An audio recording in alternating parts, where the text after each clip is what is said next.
Imagine an object so dense, so massive, so impossibly powerful that it makes a black hole look like a cosmic toy. Sound like science fiction? Like the ravings of a deranged astrophysicist? Like an impossible fabrication born from an overheated imagination? And yet, what if it's real? What if lurking in the darkness of space, in the bottomless depths of the universe, there exist objects so mysterious, so paradoxical, that they challenge the very nature of reality? Objects that turn our understanding of physics upside down. Objects that force us to rewrite textbooks and reconsider everything we thought we knew about the cosmos. They're called gravastars. Gravitational vacuum stars. Gravitational vacuum condensates. Ghosts of collapse. They have many names, but the essence is singular. They are potentially the most extreme, the most incredible, the most terrifying objects in the universe. And they might be real. Black holes. Forget about them. For a century we've frightened ourselves with black holes, these all-devouring monsters of spacetime, these cosmic vampires from which nothing can escape. We've trembled before them. Made movies about them. Written books. Created computer models of their accretion disks, their event horizons, their singularities. But what if all this time we've been afraid of the wrong thing? What if black holes are just a simplified version of reality? A convenient mathematical abstraction? An approximate solution to equations that works in theory but fails in the real cosmos? What if out there, in the actual universe we inhabit, something far stranger exists? Something that makes black holes look tame by comparison. Welcome to the world of gravastars, objects that may be even more terrifying, even more mysterious, even more incredible than anything we've ever imagined. This is a story about how science moves forward, stumbling in darkness.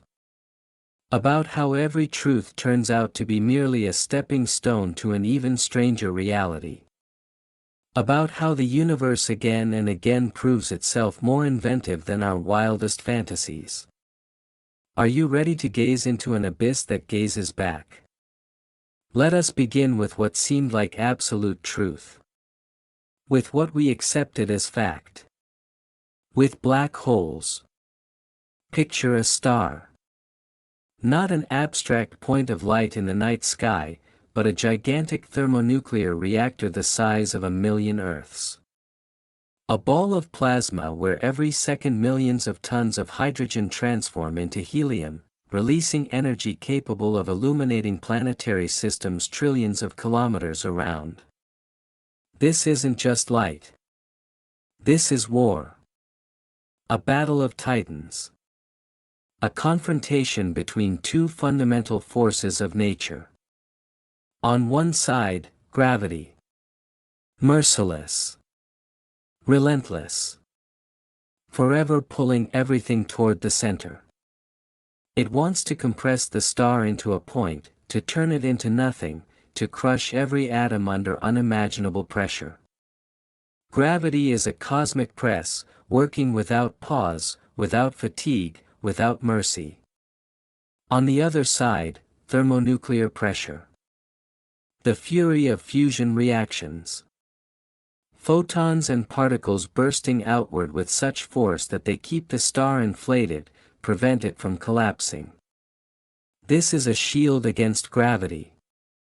A defense against collapse. For billions of years these forces remain in balance. They dance a cosmic dance. They maintain a fragile balance between existence and annihilation. But nothing lasts forever. When the fuel runs out, when the thermonuclear furnace cools, when the last hydrogen atoms convert to heavier elements, the shield falls. The defense crumbles. And gravity wins. Collapse. This word doesn't convey even 1/100th of the horror of what occurs. A star that existed for billions of years implodes in mere seconds. Matter falls inward at velocities approaching light speed. The pressure becomes so monstrous that the electron shells of atoms shatter. Protons and electrons merge into neutrons. The very fabric of space begins to deform, distort, fold.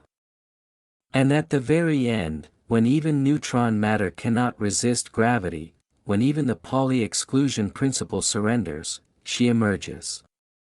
The black hole. More precisely, that's what we were taught. That's what textbooks said.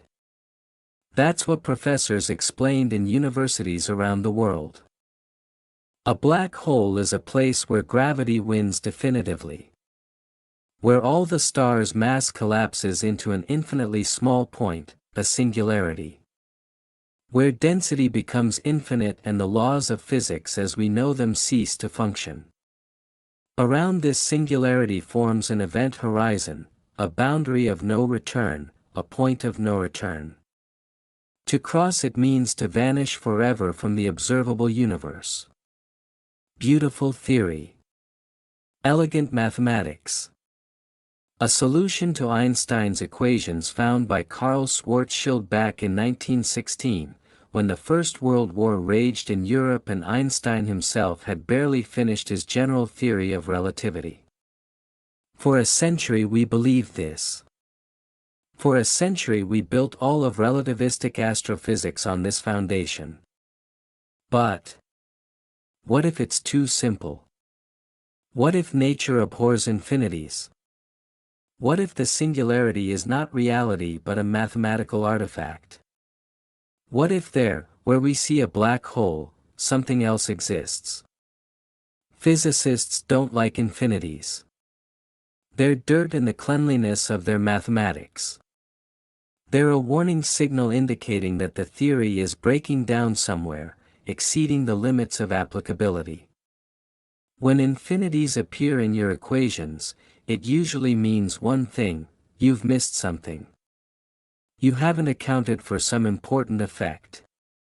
You've entered a domain where your theory no longer works. And black holes are full of infinities. Infinite density at the center. Infinite curvature of spacetime. Infinite redshift at the event horizon. These mathematical monsters lurk in the very heart of black hole theory, and physicists have never felt comfortable with them. Richard Feynman, one of the greatest physicists of the 20th century, once said, "If a theory gives infinity, then something's wrong with the theory." He understood. Nature is finite. The universe may be strange, paradoxical, counterintuitive, but not infinite at a specific point in space. And yet for decades we tolerated these infinities. We closed our eyes. We told ourselves, well, we don't have a better theory. We hid the singularity behind the event horizon, as if that solved the problem. We said, nothing can escape from inside, so we don't need to worry about what happens there. But this is self-deception. Physics must work everywhere. The laws of nature cannot simply turn off in certain places. The singularity is not a solution, it's an admission of defeat. It's a white flag thrown up in the face of ignorance. And some physicists understood this. They searched for alternatives. They tried to find ways to avoid the singularity. They believed there must exist something else, some structure, some mechanism that stops the collapse before it reaches infinite density. Wormholes. Planck stars. Boson stars. Fermion balls. Dozens of exotic objects were proposed over the decades. Each with its merits. Each with its problems.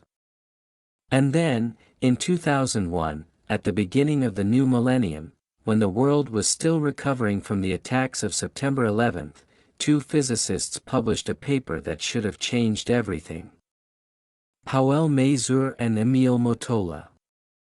Two names that few know outside a narrow circle of relativists. They proposed something radical. Something revolutionary. Something so strange that most of their colleagues simply didn't believe it. They called it a gravitational vacuum condensate. Or, more briefly, a gravastar. Scientific revolutions are rarely loud. They don't happen with an explosion, with fanfare, with headlines on the front pages of newspapers. More often they begin quietly, with a paper in a specialized journal that only a few dozen people will read. With an idea so strange that it's either ignored or ridiculed. The paper by Mazur and Motola was exactly like that. Gravitational condensate stars and black holes, that was the title of their work. A dry, technical name concealing an idea capable of overturning astrophysics. What did they propose? Imagine a collapsing star. Gravity compresses it. Matter falls inward. Pressure builds. Temperature soars to billions of degrees. Everything is heading toward the formation of a black hole. But in the last moment, in the microsecond before the event horizon forms, something happens. Something fundamental.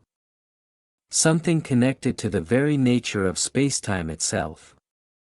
The vacuum changes phase. Sounds absurd. Let's understand this. In quantum field theory, vacuum is not emptiness. It's not the absence of everything. Vacuum is the lowest energy state, filled with virtual particles, fluctuations, quantum effects. Vacuum is alive. It seethes with quantum activity, though we don't see it. And like any quantum field, vacuum can exist in different phases. Just as water can be ice, liquid, or vapor, three different phases of the same substance. Under normal conditions, vacuum is in one phase. But what happens under extreme conditions? Under the monstrous pressure of a collapsing star? Under the warping of spacetime close to critical? Mazur and Motola hypothesized, vacuum can transition to another phase. A phase with negative pressure. A state that creates anti-gravity. Yes. Anti-gravity. Not repulsion in the usual sense, but something more subtle, more fundamental, an effect similar to dark energy, that same mysterious force accelerating the expansion of the universe. And this anti-gravity stops the collapse. Right at the threshold. Millimeters from where the event horizon should have formed. The star freezes in a state of almost collapse. Almost black hole. But not quite. This is a gravastar. Try to visualize this. Try to see with your mind's eye the structure of an object that defies intuition. On the outside, a thin shell.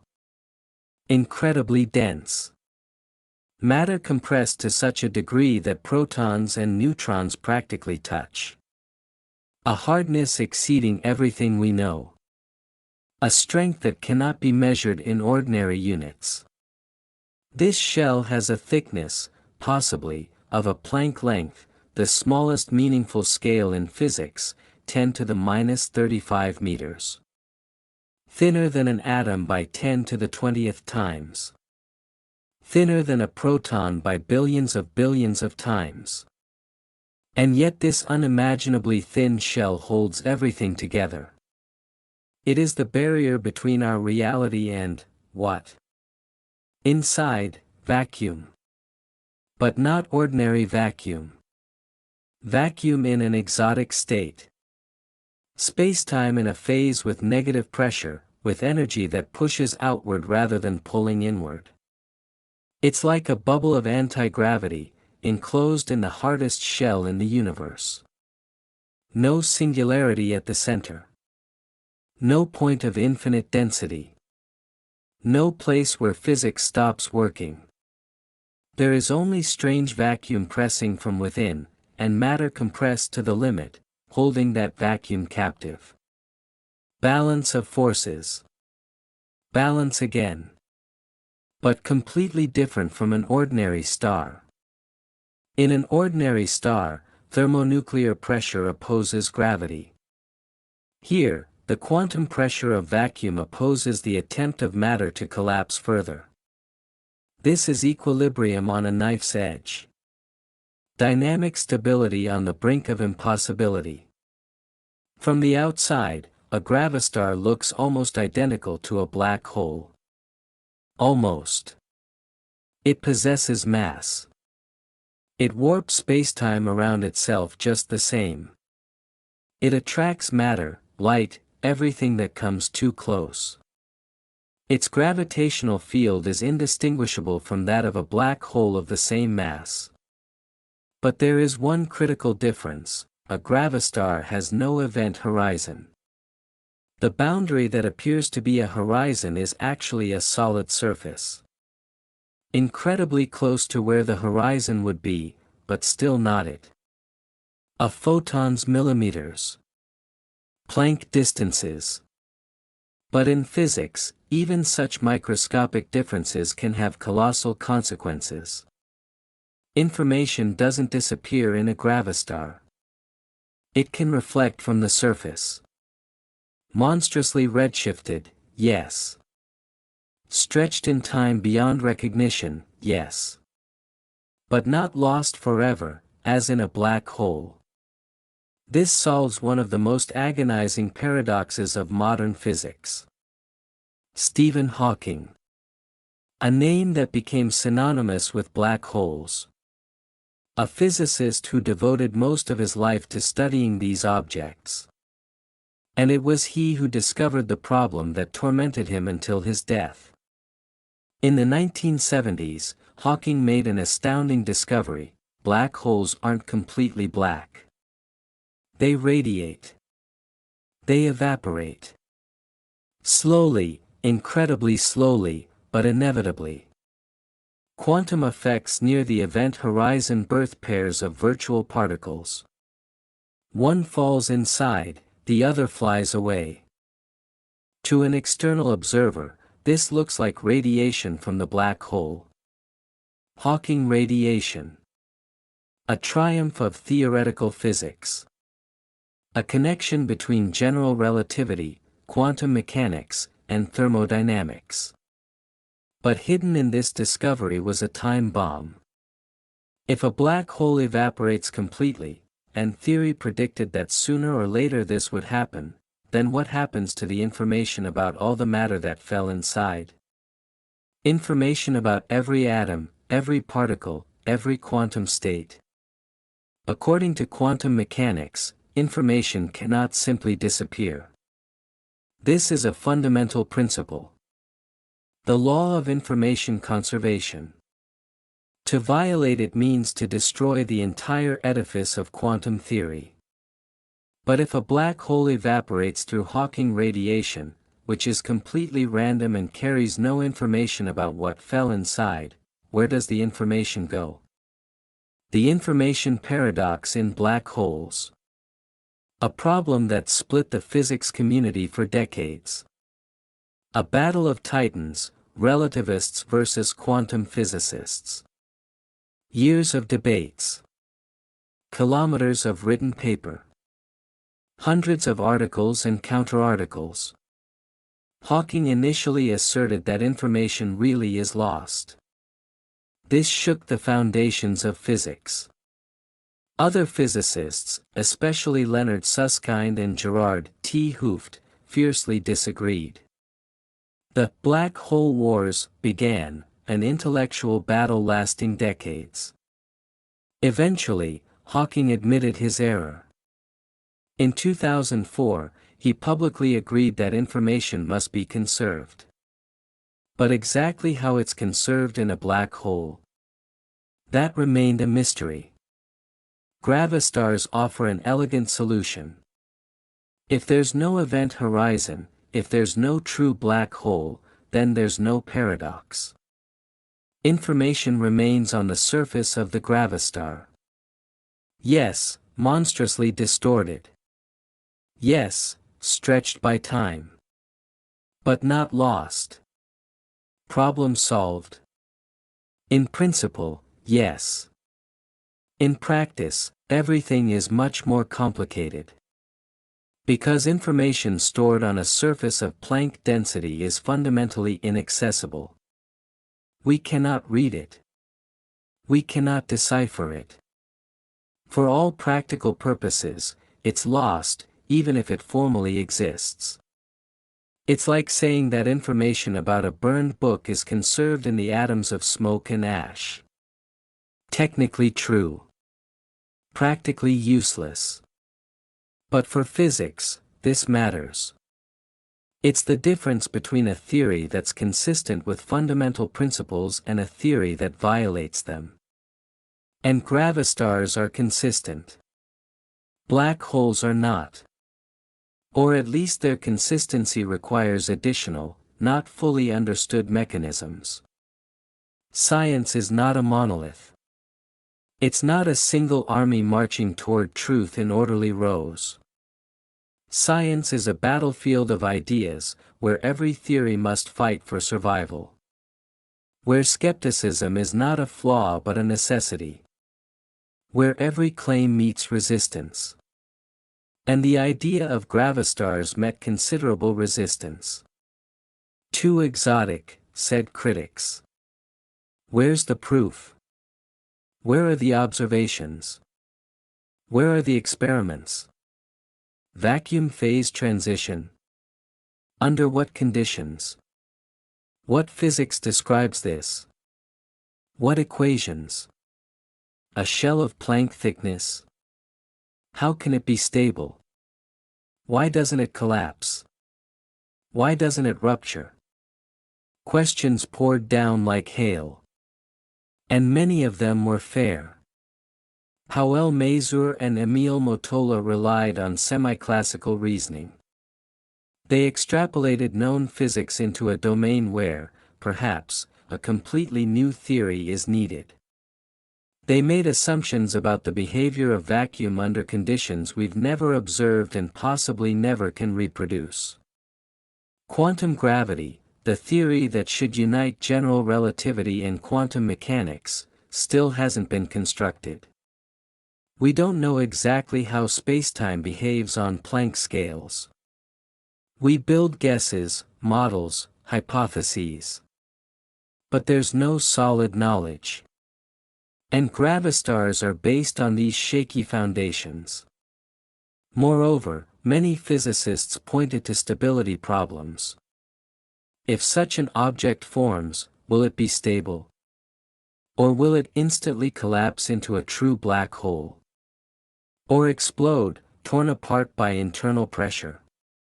Numerical simulations gave contradictory results. Some showed that gravastars could be stable. Others, that they're unstable at the slightest perturbation. Still others demonstrated that everything depends on model details. On subtleties of the equation of state for matter in the shell. Debates continued. Continue to this day. But skepticism is not rejection. It's a demand for proof. And this is exactly what drives science forward. Over 2 decades since the initial paper, dozens of modifications of the gravastar idea appeared. Physicists are inventive folk. They took the basic concept and began experimenting with it, changing parameters, exploring alternative scenarios. Gravastars with anisotropic shells, where pressure differs in radial and tangential directions. This makes the construction more stable but adds complexity to the mathematics. Gravastars with multiple shells, an onion-like structure where layers of normal matter and exotic vacuum alternate. A matryoshka of phase transitions. Charged gravastars, objects with electric charge, adding electromagnetic effects to gravitational ones. This makes them even stranger but perhaps more realistic. Rotating gravastars, after all, real stars rotate, and post-collapse objects should rotate too. Angular momentum adds additional complexity, additional forces, additional ways to stabilize or destabilize. Each modification was investigated. Each analyzed mathematically. Each checked with numerical simulations.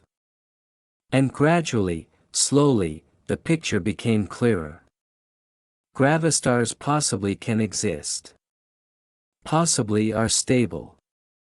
Possibly form in the real universe.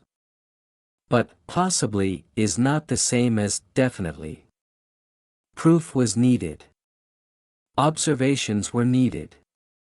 Signs that would distinguish a gravastar from a black hole were needed. And here begins the most intriguing part.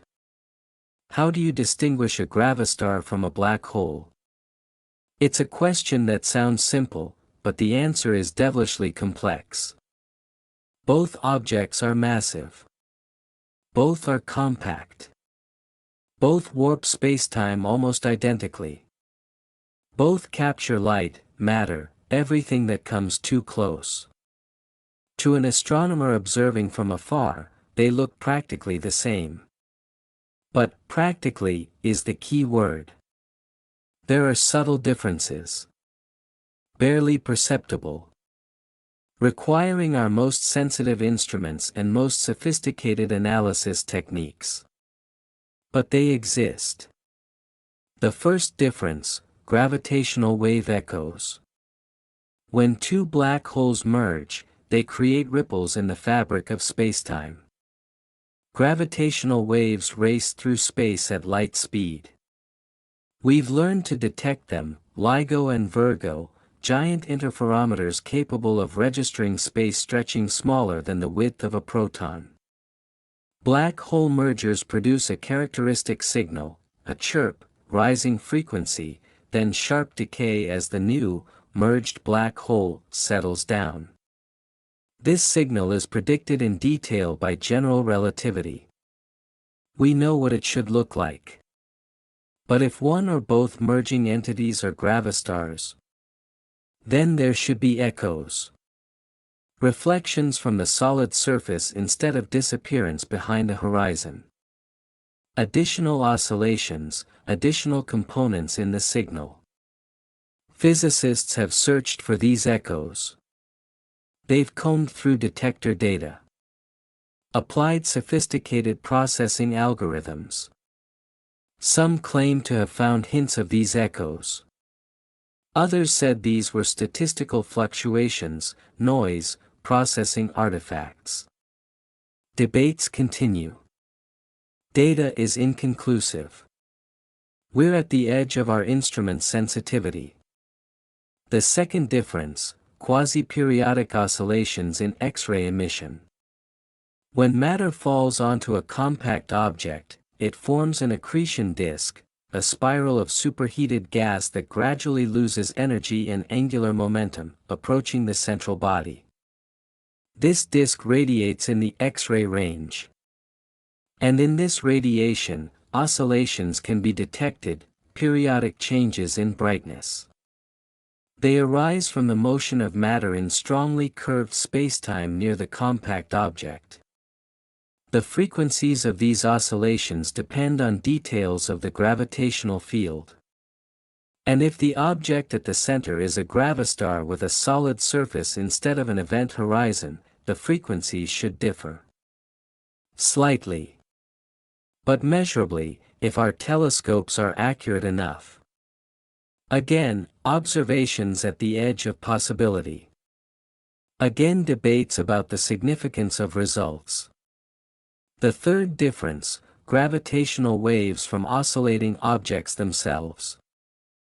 If a gravistar is perturbed, say, it swallowed a small portion of matter or was subjected to a gravitational shock from a passing star, it should ring like a bell. Oscillate. But the character of these oscillations differs from those of a black hole. A black hole has characteristic ringing frequencies, quasi-normal modes. They depend only on mass and spin. Mathematically, this is beautifully described by the perturbed Kerr metric. A gravistar's frequencies are different. They depend on the shell structure, on the equation of state of matter, on details of the internal vacuum state. The spectrum is richer, more complex. Detecting these oscillations means distinguishing the objects. But this requires incredibly precise measurements. And, critically, a nearby event. Gravitational waves from an oscillating gravistar are weaker than from a merger and harder to detect. The fourth difference, shadows in Event Horizon Telescope images. In 2019, humanity first saw the shadow of a black hole. More precisely, an image of M87-, the supermassive black hole at the center of galaxy M87. A dark region in the center, surrounded by a glowing ring of the accretion disk. This was a triumph. An image consistent with general relativity predictions. Confirmation of event horizon existence. Or was it? If the object at the center is a gravistar, its shadow should look just slightly different. The size of the dark area slightly differs. The shape may be somewhat deformed. Details of brightness at the boundary have a different character. These differences are so small that even EHT's capabilities may be insufficient for unambiguous distinction. Even more sophisticated instruments are needed. Longer interferometry baselines. More telescopes in the array. More sensitive receivers. But one day, perhaps soon, we may be able to say for certain. Are there real gravistar candidates? The billion-dollar question. Or rather, the billion-light-year question. Every time a compact object merger is detected, every time a new black hole candidate system is discovered, groups of physicists begin analyzing, could this be a gravistar? GW190521, a merger of two massive objects creating a gravitational wave detected in 2019. The component masses fell into the forbidden zone, a range where black holes shouldn't form according to standard stellar evolution scenarios. This anomaly required explanation. Could these have been gravastars? Some physicists argued, yes. Gravastars can form with masses unattainable for ordinary black holes of stellar origin. Exotic physics creates exotic objects. Others remain skeptical. Alternative explanations, intermediate black holes formed through non-standard mechanisms, mergers in dense star clusters, dynamical interactions, could also explain observations. GW170817, a neutron-star merger, the first event where gravitational waves were accompanied by electromagnetic radiation. A kilonova flash, gamma-ray burst, afterglow across all ranges. A treasure trove of data for astrophysicists. Analysis showed the merger product was a massive compact object.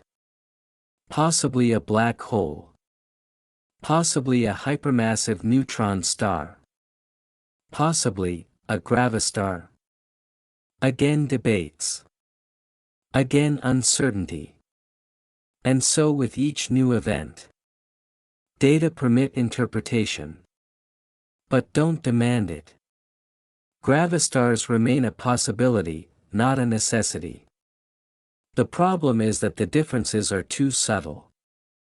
Our instruments, for all their incredible sensitivity, operate at the limit.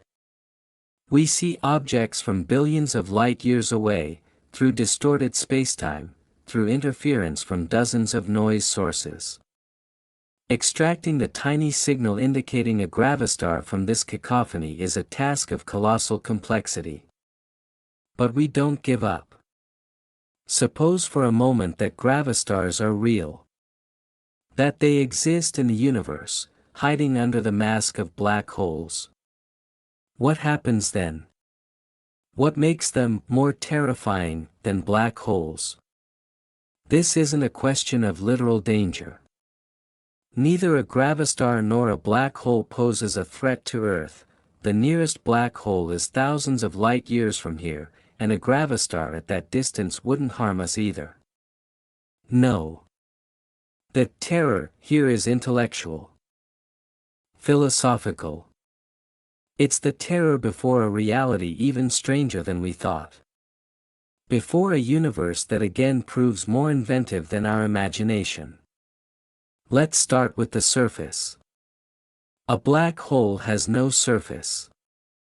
The event horizon is not a material boundary, it's simply a place in spacetime from which there's no return. Crossing it doesn't mean hitting something. It means entering a region from which your trajectory inevitably leads to the singularity. For a freely falling observer, crossing the horizon might not be remarkable at all. Only later would they realize they cannot return. A gravastar has a surface. Solid. Material. You can collide with it. And that collision would be specific. Imagine you're falling toward a gravastar. Accelerating under monstrous gravity. Speed increasing. Approaching light speed. Spacetime around you increasingly distorting. Time slowing relative to a distant observer. And then, impact. But what kind of impact? With what density of matter do you collide? Matter in a gravastar's shell is compressed to Planck density, about 10 to the 96th kilograms per cubic meter. That's 10 to the 80th times denser than an atomic nucleus. This is density at which quantum gravity becomes the dominant force. Colliding with such a surface means colliding with matter so dense that the concept of collision loses meaning. You won't simply be torn apart. You'll be torn into atoms. Atoms torn into particles. Particles decomposed into quantum foam. The impact energy at relativistic velocities would transform you into a flash of radiation, so bright and hot that to an external observer it would look like a micro-explosion on the object's surface. A black hole is more merciful. There you're simply consumed. Information about you disappears behind the horizon, or is preserved in some mysterious way, but in any case you're gone. A gravastar though, a gravastar would smear you across its surface in a two-dimensional holographic pattern of quantum information. This isn't just death. This is quantum annihilation. But there's something even more frightening. What happens if a gravastar destabilizes? Imagine, the balance of forces is disrupted. Maybe the object swallowed too much matter. Maybe it merged with another compact object. Maybe simply enough time passed for quantum fluctuations to disturb the fragile equilibrium. The shell begins to fail. Inside, vacuum with negative pressure. Anti-gravity, restrained by the shell. What happens when containment weakens? One scenario, collapse. The shell can't hold, implodes inward, and the gravastar transforms into a true black hole. A singularity forms, the event horizon finally establishes itself. The object transitions from one exotic state to another. To an external observer, this might look like a sudden change in gravitational properties. Quasi-normal modes change. Echoes disappear. The object becomes more black. Another scenario, explosion. Internal pressure ruptures the shell. Exotic vacuum bursts outward. And then something occurs for which we have no good analogies. This isn't a supernova, there a star explodes, matter flies apart, energy from thermonuclear fusion and gravitational collapse is released. This isn't a gamma-ray burst, though there will be radiation, very intense radiation. This is an explosion of the fabric of spacetime itself. A release of vacuum energy locked in an exotic state. A quantum phase transition in reverse, occurring catastrophically fast. The energy. The object's mass multiplied by the speed of light squared. E equals mc squared. All of it, or a significant portion of it, released in milliseconds. For an object of several solar masses, this means energy equivalent to 100 of the most powerful supernovae occurring simultaneously. A gamma-ray flash capable of sterilizing planets within hundreds of light-years. A gravitational shock capable of disturbing a galaxy's structure. This is purely hypothetical, of course. We don't know if gravastars can explode. We don't know if they're stable long-term. We don't even know for certain if they exist. But if they do, if they can explode, then the universe harbors time bombs, each capable of releasing energy exceeding anything we've observed in space except the Big Bang itself. Sleep well. Let's return to the information problem. To Hawking's paradox. In a black hole, information, about every atom that fell inside, about every quantum state, is presumably conserved. But how? Where? In what form? String theory offers the holographic principle: all information is encoded on the event horizon, in a two-dimensional structure invisible to an external observer. This is mathematically elegant but physically enigmatic. In a gravastar, everything is simpler and more complex simultaneously. Information remains on the surface. Literally. Every particle falling onto a gravastar interacts with the incredibly dense matter of the shell. The quantum state of the falling matter imprints itself on the quantum state of the surface. This isn't a metaphor. This is a physical process. Quantum entanglement between falling matter and shell matter. Information about what fell is distributed across the entire surface, mixing with already existing information. As the gravastar evaporates through Hawking radiation, yes, gravastars evaporate too, though the process differs from black holes, information gradually releases back. Incredibly slowly. Incredibly entangled. But not lost. Paradox solved. In principle, yes. In practice, everything is much more complicated. Because information stored on a surface of Planck density is fundamentally inaccessible. We cannot read it. We cannot decode it. For all practical purposes, it's lost, even if it formally exists. It's like saying information about a burned book is conserved in smoke and ash atoms. Technically true. Practically useless. But for physics, this matters. It's the difference between a theory consistent with fundamental principles and one that violates them. And gravastars are consistent. Black holes aren't. Or at least their consistency requires additional, not fully understood mechanisms. If gravastars exist, how many are there? This is a question impossible to answer without observations. But we can speculate. Every massive star collapsing at life's end potentially could form a gravastar instead of a black hole. Conditions must be suitable: sufficient mass, correct metallicity, certain rotation rate. But if conditions are met, gravastar. How many massive stars have collapsed since the first stars formed in the universe? Billions. Trillions. In our galaxy alone, hundreds of millions.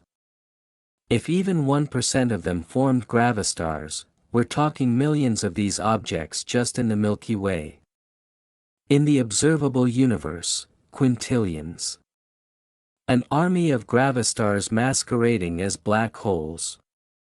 Each, a bomb of quantum vacuum. Each, an information repository. Each, a mystery awaiting solution. And that's only stellar masses. What about supermassive objects in galaxy centers? Sagittarius A star, the object at our galaxy's center, with a mass of 4 million suns. We think it's a black hole. But what if it's a gravastar? Differences would be even subtler at such scales. Even harder to verify. But the consequences are colossal. A supermassive gravastar would have different structure, different formation history, different influence on the surrounding galaxy. Understanding that galaxy centers contain gravastars, not black holes, would rewrite galactic evolution theory. And if they explode, a supermassive gravastar explosion would destroy the galaxy completely. Scatter stars across intergalactic space like a dandelion blown by wind. Do we observe such events? Are there galaxies that suddenly, catastrophically disintegrated? Honestly, we don't know what to look for. We don't know what a galaxy's death from central gravastar explosion looks like. We're not even sure it's possible. But if it is, the universe is even more terrifying than we thought. To definitively resolve the question of gravastar existence, we need better tools. More sensitive detectors. Capable of registering the subtlest differences in gravitational waves. LIGO and Virgo are engineering triumphs. But they operate at high frequencies. Detecting stellar mass mergers. They're blind to low-frequency signals, to events involving supermassive objects. This is where LISA enters the stage. Laser Interferometer Space Antenna. A space-based gravitational wave detector, launch planned for the 2030s. 3 satellites forming a triangle with sides of 2.5 million kilometers. Flying in formation, maintaining position with nanometer precision. Exchanging laser beams, tracking the tiniest changes in distances between them. LISA will be sensitive to low frequencies. To massive black hole, or gravastar, mergers. To events in galaxy centers. To processes inaccessible to ground-based detectors. And LISA may provide the definitive answer. Because differences between gravastars and black holes are more pronounced in the low-frequency range. Echoes more noticeable. Quasi-normal modes more separated. Statistical significance higher. If gravastars exist, LISA will find them. Or at least find signs that cannot be ignored. This isn't just a question of curiosity. It's a question of understanding gravity's nature, spacetime's nature, reality's very nature. The Event Horizon Telescope showed we can image shadows of compact objects. But EHT resolution is limited. Baseline size, Earth's diameter. We can't make it larger unless we build telescopes in space. And that's exactly what's being planned. Projects for space interferometers operating in millimeter and submillimeter ranges. Satellites in Earth orbit or even solar orbit, creating baselines millions of kilometers long. With such resolution, we could see not just the shadow but structural details near the horizon, or its absence. We could distinguish a gravastar's solid surface from a black hole's event horizon. We could see photon orbits, light trajectories captured in stable or quasi-stable orbits around the object. Their structure depends on whether there's a horizon or solid surface. We could observe accretion with unprecedented resolution.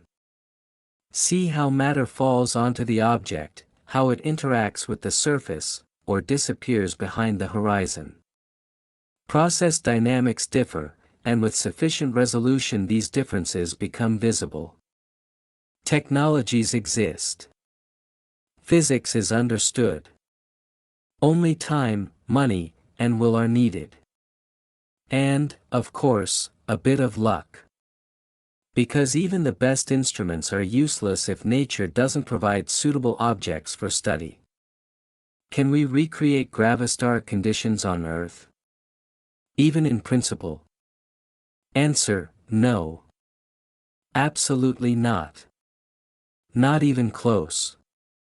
Pressures necessary for vacuum phase transition, if such a transition is even possible, lie beyond anything we can create.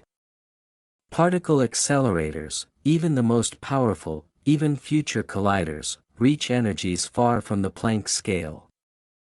The difference, about 15 orders of magnitude.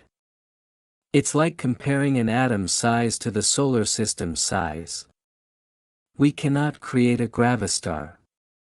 We cannot even approach its formation conditions. But we can build models. Computer simulations. Numerical solutions to Einstein's equations with various assumptions about matter and vacuum behavior. And we do this. Hundreds of physicists worldwide work on gravastar models. Explore different scenarios. Predict observational signatures. Prepare the ground for experimental verification. Because ultimately science is a dialogue between theory and observation. Theory proposes ideas. Observation tests them. And in this dance, this interaction, knowledge is born. We approach questions that go beyond physics. Questions about reality's nature, about the limits of knowledge, about what it means to exist. Gravastars, if they're real, exist at the very boundary of the knowable. They exist in conditions so extreme that our usual concepts begin to break down. What is a surface when speaking of a shell of Planck thickness? Does it even make sense to speak of inside and outside when quantum effects dominate? We use words from everyday experience to describe phenomena without analogues in daily life. We build models based on equations that perhaps aren't applicable in these conditions. This isn't science's flaw. It's its honesty. Science says, we don't know, but we're trying to find out. It doesn't claim final answers. It offers best approximations based on available data. And this is its strength. The ability to admit uncertainty. The ability to say, perhaps we were wrong. Here's a new idea. Let's test it. Gravastars are a proposal. A hypothesis. A possibility to investigate. They may prove real. May prove fantasy. Or truth may lie somewhere in between, objects resembling gravastars but not quite as initial models predicted. We'll learn with time. With observations. With data. The history of science is a history of surprises. We thought Earth was flat. Turns out, round. We thought Earth was the center of everything. Turns out, an ordinary planet around an ordinary star. We thought the universe was static and eternal. Turns out, expanding and has a beginning. We thought atoms were indivisible. Turns out, composed of particles. Which are composed of quarks. Which perhaps are composed of strings. Each time we thought we'd reached bottom, understood the basics, the universe said, not so fast. There's another level. Gravastars are another turn in this endless story. Another reminder that reality is richer than our theories. Maybe black holes are a simplification. A convenient model working in first approximation but missing important details. Maybe real objects are more complex, more exotic, stranger. Or maybe gravastars are a dead end. A beautiful idea unrelated to reality. A mathematical artifact not realized in nature. We don't know. Not yet. But the very fact that we can ask these questions, that we can build models, make predictions, plan observations, this is a miracle. A miracle of human mind, capable of gazing into cosmic abysses and trying to understand what hides there. Why do we call gravastars terrifying? Why deadlier than black holes? Not because of physical danger. No. The terror here is intellectual. Existential. The terror of realizing that the universe isn't obligated to be comprehensible. That it may contain objects and phenomena so strange they challenge our ability to grasp them. Black holes we've mastered. Over a century they transformed from mathematical abstraction into real objects we observe, study, even photograph. They became part of our cosmological worldview.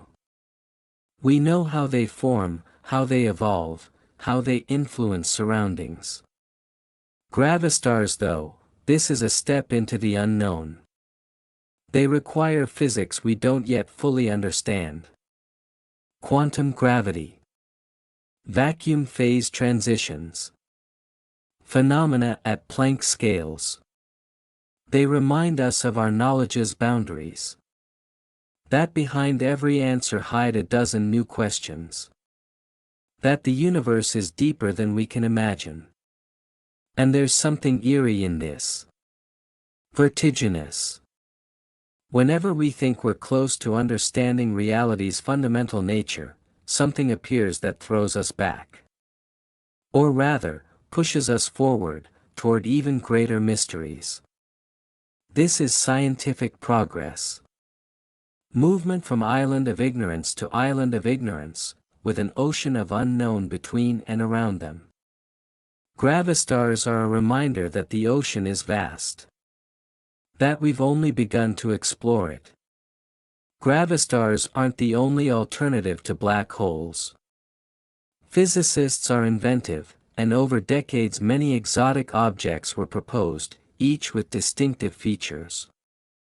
Boson stars, hypothetical objects composed of bosons held together by gravity and quantum effects.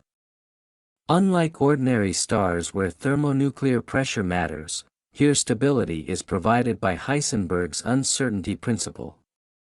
Bosons can occupy the same quantum state, allowing creation of very dense but non-collapsing objects. Sounds esoteric? Certainly. But the mathematics works. Equations have solutions. The question is only whether suitable bosons exist in nature and in sufficient quantity. Dark matter? Possibly. If dark matter particles are bosons with right properties, they could form stars. Invisible in ordinary light but detectable by gravitational effects. Fermion balls, analogous concept but for fermions. Pauli exclusion principle prevents fermions from occupying the same quantum state, creating pressure that can resist gravity. Neutron stars are examples of fermion balls, but there are suggestions of even more exotic variants. Quark stars, objects where matter is decomposed to quarks. Neutrons destroyed, quarks free, but not yet collapsed into a black hole. Strange matter predicted by quantum chromodynamics. Possibly stable at sufficient density. Preon stars, hypothetical objects if quarks themselves consist of more fundamental particles, preons. Pure speculation at the moment, but physics doesn't exclude such possibility. Planck stars, objects where quantum gravity effects stop collapse at Planck scales. In some sense similar to gravastars, but the stabilization mechanism differs. Here the discreteness of spacetime at Planck scales matters. Wormholes, tunnels in spacetime connecting distant regions of the universe or even different universes. Mathematically permissible solutions to Einstein's equations, requiring however exotic matter with negative energy density. Stability questionable. Formation, a mystery. Each of these objects solves some problem. Avoids singularity. Conserves information. Provides an alternative to black holes. And each faces its own problems. Uncertainty in physics. Doubts about stability. Absence of observational confirmation. Gravastars are one candidate in this zoo. Perhaps the most plausible. Perhaps not. Time will tell. What if truth isn't that only one of these objects is real? What if nature uses all these possibilities? What if depending on conditions, mass, rotation, composition, formation history, a collapsing star can transform into different types of compact objects? Small mass, neutron star. Medium mass, quark star or gravastar. Large mass, black hole. Or vice versa. Or in any combinations. The universe isn't obligated to be simple. It can be diverse. Can use the full spectrum of possibilities provided by physics. And then the observer's task isn't simply determining what's correct, but mapping all realized variants. Understanding under what conditions each object type forms. This changes perspective. Instead of binary choice, black hole or gravastar, we get a continuum of possibilities. A landscape of compact objects, each with its niche in parameter space. Some simulations hint at such possibility. Show that under certain initial conditions an object resembling a gravastar forms, and under others, a classical black hole. The boundary between them may be thin. A small mass change, a slight difference in angular momentum, and collapse result changes. Nature experiments. We observe results. And try to understand patterns. Does all this sound like pure abstraction? Like physicists' games unrelated to real life? In some sense, yes. Gravastars, if they exist, are so far away they present no immediate practical importance to humanity. They won't change our daily lives. Won't help solve climate change or hunger or war problems. But fundamental science has a way of bearing unexpected fruit. General relativity was pure abstraction when Einstein formulated it. Who could have thought that a century later it would be critical for GPS operation? Quantum mechanics seemed an esoteric mind game in the 1920s. Today half the world economy is based on quantum effects, semiconductors, lasers, MRI scanners. Understanding extreme states of matter and spacetime may lead to technologies we cannot even imagine now. Vacuum manipulation. Control over quantum phase transitions. New energy sources based on exotic matter states. This is speculation, of course. But history teaches, understanding nature's fundamental principles sooner or later finds application. More immediate impact, on our worldview. How do we see our place in the universe? How well do we understand reality? If gravastars are real, this means the universe is even more quantum than we thought. That quantum effects are important not only at microscopic scales but at cosmological ones. That vacuum is not emptiness but an active participant in cosmic dynamics. This reinforces the view of the universe as a quantum system. Not as classical spacetime where quantum effects are small corrections, but as fundamentally quantum reality where classical physics is merely an approximation. This also reminds us of human knowledge's boundaries.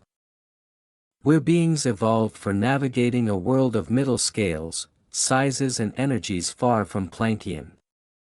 Our intuition is tuned to this world. When we go beyond its limits, into the very small, quanta, or very large and dense, relativistic, intuition fails. Gravastars show how far we can go using mathematics and logic, even when intuition is silent. They're a triumph of abstract thinking. The human mind's ability to construct models of reality it has never seen and may never see directly. And simultaneously, a reminder of humility. That our models are always approximations. That reality may be even stranger than our boldest theories. There's another reason gravastars matter. They inspire. Each generation needs its big questions. Mysteries that push knowledge boundaries. Challenges requiring the best minds and most sophisticated instruments. For previous generations these were atomic energy, space exploration, genome decoding. Projects that mobilized resources and talents, created new technologies and new science branches. For our generation and the next, the nature of compact objects, quantum gravity, spacetime's fundamental structure. Gravastars are a concrete goal. A testable hypothesis. Predictions comparable with observations. This attracts minds. Motivates students to become physicists. Inspires engineers to build better detectors. And in the process of pursuing these goals, even if gravastars prove fantasy, we advance science. Develop new methods. Discover the unexpected. Because that's how exploration works. We go in one direction and find something completely different. Columbus sought a route to India and found America. We seek gravastars. What will we find? Time will tell. Gravastars don't exist in a vacuum, ironic, considering they're filled with special vacuum. They're part of a broader cosmological picture. And the two biggest mysteries of modern cosmology, dark matter and dark energy, may relate to gravastar physics. Dark energy, the mysterious force accelerating universe expansion. We know it exists because we observe its effects, distant galaxies flying apart ever faster. But what is it? Where does it come from? The simplest explanation, cosmological constant, energy of vacuum itself. Vacuum has non-zero energy density creating repulsive gravitational effect. Sound familiar? This is exactly what happens inside a gravastar. Vacuum in an exotic state with negative pressure. Is it possible that the mechanism stabilizing gravastars is connected to the mechanism determining dark energy? That vacuum phase transitions occurring in extreme conditions of compact objects give us a key to understanding vacuum behavior in the universe as a whole. Some physicists explore this possibility. Build models where gravastar vacuum energy and cosmological constant are manifestations of the same physics. If so, studying gravastars isn't just a question of understanding compact objects. It's a window into spacetime's fundamental nature, into mechanisms governing the entire universe's evolution. Dark matter, another mystery. 85% of universe matter is invisible. We know of its existence by gravitational effects. Galaxies rotate faster than they should if containing only visible matter. Galaxy clusters are held together by greater gravity than visible matter creates. But what is dark matter? Particles. What kind? We build detectors, search for direct collisions of dark matter particles with ordinary matter. So far unsuccessfully. Alternative idea: what if part of dark matter isn't particles but compact objects? Objects that don't emit light or emit it so little we cannot detect them. Stellar mass black holes. Boson stars. Gravastars. If gravastars form from primordial density fluctuations in the early universe, before star formation, they could comprise a significant dark matter fraction. A population of primordial gravastars scattered through galaxies, creating gravitational effects but practically invisible. This is speculative. Calculations show compact objects can explain only a small dark matter fraction. But even a small fraction matters. Every percent we can explain brings us closer to solving the mystery. The Big Bang. 13.8 billion years ago. The universe was incredibly hot, incredibly dense. Matter and energy in states we can barely imagine. In the first fractions of a second after the Big Bang, in the Planck epoch, the first 10 to the minus 43 seconds, physics as we know it doesn't apply. Quantum gravity effects dominate. Spacetime fluctuates. Vacuum undergoes phase transitions. The very phase transitions that perhaps occur when gravastars form. Studying gravastars, we're perhaps studying early universe relics. Mechanisms active in cosmos's first moments, preserved in these extreme objects. It's like archaeology, but not of Earth, but of time itself. Gravastars are fossils from the Planck epoch. Samples of physics operating when the universe was younger than 1 second. If we can understand gravastars, we may understand what happened in those first moments. How the universe evolved from quantum foam to classical spacetime. What phase transitions vacuum underwent. How matter separated from antimatter. Grand questions. Questions about the origin of everything. And gravastars are one path to answers. Let's briefly immerse in mathematics. Don't worry, we won't use formulas, promise to avoid complex terms. But understanding how physicists investigate gravastars requires at least general understanding of methods. At the foundation of everything, Einstein's equations. 10 interrelated partial differential equations connecting spacetime curvature with matter and energy distribution. Beautiful. Elegant. And extremely complex. For most situations, Einstein's equations have no analytical solutions. We cannot simply solve them like a school quadratic equation. Instead, we build approximations, use numerical methods, simulations on supercomputers. For gravastars, the task is particularly complex. We must describe matter in extreme states, densities approaching Planckian. We must include quantum effects in classical gravity equations. We must model vacuum phase transitions whose physics we understand only partially.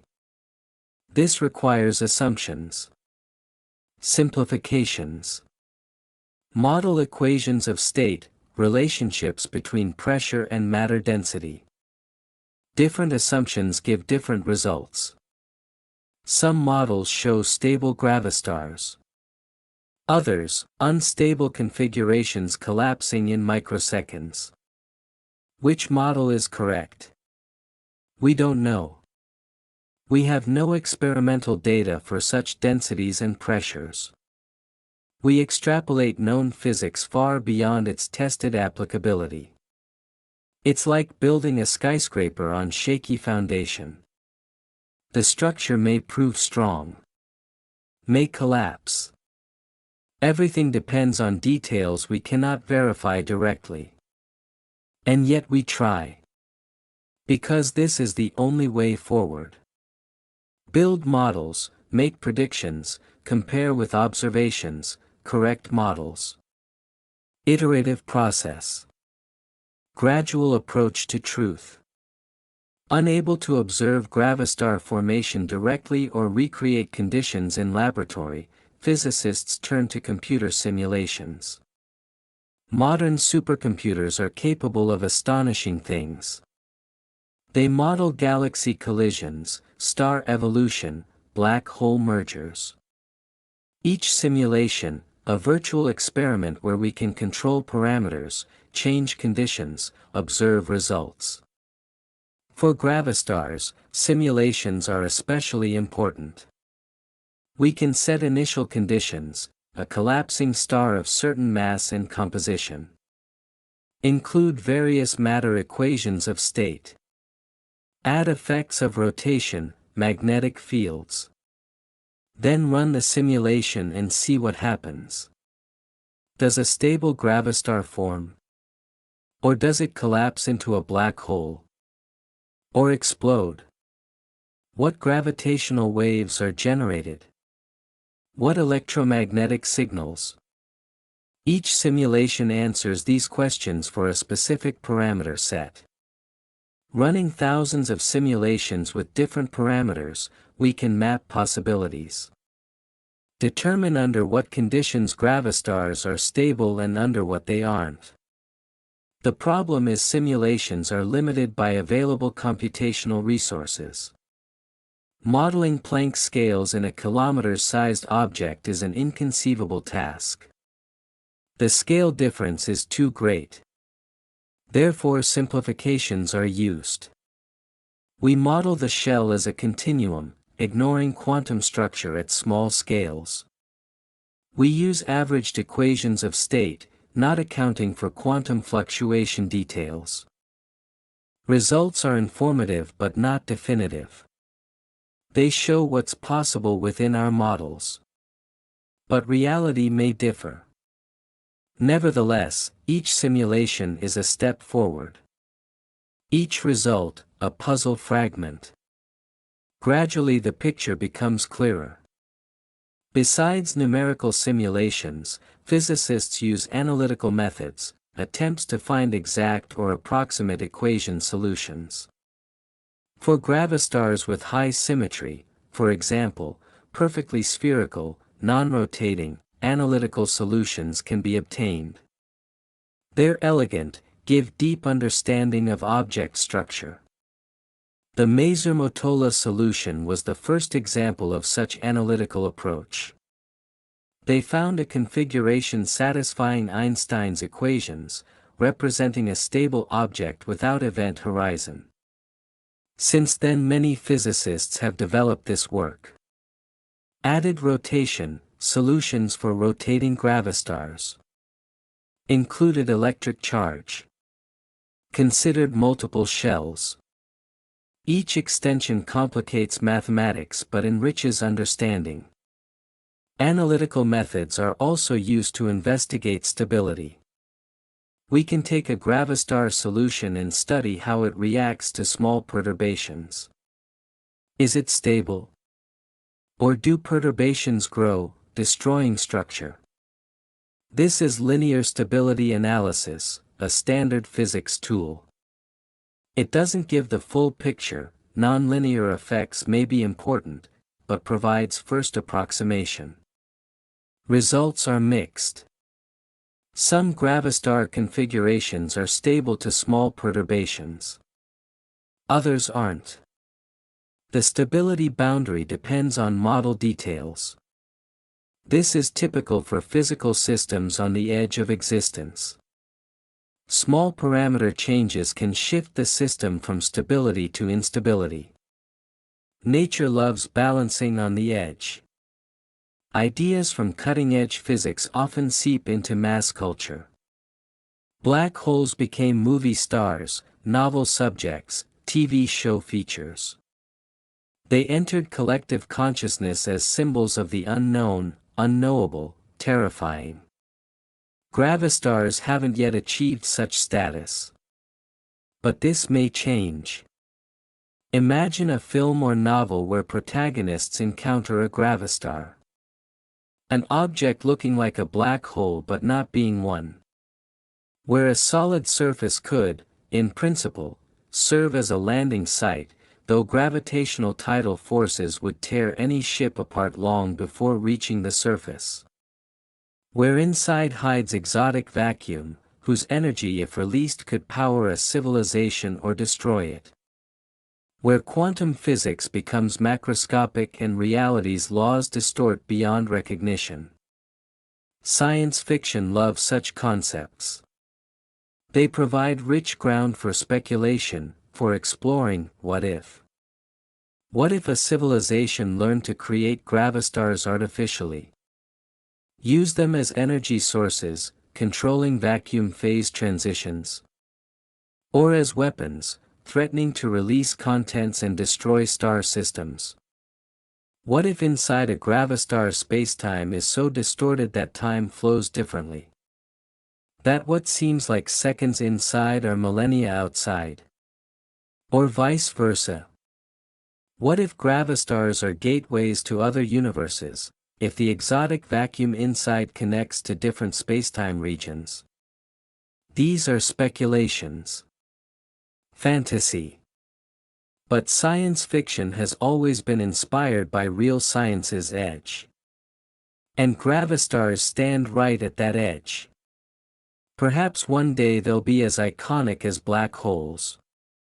Perhaps children will grow up learning about them in school.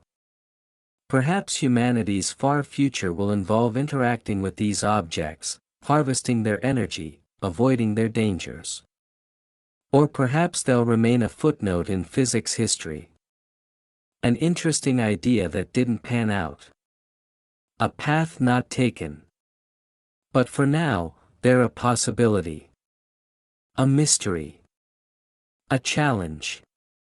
And mysteries are what drive us forward.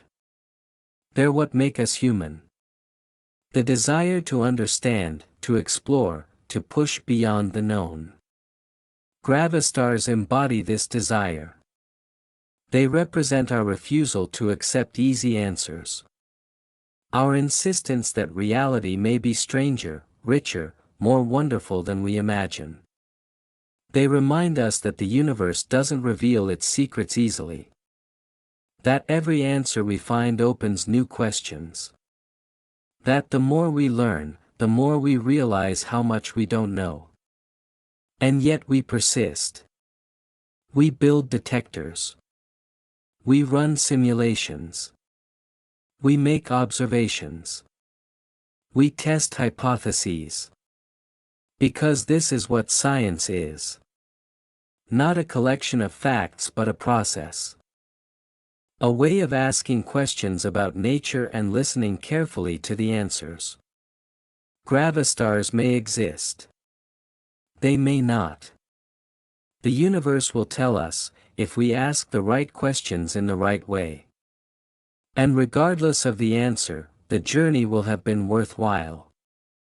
Because in seeking gravastars, we'll learn about quantum gravity, about spacetime's nature, about matter's behavior at extremes. We'll push technology forward. We'll inspire the next generation. We'll expand human knowledge's boundaries. This is the promise of fundamental science. Not immediate practical application but deep understanding. Understanding that eventually, unpredictably, leads to technologies and insights we cannot foresee. Einstein developing general relativity had no thought of GPS. Quantum mechanics pioneers never imagined computers. The scientists proposing gravastars don't know what their ideas might lead to. But that's the beauty of it. Science isn't about knowing the destination. It's about the journey into unknown territory. And gravastars, whether real or imaginary, are taking us on quite a journey. Through the mathematics of curved spacetime. Through the quantum physics of vacuum states.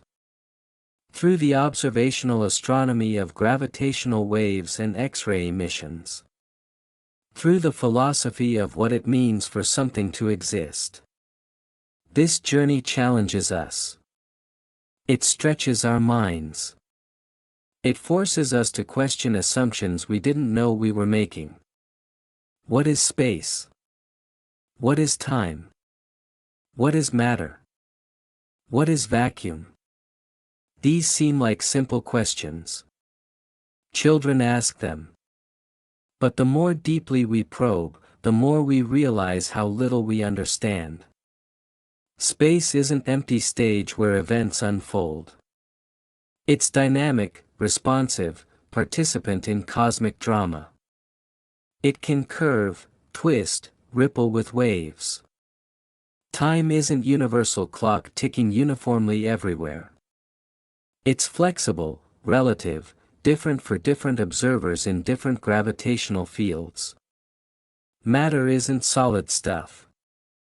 It's concentrated energy, quantum probability waves, fields permeating space. Vacuum isn't nothing. It's seething quantum activity, virtual particles, potential energy waiting to manifest. And gravastars, if they exist, combine all these strange truths into one object. They're where space curves maximally without breaking. Where time slows to near standstill at the surface. Where matter reaches maximum density. Where vacuum transitions to exotic state. They're nature's extreme experiment. A test of physics at its limits. And we're privileged to live in a time when we can actually investigate them. When our technology has advanced enough to detect gravitational waves, to image compact objects, to run simulations of extreme physics. A century ago, this would have been impossible. A century hence, it may be routine. We stand at a unique moment in history. When gravastars transition from wild speculation to testable hypothesis. When we can actually gather data that might confirm or refute their existence. This moment won't last forever. Soon we'll know. Lisa will fly. Better telescopes will observe. More mergers will be detected. And then we'll have our answer. If gravastars exist, physics changes. Textbooks rewrite. New research avenues open. Technology eventually follows. If they don't exist, that's also valuable knowledge. It constrains theories.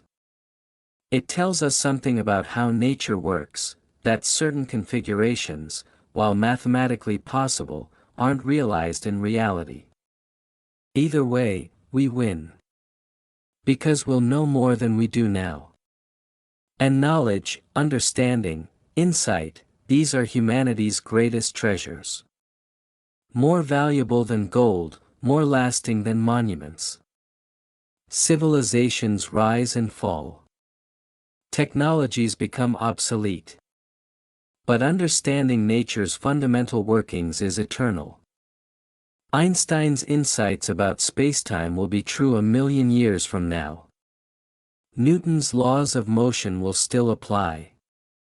The quantum principles we've discovered won't change. And if we discover that gravastars exist, or definitively prove they don't, that knowledge will last forever. This is what motivates physicists. Not fame or fortune, physics rarely provides either.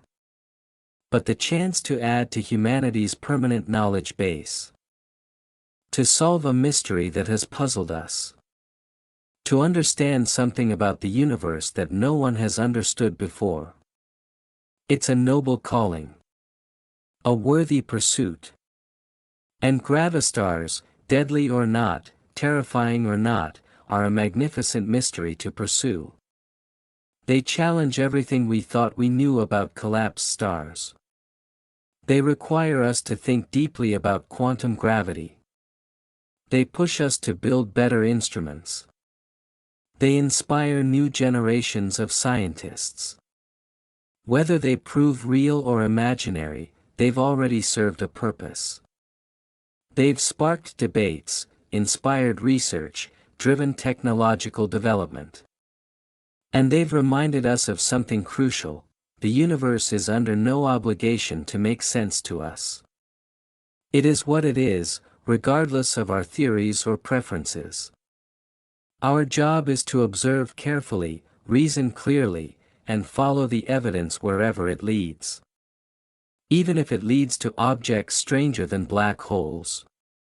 Objects that seem impossible but might just be real. Objects that embody the terrifying beauty of physics at its most extreme. Gravastars. Dead stars that aren't quite dead. Black holes that aren't quite black. Singularities that aren't quite singular. They occupy the liminal space between existence and non-existence. Between known physics and the unknown. Between what we can imagine and what actually is. And perhaps that's fitting. Because the frontiers of knowledge are always liminal spaces. Places where old certainties fade and new possibilities emerge. Where we grope in darkness, not quite sure what we'll find. This is uncomfortable. Humans crave certainty. We want definite answers, clear categories, firm ground beneath our feet. But the universe doesn't care about our comfort. It is what it is. And if that includes gravastars, objects that violate our intuitions, that challenge our theories, that force us to expand our understanding, then so be it. We'll adapt. We always do. We'll build new models. We'll revise our theories. We'll expand our conceptual frameworks to accommodate new realities.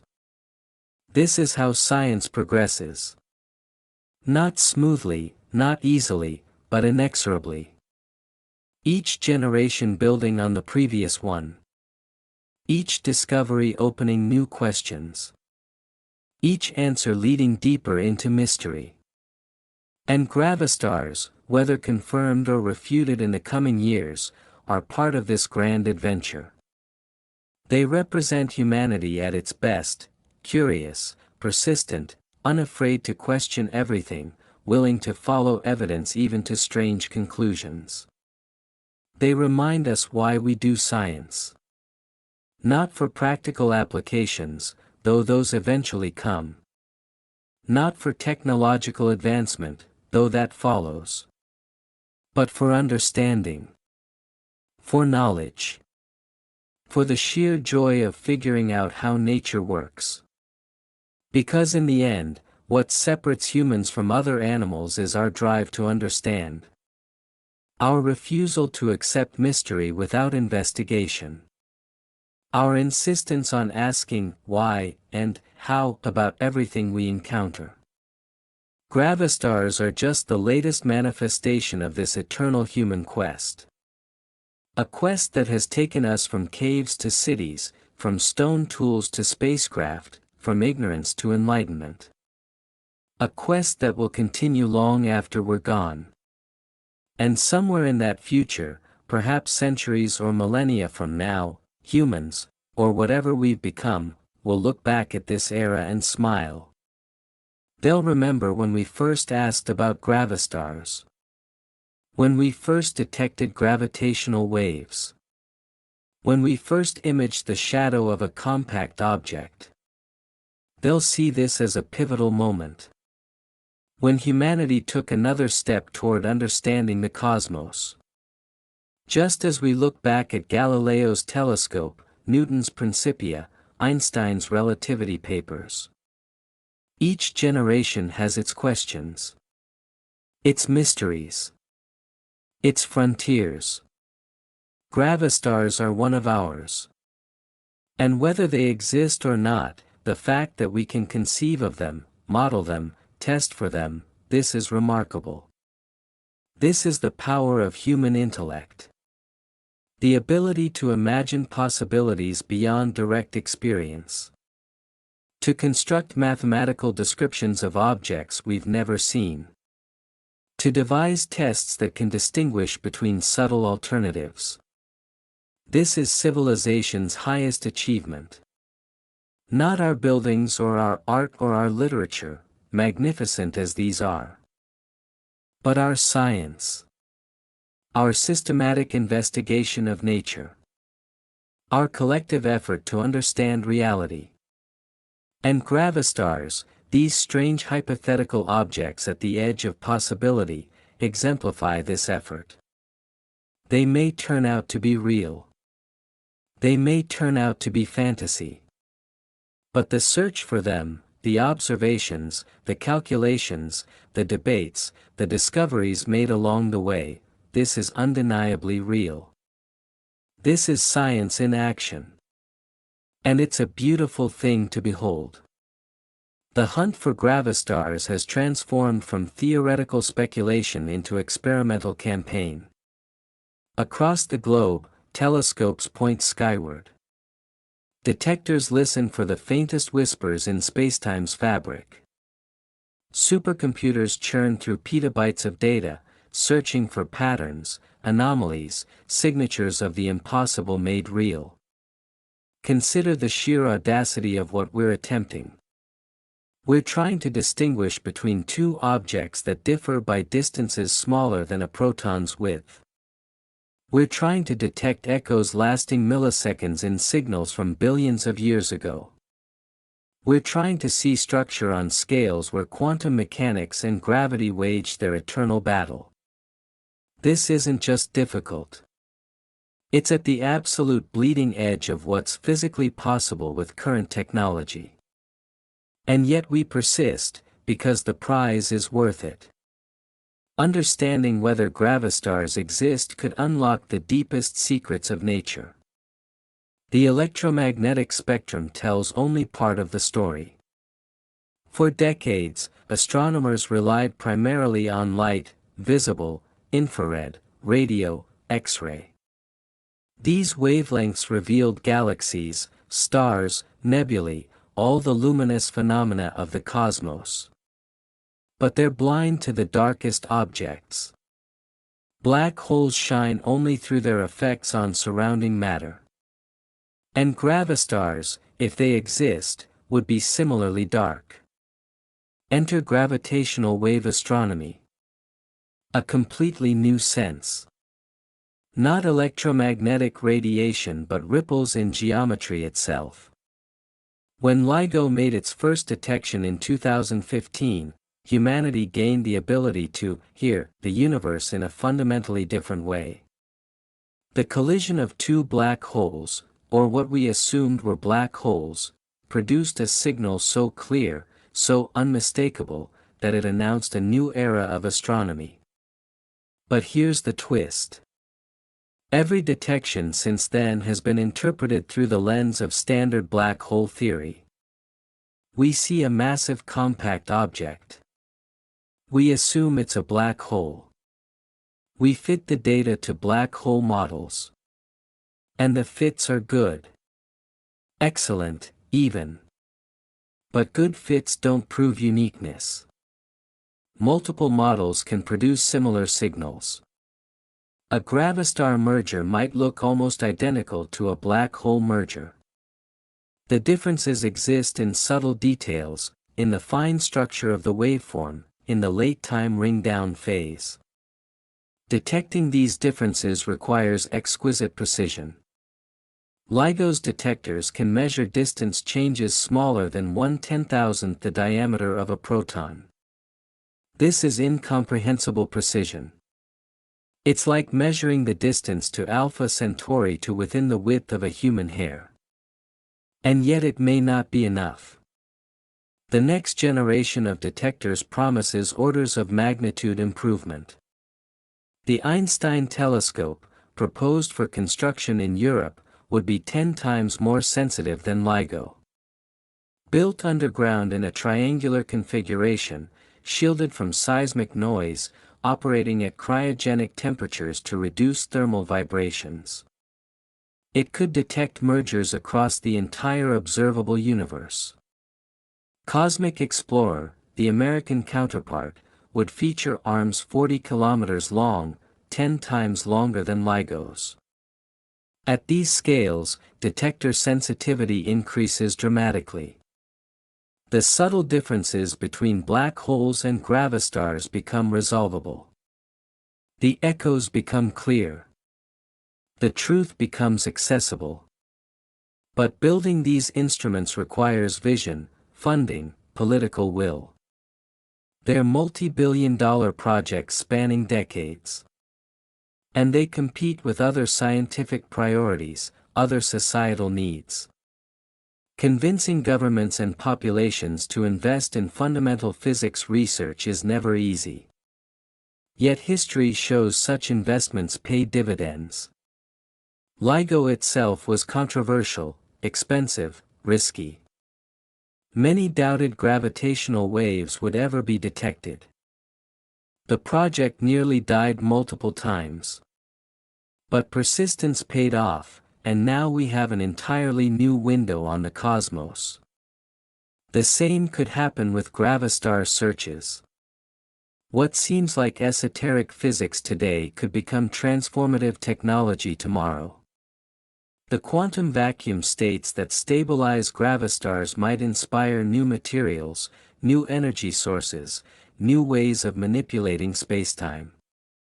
Or they might not.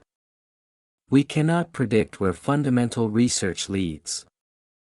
That's precisely why we do it. The unexpected discoveries are often the most valuable. Meanwhile, theorists continue refining gravastar models. Each year brings new papers exploring different configurations, different equations of state, different formation mechanisms. The mathematical landscape of these objects grows richer, more complex, more nuanced. Some researchers investigate gravastar interiors in detail. What happens in that exotic vacuum core? Can we describe it using effective field theory? Do quantum fluctuations create structure on Planck scales? Is there a smooth transition from the shell to the interior, or a sharp boundary? These questions connect to the deepest problems in physics. Quantum gravity, the holy grail of theoretical physics for nearly a century. We know general relativity works brilliantly at large scales. We know quantum mechanics works perfectly at small scales. But they're fundamentally incompatible. Merging them has proven extraordinarily difficult. Gravastars exist precisely where these two theories collide. If we could observe them, if we could measure their properties precisely, they might provide clues about how to reconcile quantum mechanics and gravity. They might be Rosetta Stones for quantum gravity. String theory offers one approach to this problem. In string theory's framework, all particles are vibrations of tiny strings. Gravity emerges naturally from string dynamics. And string theory makes predictions about exotic objects like gravastars. According to some string theorists, gravastars could be stable configurations of strings and branes wrapped in complex topologies. The event horizon is replaced by a horizon-scale structure of quantum strings. Information is encoded holographically on this structure, preserving unitarity without the need for a true singularity. These ideas are beautiful, mathematically rich, and completely untested. String theory operates at energy scales far beyond experimental reach. We cannot build accelerators powerful enough to probe string-scale physics directly. But cosmological observations, including potential gravastar detections, might provide indirect evidence. Loop quantum gravity takes a different approach. Instead of strings, it posits that spacetime itself is quantized at Planck scales. Space is not continuous but composed of discrete quantum units. Gravity emerges from the dynamics of these fundamental quanta. In loop quantum gravity, the singularity problem disappears naturally. When matter collapses, it cannot be compressed beyond a certain density, the Planck density. Quantum geometric effects create a repulsive force, halting the collapse. This sounds remarkably like the gravastar scenario, though the detailed mechanisms differ. If loop quantum gravity is correct, every black hole might actually be a Planck star, a close cousin of gravastars. The observational signatures would be similar: no true event horizon, a surface of extraordinary density, preservation of information. Testing these theories requires observations of the most extreme objects in nature. And that brings us back to gravastars. Whether they exist as pure vacuum condensates, string-based horizonless objects, or Planck stars from loop quantum gravity, the observational challenge is similar. Find the subtle differences distinguishing them from classical black holes. The search extends beyond gravitational waves and electromagnetic observations. Some physicists propose using cosmic rays, high-energy particles bombarding Earth from space. The most energetic cosmic rays have energies exceeding anything we can produce in accelerators. Where do they come from? One possibility: the surfaces of gravastars. When matter strikes a gravastar's shell at relativistic speeds, the collision would release enormous energy. Particles would be accelerated to extreme velocities. Some would escape, traveling across the cosmos, eventually reaching Earth as ultra-high-energy cosmic rays.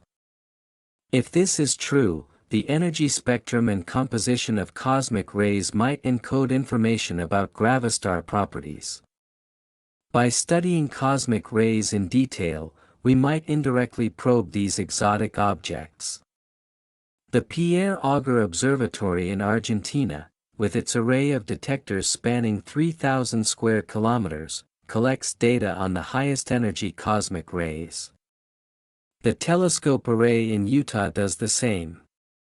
Together, they're building a picture of the most violent processes in the universe. Could some of those processes involve gravastars? Possibly. The data is complex, the interpretations uncertain.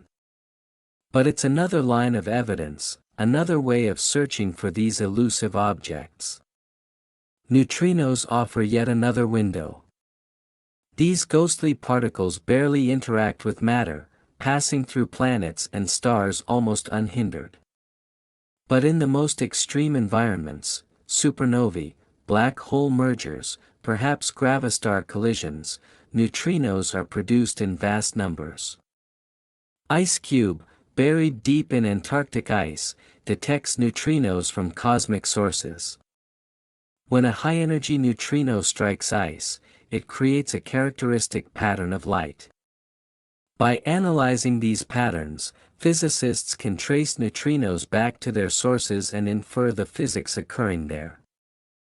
If a gravastar merger or destabilization produces distinctive neutrino signatures, IceCube might detect them. Combined with gravitational wave observations, this multi-messenger astronomy could definitively identify gravastars. The synergy between different observation methods is crucial. No single technique provides conclusive evidence. But when gravitational waves, electromagnetic signals, cosmic rays, and neutrinos all point to the same conclusion, confidence grows. The case becomes compelling.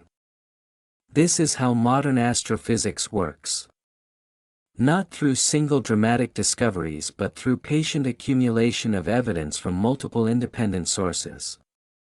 Each measurement constrains the possibilities. Each observation narrows the parameter space. Slowly, truth emerges. Consider the recent history of neutron-star mergers. In 2017, GW 170817 was detected by LIGO and Virgo. Gravitational waves announced the merger. But within seconds, the Fermi satellite detected gamma rays from the same location. Then optical telescopes saw the kilonova, the radioactive afterglow. Then X-rays. Then radio waves. 70 observatories on all 7 continents and in space observed this single event. The combined data revolutionized our understanding of neutron stars, heavy element formation, gamma-ray burst mechanisms. One event, observed comprehensively, yielded more insights than decades of single-wavelength astronomy. Imagine similar comprehensive observations of a gravastar event. If we could capture every aspect, gravitational waves, all electromagnetic wavelengths, neutrinos, cosmic rays, the resulting data set would be unprecedented. We could test gravastar models with exquisite precision. We could distinguish between alternatives. We could potentially solve the mystery definitively. But this requires coordination, preparation, rapid response. When LIGO detects a promising signal, alerts must go out instantly to observatories worldwide. Telescopes must slew to the source location within seconds. Data must be collected before transient phenomena fade. The infrastructure for this exists now, refined over years of practice. But it can always improve. Faster alerts, more telescopes, better coordination between different observer communities. Every improvement increases our chances of capturing that perfect observation, the one that reveals gravastar nature unambiguously. Some physicists argue we should look not at violent merger events but at quiescent objects. Many galaxies harbor supermassive compact objects in their centers. We call them supermassive black holes. But are they? If even a fraction are gravastars, they should exhibit subtle differences in their quiescent emission. The accretion disk structure would differ slightly. The X-ray variability would have different character. The radio emission would show particular patterns. These differences are small, requiring long-term monitoring campaigns. But patience could pay off. By studying multiple galactic centers over years, accumulating vast datasets, patterns might emerge. Statistical analysis could reveal population-level differences between true black holes and gravastars. This approach complements event-based searches. It's less dramatic but potentially more reliable. Rare violent events are exciting but also uncertain, too many variables, too much chaos. Steady observations of quiescent objects provide cleaner data, easier interpretation. The Vera Rubin Observatory, soon to begin operations in Chile, will survey the entire visible sky every few nights. Over a decade, it will create an unprecedented time-domain map of the universe.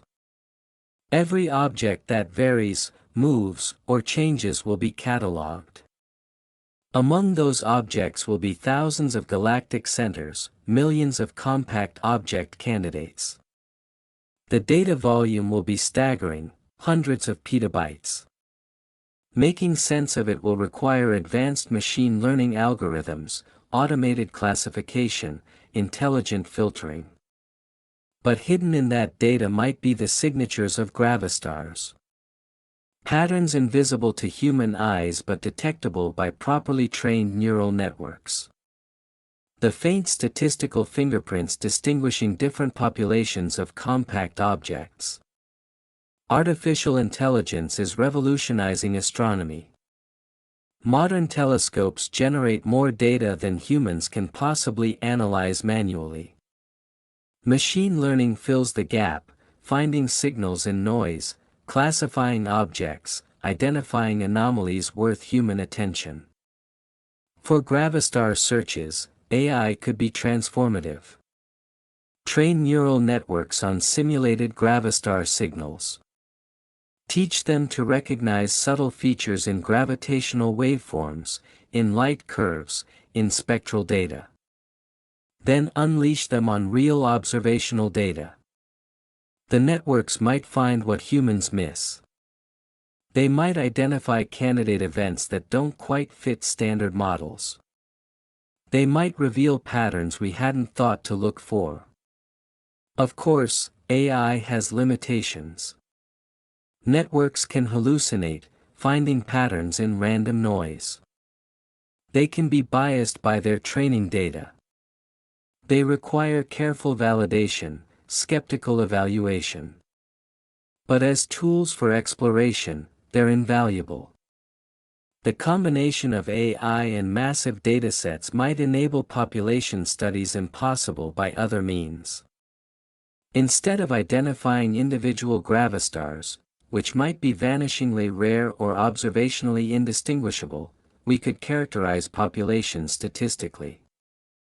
Do compact objects divide into distinct populations with different properties? Are there correlations between mass, spin, environment, and internal structure? Does the distribution of quasi-normal mode frequencies show unexpected features? Population studies could reveal the presence of gravastars even if individual identification remains elusive. This is a powerful approach, increasingly used across astrophysics. Beyond observations and simulations lies mathematical physics. Pure theory, divorced from immediate experimental constraints, exploring what's possible within the laws of nature as we understand them. Mathematicians and theoretical physicists continue developing the mathematical structure underlying gravastar models. They explore exotic geometries, unusual matter fields, novel boundary conditions. Sometimes these explorations lead to new physical insights. Sometimes they reveal mathematical curiosities with no obvious physical realization. But occasionally, purely mathematical work predicts something later discovered in nature. Dirac's equation predicted antimatter before positrons were observed. Einstein's equations predicted gravitational waves decades before technology could detect them. Black holes themselves were mathematical curiosities for 50 years before becoming observational reality. Perhaps gravastars follow this pattern. Mathematical solutions found decades ago, awaiting experimental confirmation. Or perhaps they're artifacts, mathematically consistent but physically unrealized. Only nature decides. Our job is to ask clearly, listen carefully, and accept the answer whatever it is.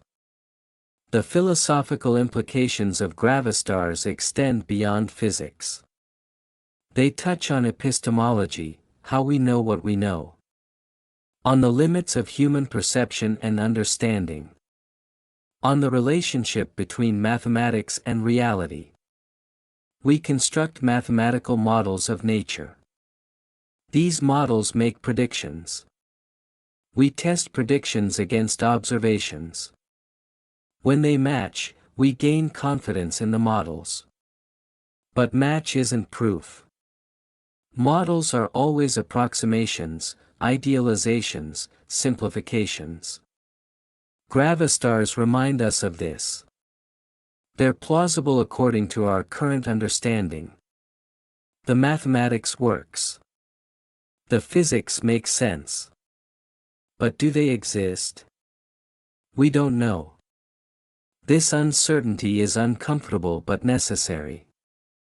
Science progresses by acknowledging what we don't know, not by pretending we know more than we do. Intellectual honesty requires admitting the limits of current knowledge. And those limits are vast. Despite centuries of progress, we understand perhaps 5% of the universe's content. The other 95%, dark matter and dark energy, remains mysterious. We know they exist through gravitational effects, but we don't know what they are. Gravastars might connect to these mysteries.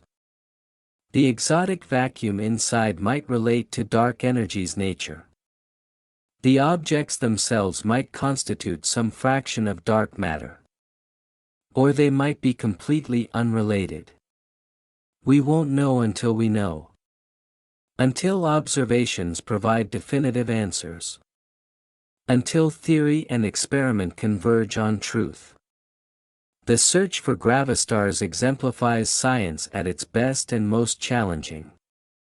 It requires bleeding-edge technology, sophisticated mathematical analysis, careful observational work, creative theoretical thinking, international collaboration, long-term funding, patience. It also requires something less tangible but equally important, scientific imagination. The willingness to consider possibilities that seem outlandish. The courage to challenge established paradigms. The intellectual flexibility to follow evidence even when it leads somewhere unexpected. Maverick ideas often fail. Most alternatives to mainstream theories prove wrong. This is fine, expected, part of the process. Science advances by proposing many ideas and ruthlessly eliminating the false ones. Survival of the fittest ideas through experimental selection. But occasionally, the maverick idea proves correct. The outlandish possibility becomes established fact. The fringe theory moves to the mainstream. And science is revolutionized. Will this happen with gravastars? Impossible to say. The jury is still out. The evidence remains ambiguous. The observations continue. What we can say is that the question is worth asking.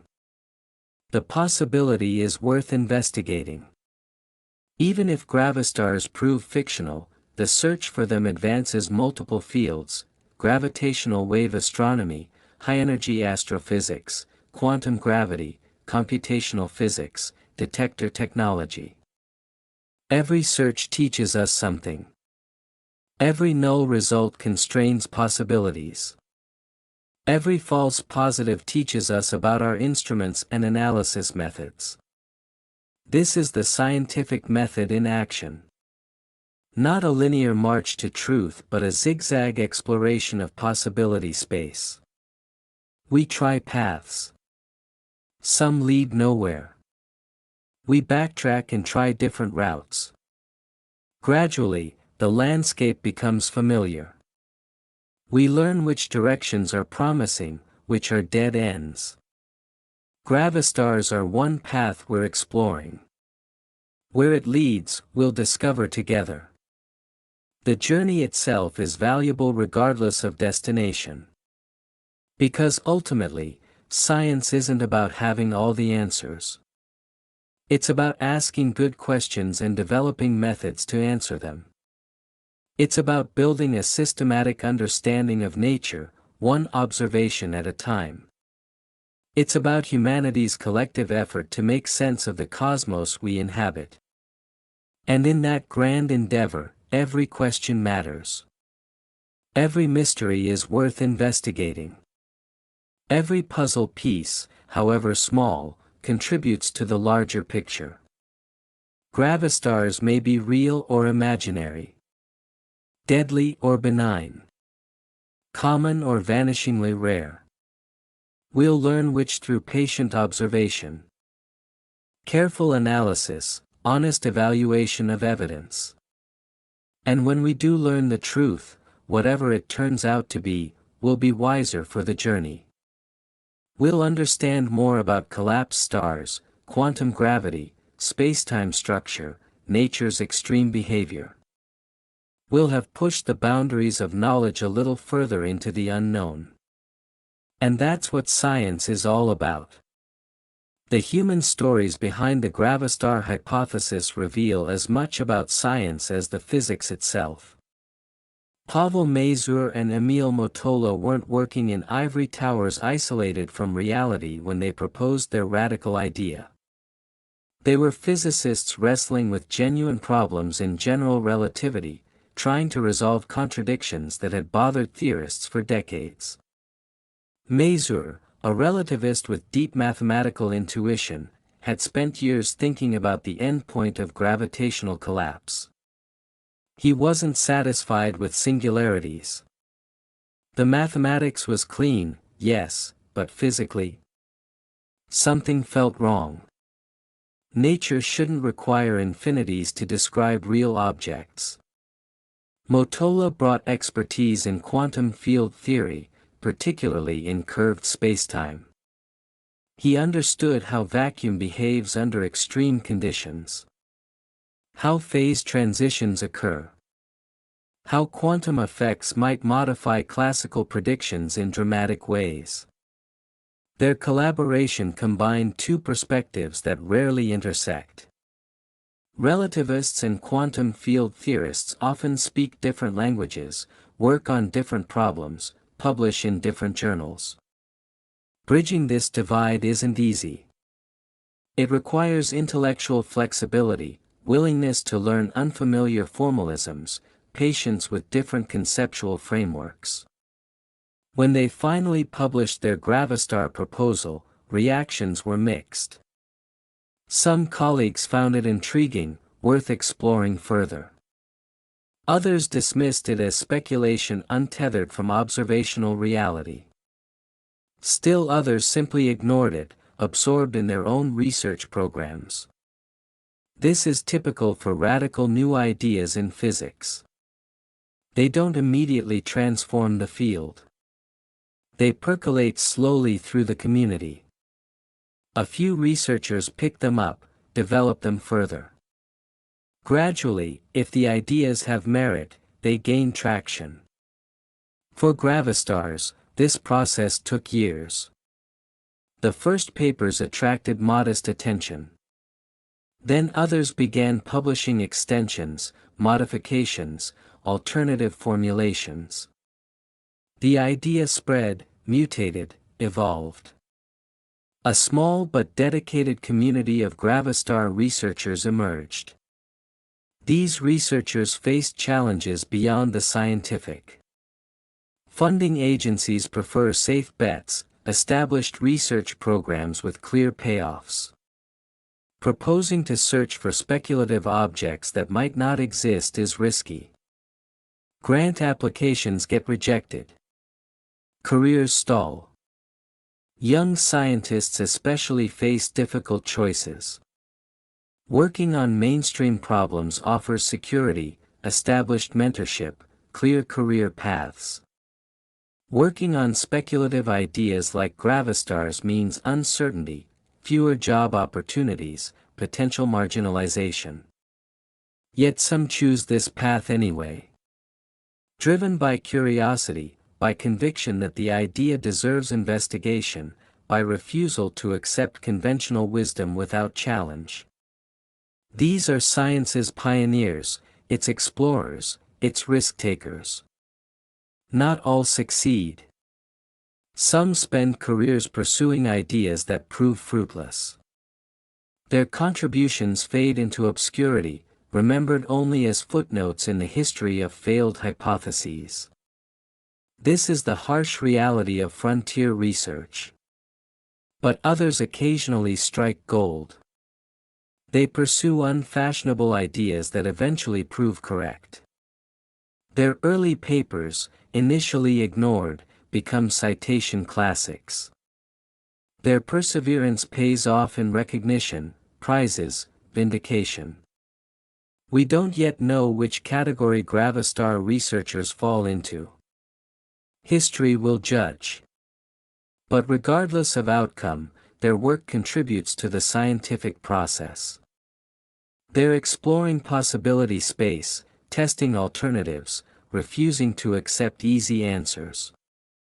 This intellectual courage deserves respect even when the specific ideas prove wrong. The sociology of scientific communities plays a crucial role in determining which ideas flourish and which languish. Science isn't purely objective. It's conducted by humans with biases, preferences, career pressures. The institutions of science, journals, conferences, funding agencies, shape research directions through their decisions about what to publish, spotlight, fund. For Gravastars, breaking into mainstream consciousness required persistent effort. Papers had to pass peer review, sometimes facing skeptical referees convinced the ideas were too speculative. Conference talks had to convince audiences to take the concept seriously. Grant proposals had to persuade reviewers that resources would be well spent. Each step presented obstacles. Not insurmountable, but real. The path from fringe speculation to respectable research program is long and uncertain. What helped Gravastars gain traction was the broader context of problems in black hole physics. The information paradox remained unsolved, troubling many physicists. The singularity problem continued to bother theorists. Alternative proposals to black holes addressed genuine concerns. When LIGO began detecting gravitational waves, suddenly the question became experimentally relevant. These weren't merely abstract theoretical musings anymore. They were testable hypotheses about real objects producing observable signals. This transformed the discourse.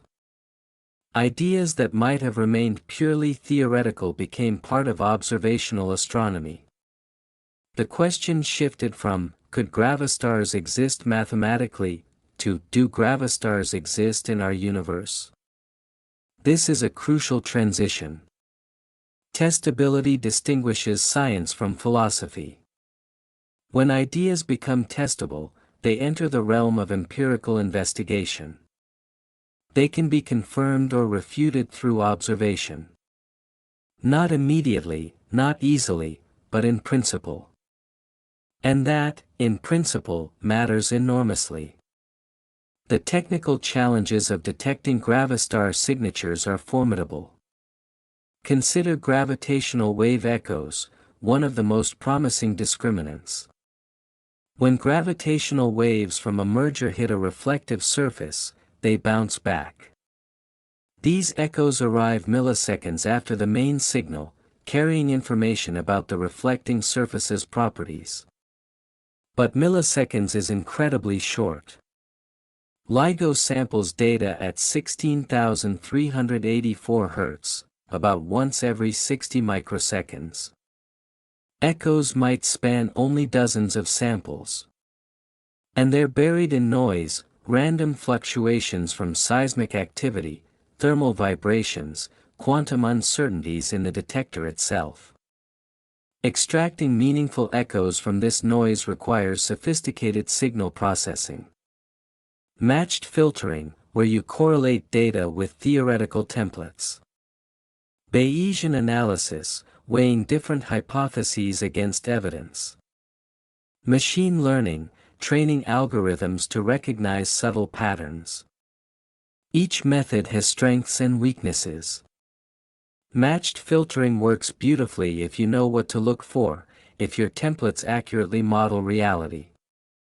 But if Gravastar echoes differ from theoretical predictions, due to complexities we haven't modeled, matched filtering might miss them.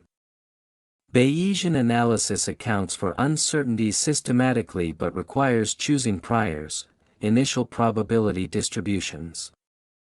Different priors can lead to different conclusions, introducing subjectivity. Machine learning can find unexpected patterns but also generates false positives. Neural networks are sophisticated pattern matching machines, and they'll match patterns even in pure noise if trained inappropriately. Navigating these challenges requires careful methodology, cross-validation, conservative interpretation. When researchers claim possible echo detections, the community responds with rigorous scrutiny. Are the statistical significance calculations correct? Could instrumental artifacts explain the signals? Have all systematic errors been accounted for? This is healthy skepticism, not obstruction. Science advances when claims are tested rigorously, when alternative explanations are explored thoroughly. Premature acceptance of weak evidence helps no one. Several claimed echo detections have been published, each met with counterarguments. Some researchers present evidence for echoes in certain events. Others reanalyze the same data and find no significant echoes, only noise fluctuations. The debates continue in journal pages and conference halls. This is science working as designed. Multiple groups independently analyzing data. Transparent methodology allowing others to reproduce or challenge results. Gradual convergence toward truth through collective effort. Eventually, consensus emerges. Either echoes become unambiguously detected, reproduced across multiple events by multiple groups, with statistical significance too strong to dispute. Or the evidence remains marginal, explained away by known systematic effects, and the community concludes no reliable echo detections exist yet. We're currently in the uncertain middle phase. Tantalizing hints but no definitive proof. This phase can last years or decades. It requires patience, continued observation, technological improvements. Similar stories play out across astrophysics. Dark matter detection efforts have produced numerous candidate signals over decades, each eventually explained by mundane processes or shown to be instrumental artifacts. Yet the search continues because dark matter definitely exists, gravitational evidence is overwhelming. Gravastars are different. We don't know they exist. We're looking for something that might be there or might not. This makes the search simultaneously more speculative and more exciting. Discovery would be revolutionary. Non-discovery simply means objects are rarer than hoped, or our detection methods insufficient. Either way, the effort advances detector technology, data analysis techniques, theoretical understanding. The journey is productive regardless of destination. Beyond gravitational waves, other observational avenues continue developing. X-ray astronomy has revealed spectacular phenomena around compact objects. Accretion disks spiraling into black holes, or what we assume are black holes, shine brightly in X-rays. The disk's inner edge location depends on whether there's an event horizon or solid surface. With black holes, matter can orbit arbitrarily close before plunging through the horizon. The innermost stable circular orbit depends on the black hole's spin but not on the presence of a surface. With gravastars, matter cannot penetrate the surface. It must interact with the incredibly dense shell material. This interaction would produce distinctive signatures, boundary layers, shock heating, surface emission. The innermost orbit location would differ from black hole predictions. Current X-ray telescopes lack resolution to see these fine details clearly. But next-generation instruments promise dramatic improvements.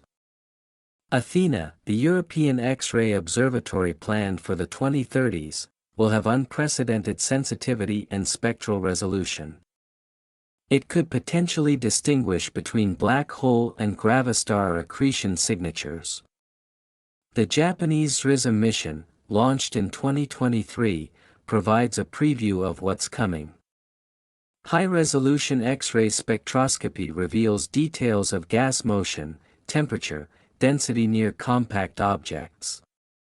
The iron K-alpha line, a characteristic emission from iron atoms, is particularly informative. Its shape and position encode information about spacetime curvature, gas motion, gravitational redshift. If gravastars exist, their iron line profiles should differ subtly from black holes. The differences are small, requiring long observations of bright sources. But they're potentially measurable. This exemplifies modern observational astrophysics, patient accumulation of high-quality data, sophisticated modeling, careful comparison with theoretical predictions. No single observation proves anything. But dozens of consistent measurements build a compelling case. Radio astronomy contributes its own insights. Very long baseline interferometry, linking radio telescopes across continents, achieves astonishing angular resolution. The Event Horizon Telescope demonstrated this spectacularly, imaging the shadow of M87's central object. Future expansions of EHT, adding telescopes in Africa and Asia, will improve coverage and resolution. Space-based radio telescopes, proposed for future missions, would extend baselines beyond Earth, achieving even finer resolution. With sufficient resolution, we might distinguish event horizon from solid surface. The photon sphere, where light orbits the compact object, has different structure depending on what lies beneath. A black hole's horizon absorbs photons. A gravastar's surface reflects them, though enormously redshifted. These reflected photons could, in principle, contribute to observable emission. Sophisticated radiative transfer calculations predict what we should see in different scenarios. The predictions differ subtly between black holes and gravastars. Observers compare data with predictions, using Bayesian model comparison to assess which scenario better fits observations. Current data is consistent with both, unable to distinguish definitively. But improved resolution and sensitivity will narrow the possibilities. The interplay between theory and observation here is intricate. Theorists predict observational signatures. Observers search for them. If found, theories gain support. If not found, theories are constrained or rejected. This feedback loop drives progress. For gravastars, the loop is still turning. Predictions exist. Searches continue. Definitive results await better data. Meanwhile, theoretical work explores increasingly exotic variations. Rotating gravastars present particular challenges. Angular momentum affects stability in complex ways. Centrifugal forces want to tear the object apart. Internal pressure must balance not just gravity but also rotation. The mathematics becomes fearsome. Exact solutions rarely exist. Numerical simulations are essential. And simulations require assumptions about matter properties at Planck density, properties we don't truly know. Different assumptions lead to different stability conclusions. Some models show rotating gravastars can be stable across wide parameter ranges. Others find stability only in narrow regions. Still others suggest rotation inevitably destabilizes these objects. Resolving these questions requires better understanding of quantum gravity. Until we have a complete theory of how spacetime behaves at Planck scales, uncertainties remain. This is frustrating but unavoidable. We're pushing against the boundaries of known physics. Some questions cannot be answered definitively with current knowledge. We do the best we can, acknowledge uncertainties clearly, and hope future theoretical breakthroughs provide answers. Quantum gravity remains physics's greatest unsolved problem. 90 years after quantum mechanics formulation, we still cannot consistently combine it with general relativity. The theories are fundamentally incompatible in their current forms. Many approaches have been tried. String theory, loop quantum gravity, asymptotic safety, causal dynamical triangulations, non-commutative geometry. Each has insights, mathematical beauty, dedicated proponents. None has definitive experimental confirmation. Gravastars might provide the experimental handle quantum gravity desperately needs. If we can observe these objects precisely enough, we might test quantum gravity predictions directly.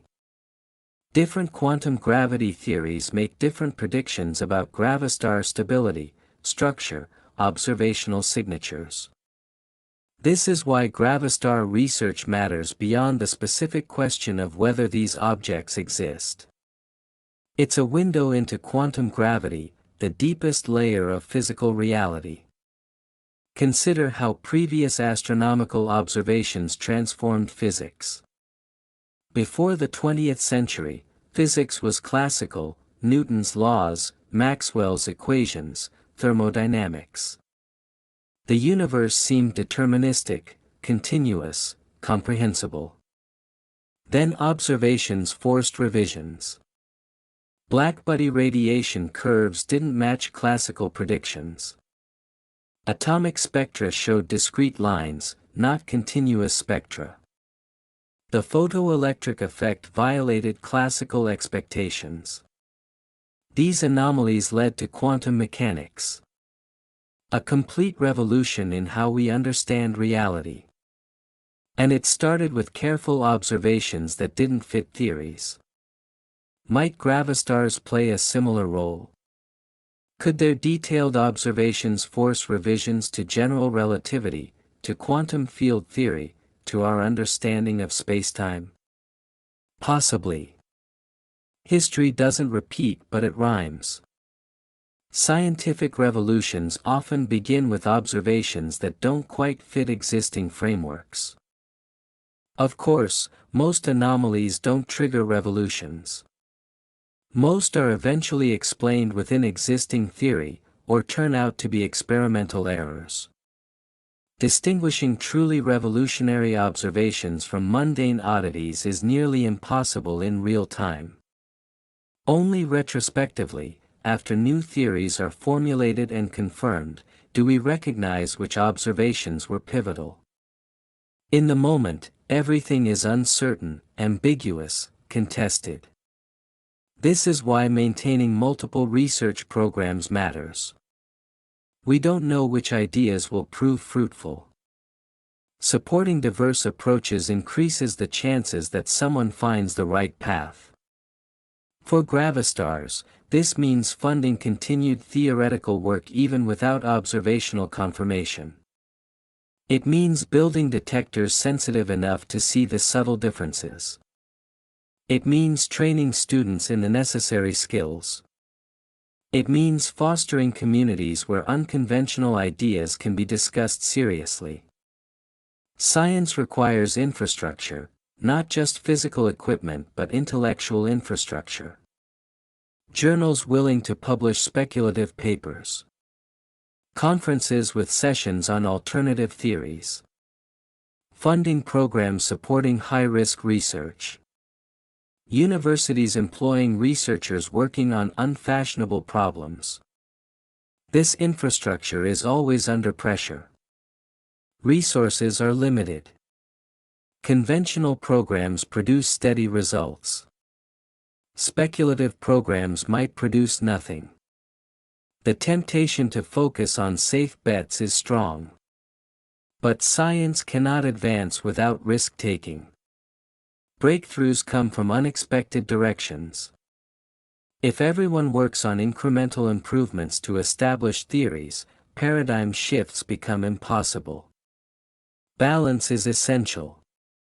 Most research should be conventional, building on solid foundations. But some fraction must explore alternatives, challenge orthodoxy, investigate radical possibilities.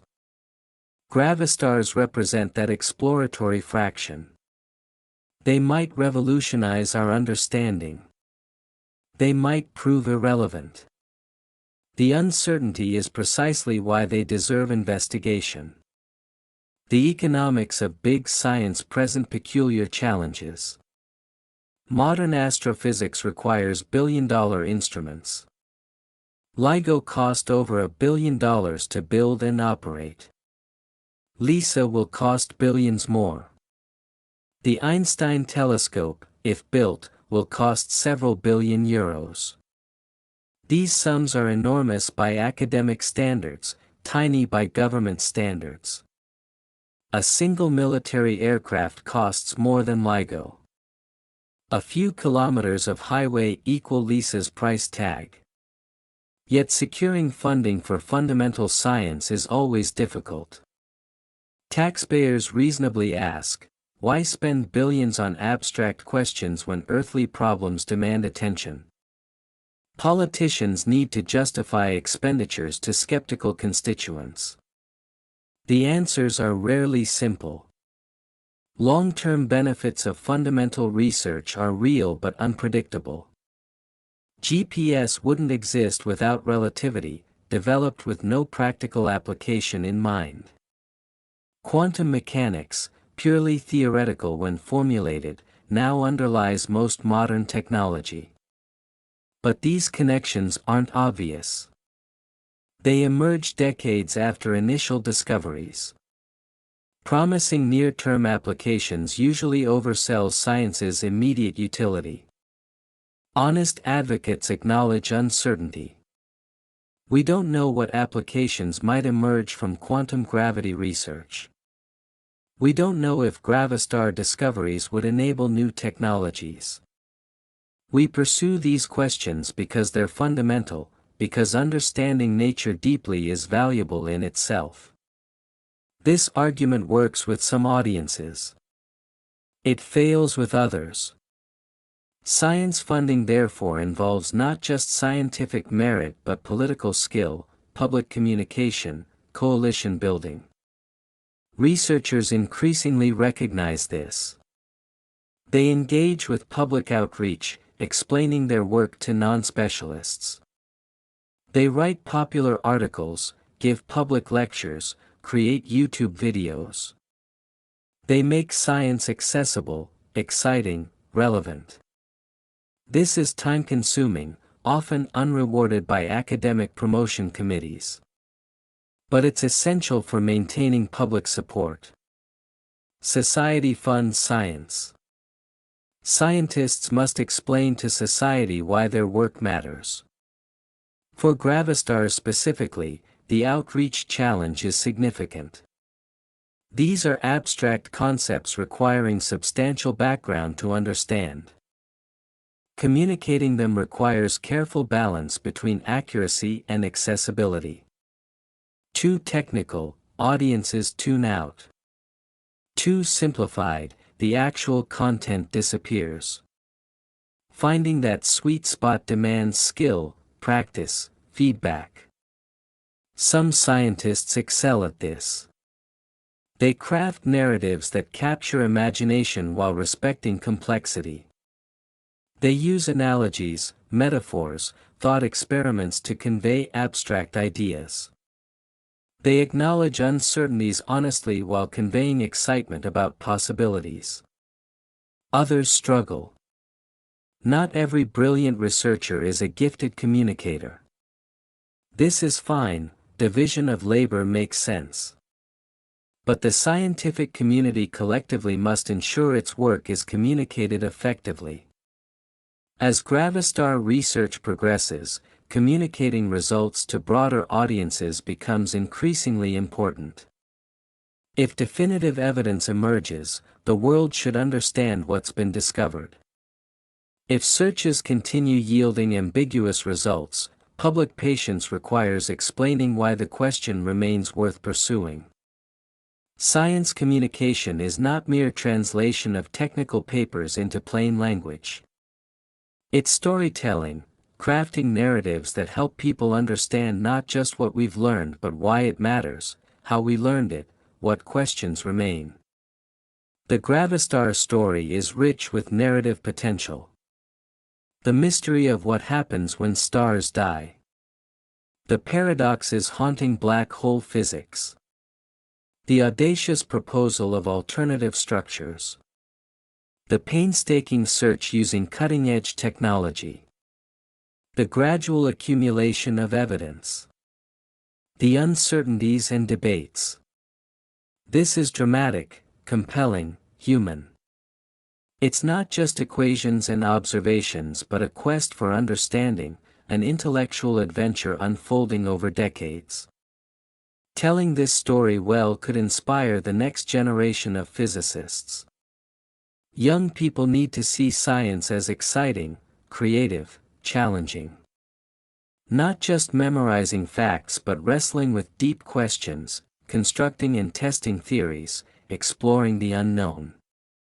Gravastars exemplify this. They're frontier research where fundamental questions remain open. Where clever ideas matter as much as expensive equipment. Where a graduate student with a good insight can make meaningful contributions. This accessibility is important for field health. If only massive collaborations at billion-dollar facilities can do meaningful work, opportunities narrow. But when theoretical and computational research can still make progress, talented individuals worldwide can participate. Gravastar research remains partially in this accessible regime. Important work happens through numerical simulations on university clusters. Through analytical calculations performed with pencil and paper. Through novel analysis of publicly available data. Not everything requires LIGO or LISA. Individual researchers and small groups can contribute meaningfully. This democratization of research opportunities is valuable, sustaining diverse participation. Of course, definitive observational answers ultimately require major facilities. But framing questions, developing analysis techniques, predicting signatures, this work happens broadly across the community. The community itself is fascinatingly diverse. Relativists, quantum field theorists, astrophysicists, computational physicists, observational astronomers. People trained in different disciplines, bringing different tools and perspectives. This diversity strengthens research, preventing groupthink, encouraging creative approaches. Interdisciplinary work is challenging. Different fields have different standards, different jargon, different implicit assumptions. Bridging these differences requires effort, patience, mutual respect. But the payoff is substantial. Problems that seem intractable from one perspective yield to tools from another. Observations that confuse astronomers clarify through theoretical analysis. Theoretical puzzles find resolution through computational exploration. Gravastars demand this interdisciplinary approach. No single perspective suffices. Understanding these potential objects requires integrating relativity, quantum physics, astrophysical context, observational capabilities. This integration is where science becomes art. Weaving together disparate threads into coherent tapestry. Seeing connections others miss. Asking questions that cut across traditional boundaries. The best science often happens at disciplinary boundaries, where established methods of one field meet unresolved problems of another. Where fresh eyes see possibilities entrenched specialists overlook. Gravastars emerged at such a boundary. Between relativity and quantum field theory. Between astrophysical observation and mathematical physics. This boundary location made them easy to miss initially but increasingly central as different fields converged. As gravitational wave astronomy matures, as detector sensitivity improves, as theoretical understanding deepens, gravastars move from fringe speculation toward mainstream inquiry. They're not yet established but no longer easily dismissed. This trajectory, from wild idea to serious research topic, is worth studying. It reveals how scientific consensus forms, how communities evaluate novel proposals, how frontier concepts gain or lose credibility. The process isn't always rational. Social factors matter. Who proposes ideas influences how they're received. Ideas from prestigious researchers at elite institutions get more attention than identical ideas from unknown researchers at obscure universities. This is unfortunate but human. Reputation and social capital matter in science as in all human endeavors. Complete objectivity is impossible when humans do the judging. But science has self-correcting mechanisms. Over time, evidence accumulates. Good ideas supported by data gain acceptance regardless of source. Bad ideas fail regardless of who proposes them. The timeline varies, but truth eventually emerges. For Gravastars, we're watching this process unfold. The hypothesis has circulated for 2 decades. It's gained adherence, spawned research programs, generated testable predictions. But it hasn't yet achieved consensus acceptance. The next decade will be crucial. LIGO and Virgo continue collecting data. LISA's launch approaches. New telescopes come online. Detector sensitivity improves. Analysis techniques refine. By 2035, we'll likely know much more. Either Gravastar evidence will be compelling, or continued null results will push the hypothesis toward obscurity. Either way, clarity will emerge from current ambiguity. This is the exciting phase, where real progress happens, where uncertainty resolves into knowledge. Being present for this transition, contributing to it, witnessing it unfold, this is the privilege of contemporary researchers. Future historians of science will look back at this era, analyzing how the Gravastar question was resolved. They'll read papers, conduct interviews, trace intellectual lineages. They'll construct narratives explaining how understanding developed. But we're living it. We don't know how the story ends.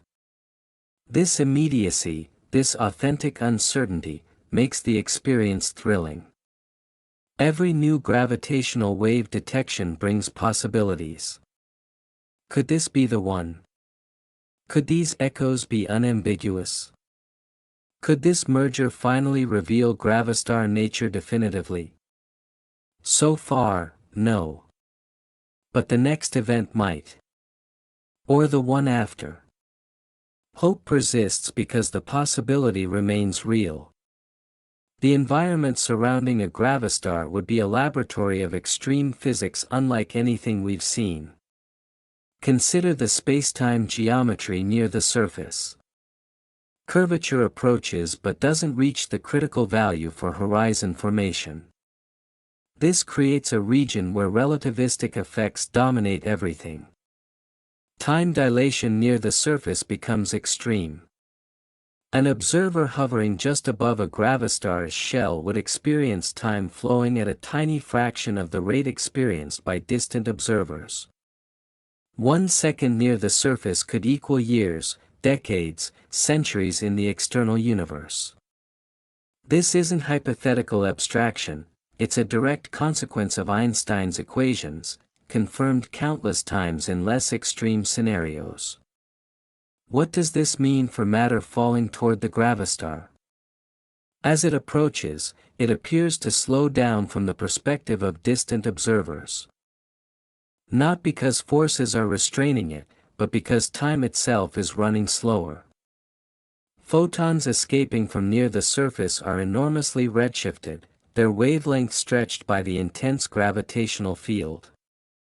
This creates observational challenges. Emissions from the surface or near-surface region would be redshifted into invisibility in many cases.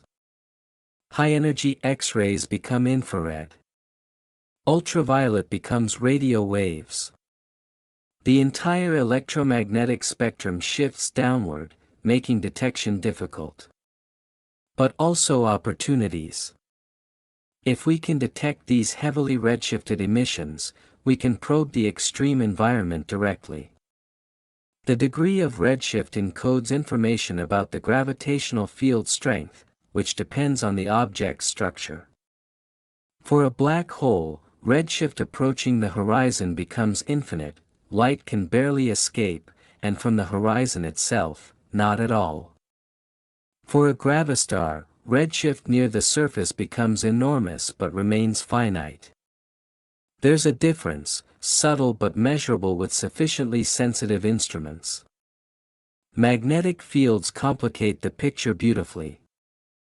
Compact objects often possess powerful magnetic fields, remnants from their progenitor stars compressed into tiny volumes. Field strengths near neutron stars reach trillions of Gauss, quadrillions of times Earth's field. Gravastars could harbor similarly intense fields. These fields would thread through the accretion disk, channeling matter, accelerating particles to relativistic energies, generating jets of plasma shooting outward at near-light speeds.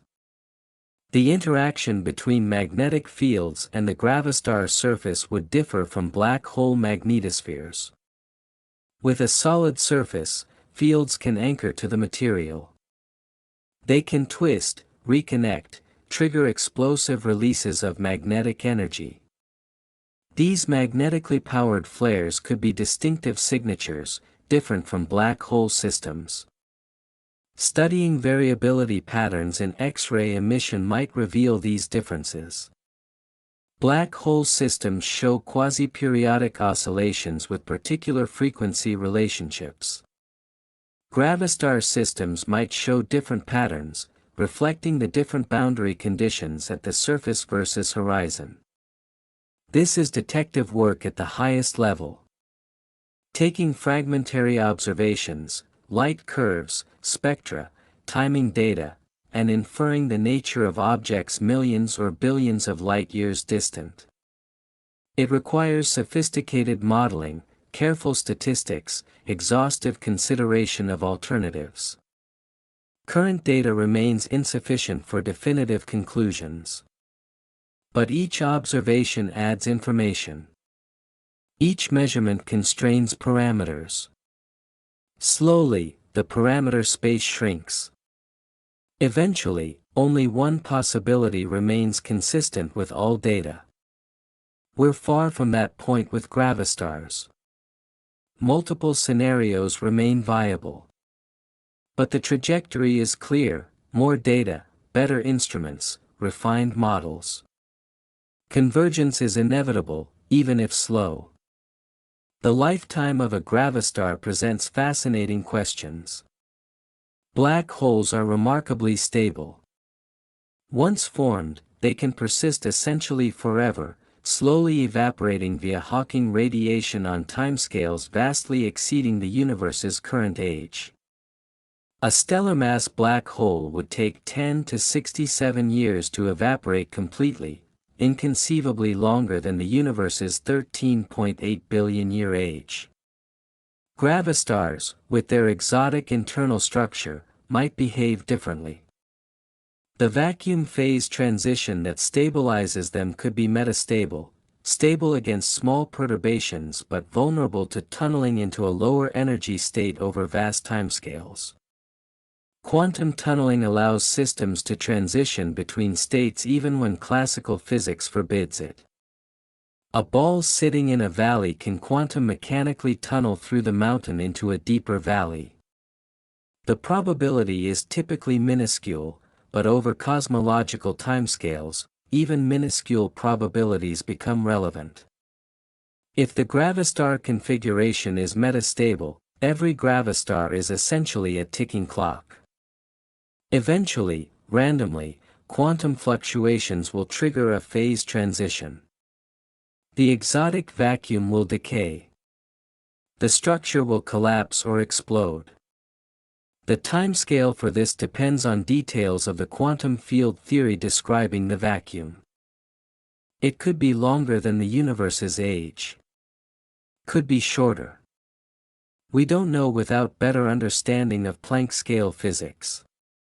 This uncertainty makes population predictions difficult. If gravastars decay rapidly, few ancient ones would remain. If they're truly stable, primordial gravastars from the early universe could still exist. Observing the gravastar mass distribution could provide clues. If old gravastars decay preferentially, we'd expect to see mostly young systems. If age doesn't matter, the distribution would reflect formation history. Of course, distinguishing gravastar age from black hole age observationally is nearly impossible. We can't directly measure how long a compact object has existed. We can only infer age from environmental clues, stellar populations nearby, galaxy properties, cosmological redshift. These indirect methods have large uncertainties. But they're what we have. Astrophysics often requires extracting maximum information from minimal data. The formation mechanisms for gravastars remain contentious. If they exist, how do they form? Do all sufficiently massive stars produce gravastars instead of black holes? Only stars with specific properties? Or do gravastars form through completely different processes? One possibility: direct collapse in the early universe. In the first hundreds of millions of years after the Big Bang, the universe contained no heavy elements. Stars formed from pure hydrogen and helium, fundamentally different from modern stars rich in heavier elements. These primordial stars could be incredibly massive, hundreds or thousands of solar masses. When such monsters collapsed, conditions might favor gravastar formation over black hole formation. The physics differed from contemporary stellar collapse due to different compositions, different rotation rates, different magnetic field properties. If primordial gravastars formed in significant numbers, they could constitute dark matter. They'd be invisible. No nuclear fusion means no light, but gravitationally influential. They'd cluster with normal matter, affecting galaxy formation, contributing to the dark matter halos observed around galaxies. Detecting primordial gravastars would be extraordinarily difficult. They're dark, compact, potentially scattered across the universe.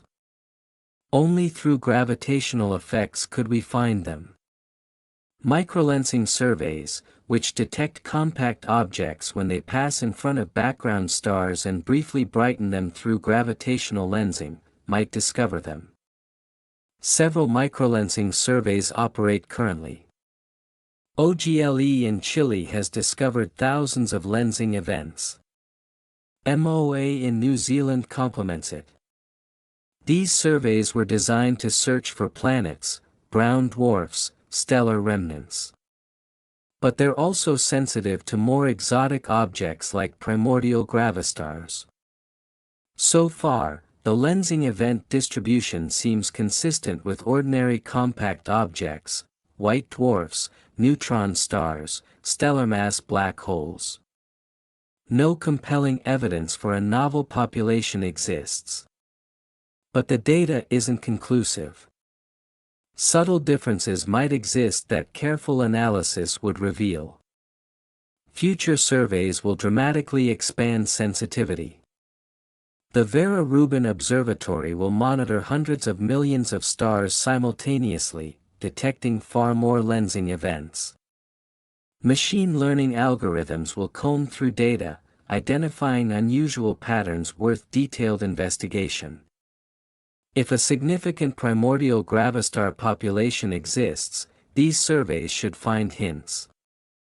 Population statistics would show anomalies. Mass distributions would differ from expectations. Spatial distributions might reveal unexpected clustering. This is statistical astronomy at scale. Individual events prove little. But aggregate patterns over millions of observations can reveal truths invisible in smaller samples. Another formation channel, mergers. When two neutron stars merge, they create a hypermassive object, temporarily supported against collapse by rapid rotation. This object is unstable, and within seconds to hours, it must collapse. Standard theory predicts black hole formation.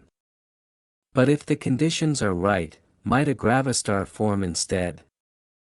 The merger environment is extraordinarily complex. Matter is heated to trillions of degrees. Densities exceed nuclear density. Magnetic fields are amplified to extreme values. In this chaos, could quantum effects trigger the vacuum phase transition? Could the system find the gravastar configuration rather than collapsing to a black hole? Some theorists argue yes.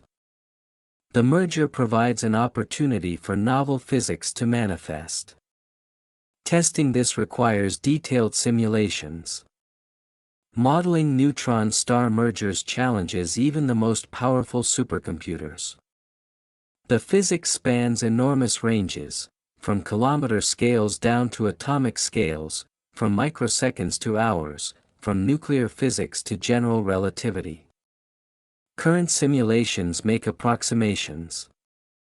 They must. Perfect simulations are impossible. But as computational power increases, as algorithms improve, simulations become more realistic. They can incorporate more physics, resolve finer details, run longer. If merger-produced gravastars are possible, simulations should eventually show them. The code would predict specific conditions leading to gravastar versus black hole formation. Observational searches could then target mergers meeting those conditions. GW170817, the neutron star merger detected in 2017, provided a wealth of data. The gravitational wave signal, electromagnetic counterparts across all wavelengths, timing of different emissions. All of this constrains what happened when those stars merged. The data is consistent with black hole formation, but also with several alternative scenarios, including potentially gravastar formation. The degeneracy between models frustrates definitive interpretation. Future detections with better sensitivity might break this degeneracy. If we can observe the late-time behavior more clearly, see how the remnant settles or oscillates, measure its properties more precisely, we can distinguish between alternatives. Each merger provides a natural experiment. Nature sets up the conditions. We observe the results. Collectively, Dozens or hundreds of merger observations will constrain formation physics powerfully. This is a long game. Individual events provide limited information. But patterns emerging from many events reveal underlying physics. Patience is required, but the payoff is understanding how these extraordinary objects come into existence. The chemical enrichment history of galaxies could encode gravastar signatures. When massive stars explode as supernovae, they scatter heavy elements into space. These elements incorporate into new stars, planets, eventually living organisms. We are made of stardust, literally. But compact object formation mechanisms affect which elements are produced and in what quantities. Black hole formation versus gravastar formation versus direct supernova might leave different chemical fingerprints in galactic composition. If gravastars form frequently, they might retain more matter rather than ejecting it in explosions. This could alter the relative abundances of various elements compared to expectations from standard stellar evolution models. Galactic archaeology, reconstructing galaxy history from current composition, might reveal these effects. If observed element ratios don't match predictions from standard models, exotic formation channels like gravastars could explain discrepancies. This is indirect, circumstantial evidence. Many factors affect galactic chemistry. Disentangling them requires careful modeling, accounting for countless processes. But anomalies in chemical evolution could point toward non-standard compact object formation. The most metal-poor stars, ancient stars born when the universe was young, provide particularly valuable clues. Their compositions reflect enrichment from the very first stellar generations. If those early stars produced gravastars rather than black holes, the chemical signatures should differ detectably. Surveys like SDSS and Gaia have cataloged millions of stellar spectra. Data mining these archives for anomalous chemical patterns is ongoing. Most anomalies will have conventional explanations. But occasionally, something genuinely new emerges from big data. Gravastars would participate in dynamical processes within galaxies. Dense stellar environments like globular clusters contain thousands of stars in compact volumes. Interactions are frequent. Compact objects can collide, merge, be ejected at high velocities. If some compact objects are gravastars rather than black holes, dynamical evolution would differ subtly. Interaction cross-sections might differ. Energy transfer during close encounters would vary. Over millions of years, these small differences accumulate into observable effects. Globular cluster dynamics are complex. N-body simulations tracking individual stars require immense computation. But they're feasible now for modest-sized clusters.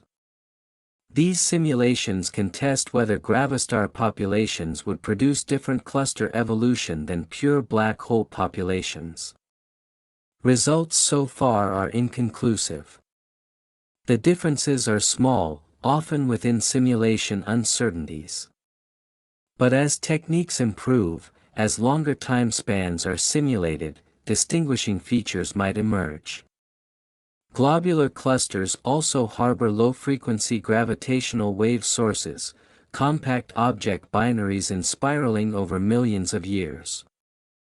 Future space-based detectors like LISA will observe these systems.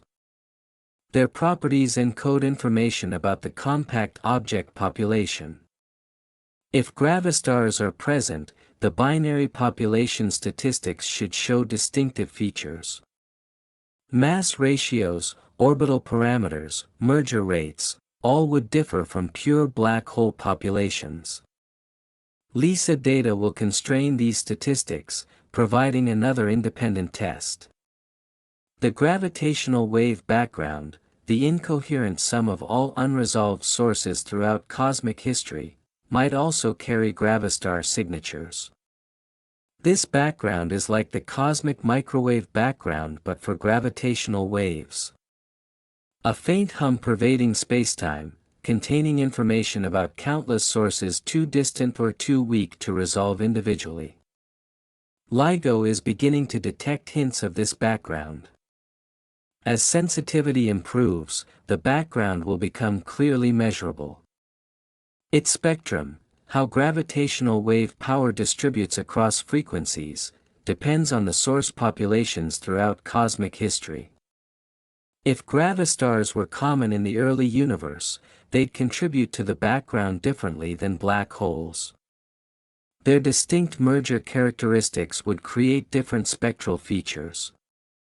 Measuring the background precisely could reveal the presence of non-standard compact objects. This is archaeology through gravitational waves. The background encodes history. By decoding it, we reconstruct the past. We learn what processes operated when, how frequently, with what properties. It's like paleontology but for spacetime itself. We're excavating ancient gravitational fossils, reading the universe's history written in ripples of geometry. The philosophical implications of gravastar existence extend into metaphysics. If these objects are real, they challenge our concepts of inside and outside, surface and interior. A black hole has no surface in the conventional sense. The event horizon is not a physical boundary but a mathematical surface in spacetime, a point of no return. There's no stuff there, no material boundary. It's pure geometry. A gravastar has a genuine surface, physical and material. Yet that surface is so thin, potentially a Planck length, that it challenges our notion of what surface means. Can something one Planck length thick meaningfully be called a surface? Or is it something else entirely, a quantum geometric structure without classical analog? These questions aren't merely semantic. They touch on deep issues about the nature of physical reality at fundamental scales. What exists when we push to the smallest possible distances? What do spatial concepts like boundary or interior mean when quantum effects dominate? Physics typically deals with operational definitions. A surface is whatever reflects particles or absorbs them. An interior is whatever lies within a boundary. These definitions work perfectly at human scales and even down to atomic scales. But at Planck scales, operational definitions become problematic. We cannot operationally probe distances smaller than a Planck length. We cannot measure positions with such precision. The Heisenberg uncertainty principle forbids it. So when we speak of a gravastar's Planck-thick shell, we're extrapolating concepts beyond their operational regime. We're doing metaphysics disguised as physics. This doesn't make the discussion meaningless. Metaphysical questions often drive physics progress. Asking, what is space, or what is time, sounds metaphysical, but it led Einstein to relativity. Asking, what is simultaneously, led to understanding relativity's core. Similarly, asking, what is a surface at Planck scales, might lead to insights about quantum gravity. The question forces us to think carefully about how classical geometric concepts emerge from quantum substrate. Gravastars are thought experiments made potentially real. They're conceptual probes of physics boundaries. Whether or not they exist physically, thinking clearly about them advances understanding.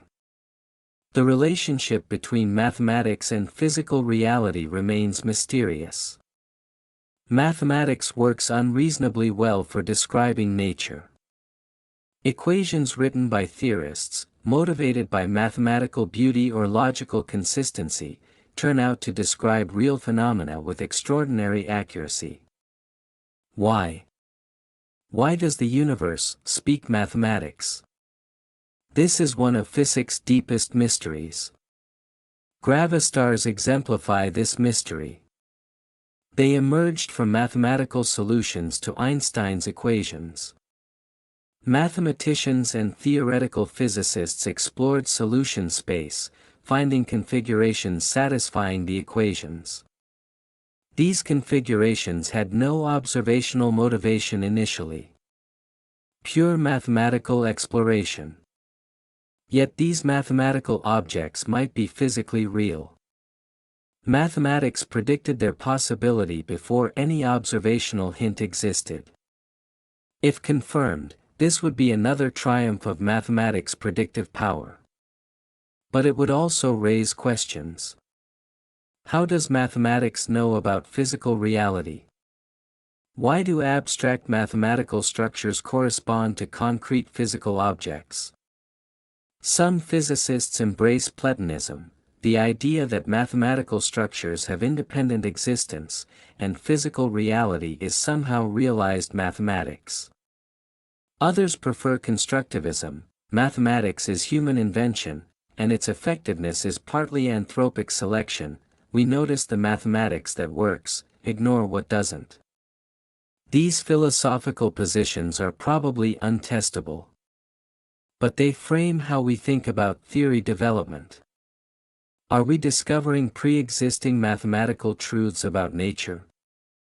Or inventing useful descriptions that happen to fit observations? For Gravastars, both perspectives have merit.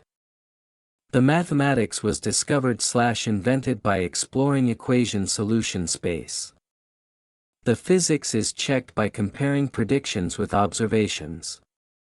The interplay between mathematical exploration and empirical testing is where knowledge emerges. This interplay is science's essence. Theory without observation is speculation. Observation without theory is stamp collecting. Together, they create understanding. The pace of progress in Gravastar research depends on factors beyond pure science. Funding cycles, personnel availability, competing priorities all matter. Science doesn't occur in a social vacuum. Currently, Gravastar research occupies a middle tier of attention. It's not fringe, respected researchers publish papers, conferences have sessions, grant proposals sometimes succeed. But it's not mainstream either. The bulk of compact object research assumes black holes. This positioning affects everything. Graduate students interested in Gravastars find fewer advisors, fewer positions. Postdocs working on Gravastars face competitive job markets. Tenure-track faculty need to balance unconventional research with safer projects producing steady publications. These pressures shape research trajectories. Ambitious projects get scaled back. Risky ideas get deferred. The path of least resistance leads toward mainstream topics. Yet some researchers persist anyway. They find ways to work on questions they find compelling, even at career cost. This persistence is admirable but shouldn't be necessary. Ideally, scientific merit alone would determine research directions. But we don't live in ideal worlds.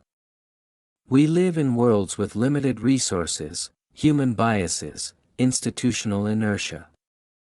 Navigating these realities while maintaining scientific integrity is challenging. For Gravastar research to flourish, it needs institutional support.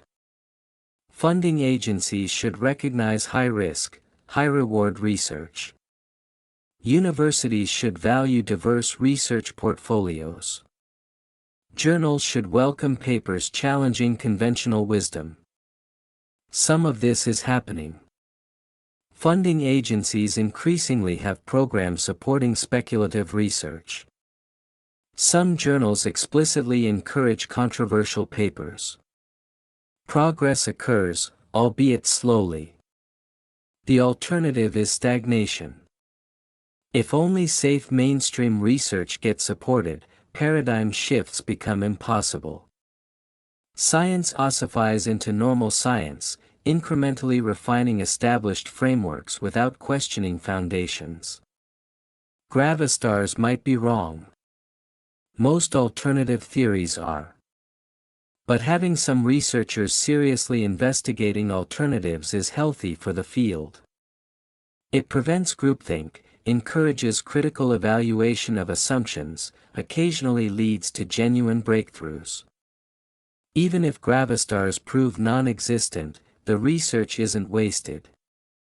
Techniques developed for searching them apply to other problems. Theoretical insights about exotic vacuum states inform cosmology. Detector improvements benefit all gravitational wave astronomy.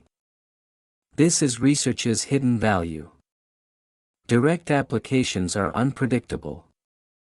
But general capabilities developed through research enable future work we can't foresee. LIGO wasn't built to search for gravastars. It was built to detect gravitational waves from black hole mergers. But having built it, we can use it to search for gravastars too. The infrastructure serves multiple purposes. Similarly, any major new detector or telescope enables science beyond its primary mission. This generality argues for ambitious projects even when specific payoffs are uncertain. The technological spillovers from gravitational wave astronomy are significant. LIGO required advances in laser stabilization, vibration isolation, vacuum technology, data analysis. These advances have applications far beyond astrophysics. Medical imaging benefits from signal processing techniques developed for gravitational wave detection. Precision manufacturing improves through vibration isolation technology. Materials science advances through ultra-high vacuum requirements. These spillovers rarely appear in project proposals. They're happy accidents, bonus benefits from pursuing fundamental science. But collectively, they justify major investments in basic research. For gravastars specifically, technological demands are similar to black hole searches. No fundamentally new technology is required. This makes the research relatively low cost compared to detector construction. The major costs are personnel, scientists' time and expertise. But these are modest compared to hardware. A few dozen researchers working on gravastar theory and observations cost perhaps tens of millions annually. A rounding error in major facility budgets.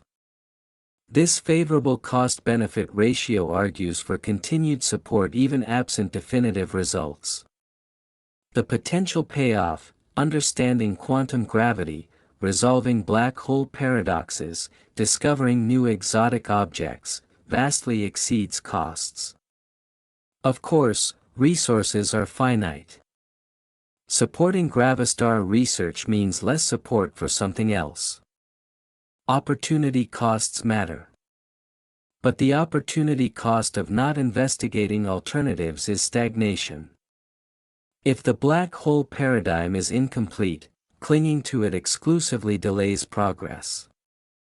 Some diversification of research programs is prudent risk management. Ideally, we'd support multiple approaches simultaneously. Black hole research should continue, it's productive and successful.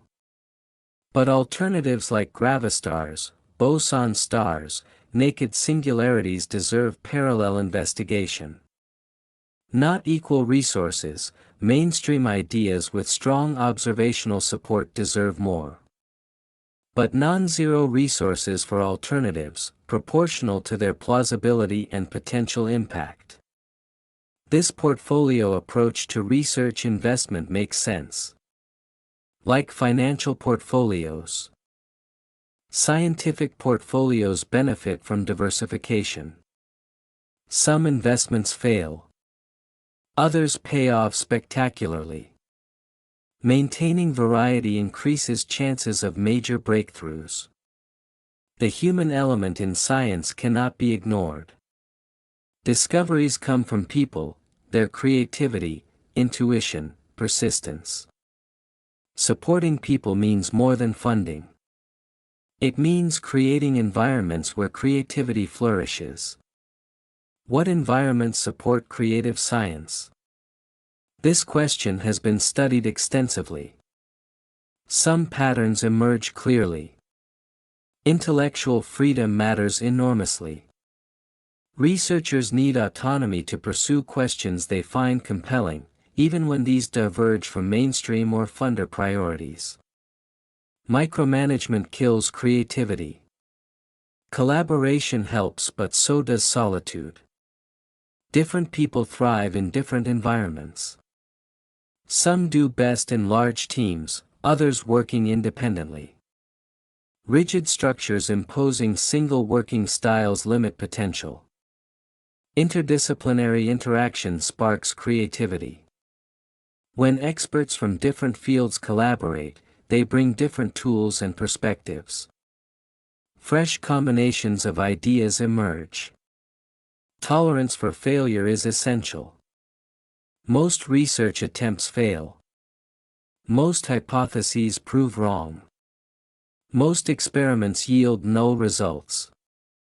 If failure is punished, risk-taking disappears. Only safe incremental work occurs. Long-term stability enables ambitious projects. Constantly scrambling for next grant prevents thinking deeply about hard problems. Some level of sustained support, without excessive justification requirements, allows depth. These principles are well known. Implementing them is challenging. Institutions have inertia. Funding systems have established patterns. Changing them requires political will, which requires public understanding of science's nature. The public largely misunderstands how science works. Movies portray lone geniuses having sudden insights. News reports emphasize breakthrough discoveries. The long, messy, uncertain process of actual research rarely appears. This creates unrealistic expectations.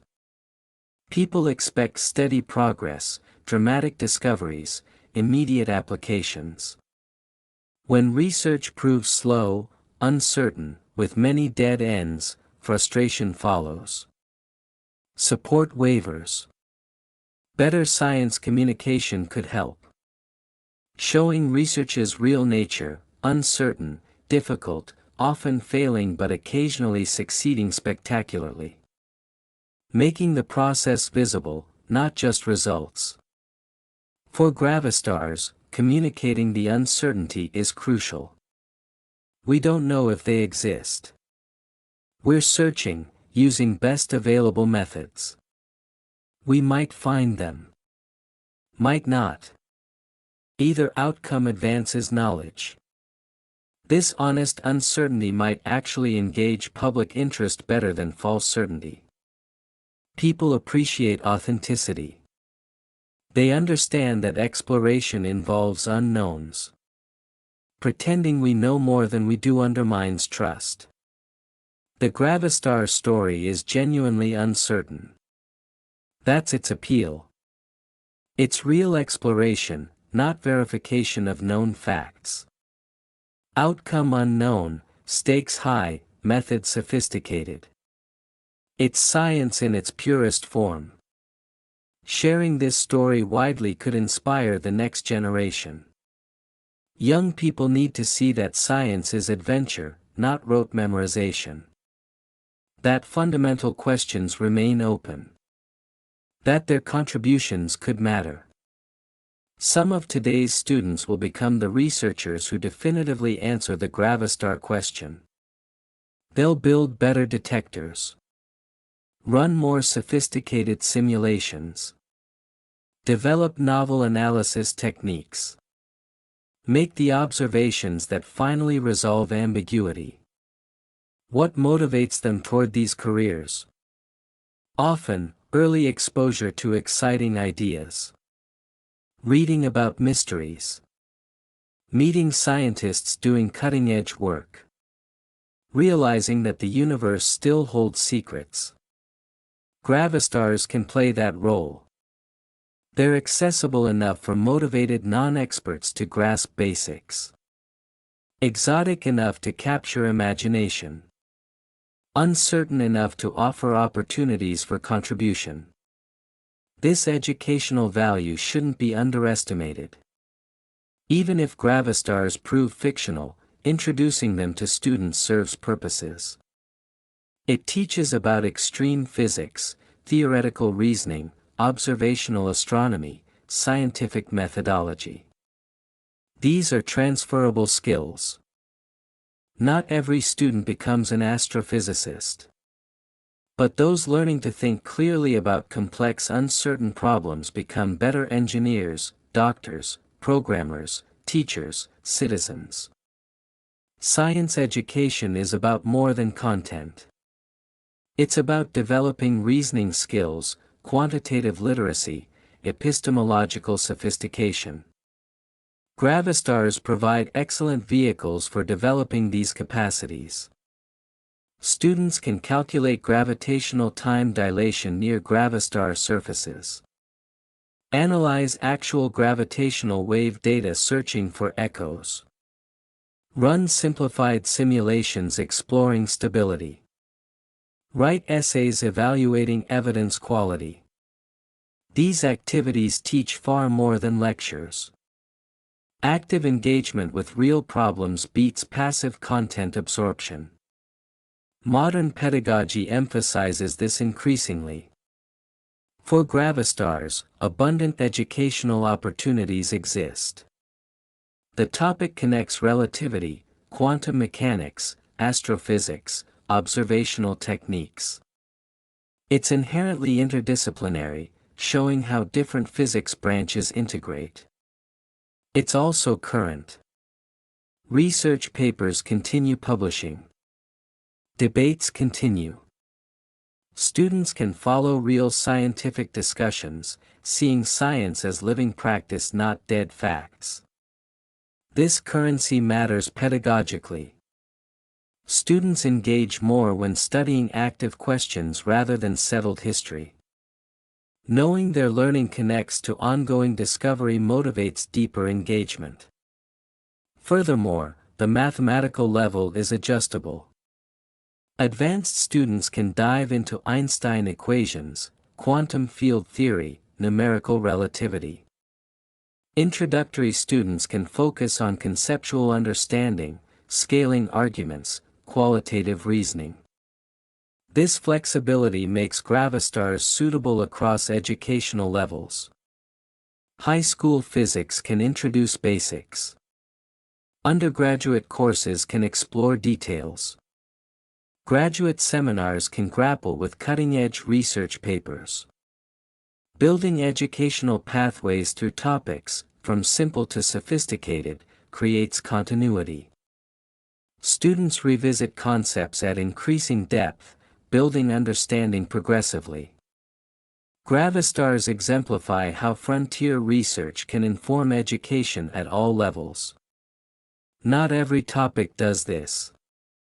Some research is too technical, too specialized, too disconnected from foundations. But Gravastars connect fundamentals, gravity, quantum mechanics, light, matter, to extreme frontiers. They're pedagogically valuable precisely because they span this range. As the search continues, educational materials multiply. Researchers write review articles. Science communicators create visualizations. Documentary producers make films. These resources become educational tools. Teachers can assign review articles to advanced students. Show visualization videos in introductory courses. Use documentary clips to motivate discussions.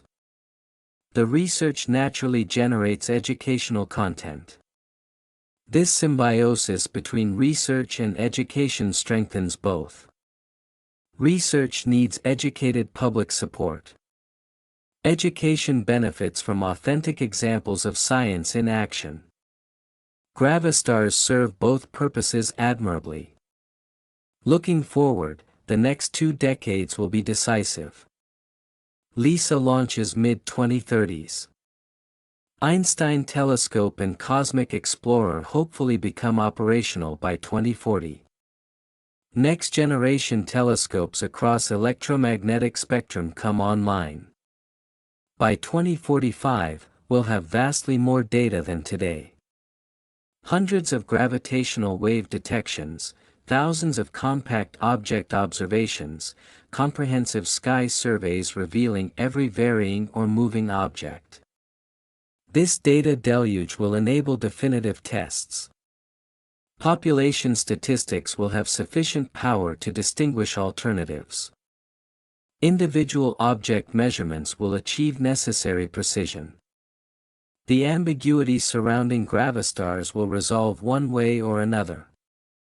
Either they'll be confirmed, revolutionizing compact object astrophysics. Or they'll be ruled out, eliminating an attractive alternative and strengthening black hole paradigm. Or, perhaps most interestingly, observations will demand something even more exotic than current proposals.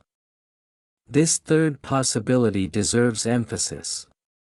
Science repeatedly surprises us. Nature is not obligated to fit our categories.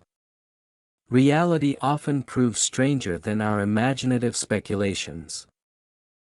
We proposed gravastars to avoid singularities and preserve information.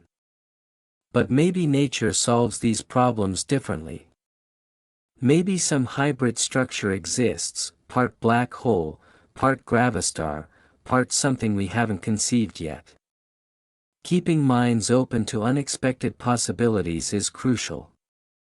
Dogmatic attachment to any particular model, even alternatives to mainstream, limits scientific progress. The history of astronomy is littered with confident predictions proven wrong. The steady-state universe, luminiferous ether, phlogiston, caloric fluid. Each seemed reasonable at the time. Each was abandoned when better alternatives emerged.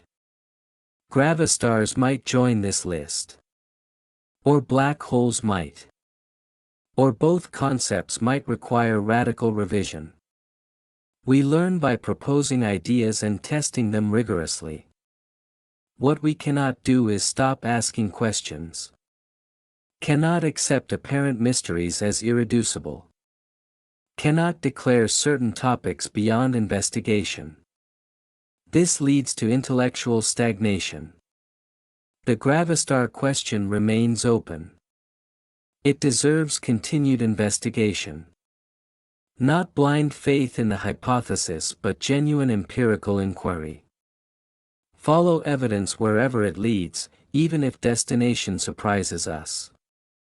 The instruments we're building, gravitational wave detectors, radio interferometers, X-ray telescopes, are agnostic about gravastars versus black holes. They simply observe nature with unprecedented precision. What they reveal will inform theory, not confirm preconceptions. This is proper scientific methodology. Build instruments capable of decisive measurements. Make observations carefully. Analyze data rigorously. Let nature speak. Listen to what she says. Sometimes nature whispers. Signals are faint, ambiguous, susceptible to multiple interpretations. Then patience is required. More data, better instruments, refined analysis. Sometimes nature shouts. Unexpected phenomena appear unmistakably, demanding explanations. Established theories prove inadequate. Paradigm shifts become necessary. We don't yet know which scenario applies to Gravastars. The whisper or the shout. Gradual evidence accumulation or dramatic revelation. Both have precedent. Gravitational waves were whispers, predicted theoretically, sought for decades, finally detected after technological maturity enabled sufficient sensitivity. Dark energy was a shout, discovered unexpectedly from supernova observations, forcing cosmological revolution. Gravastars might follow either pattern. Or something between. Or something entirely different. The beauty of exploration is precisely this unpredictability. Certainty is for finished sciences, if such exist. Frontier research inhabits uncertainty. Discomfort with ambiguity is understandable but must be overcome. Ambiguity is the natural state when knowledge advances. The philosophical stance of accepting uncertainty while actively working to reduce it characterizes scientific thinking. It's neither blind skepticism rejecting all claims nor credulous acceptance believing everything. It's reasoned evaluation of evidence, proportional confidence to data quality, willingness to revise conclusions when new information arrives. Applied to Gravastars, they're plausible given current understanding. Evidence is insufficient for confident acceptance. Continued investigation is warranted. Definitive conclusions await better data. This balanced position frustrates those seeking simple answers. Are Gravastars real? Yes or no? We want definitive statements. Science often provides probabilities instead. Conditional statements. Nuanced positions. This nuance reflects reality's complexity. Simple binary answers rarely capture truth about sophisticated questions. The world doesn't organize itself for our cognitive convenience. Gravastars force confrontation with this complexity. They challenge us to think carefully about what we know, how we know it, what constitutes adequate evidence, how competing hypotheses should be evaluated. These metascientific questions are as important as object-level questions about compact object structure. How we think about evidence shapes what conclusions we reach. Methodology matters as much as data. Bad methodology can extract wrong conclusions from good data. Good methodology can extract maximal information from limited data. The quality of scientific reasoning determines knowledge quality. For Gravastars, employing best methodology means several things. Rigorous statistical analysis quantifying confidence levels.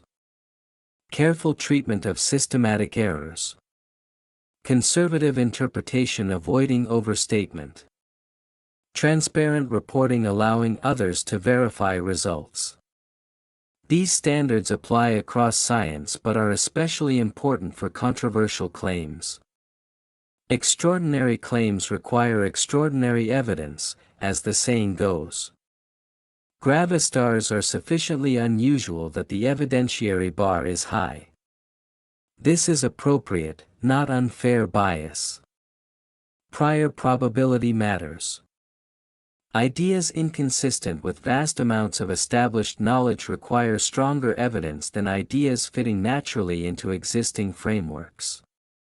Black holes fit naturally into general relativity. They're predicted directly from the theory, observed abundantly, explain numerous phenomena. Displacing them requires compelling reasons. Gravastars provide such reasons in principle, avoiding singularities, preserving information. But these conceptual advantages must be validated observationally.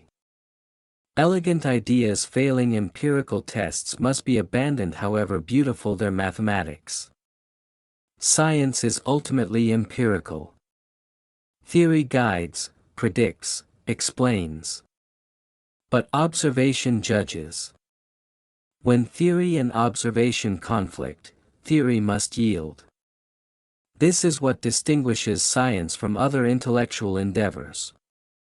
Mathematics can pursue logical consistency independent of physical reality. Philosophy can explore concepts without empirical constraints. Science must always ground itself in observations of nature.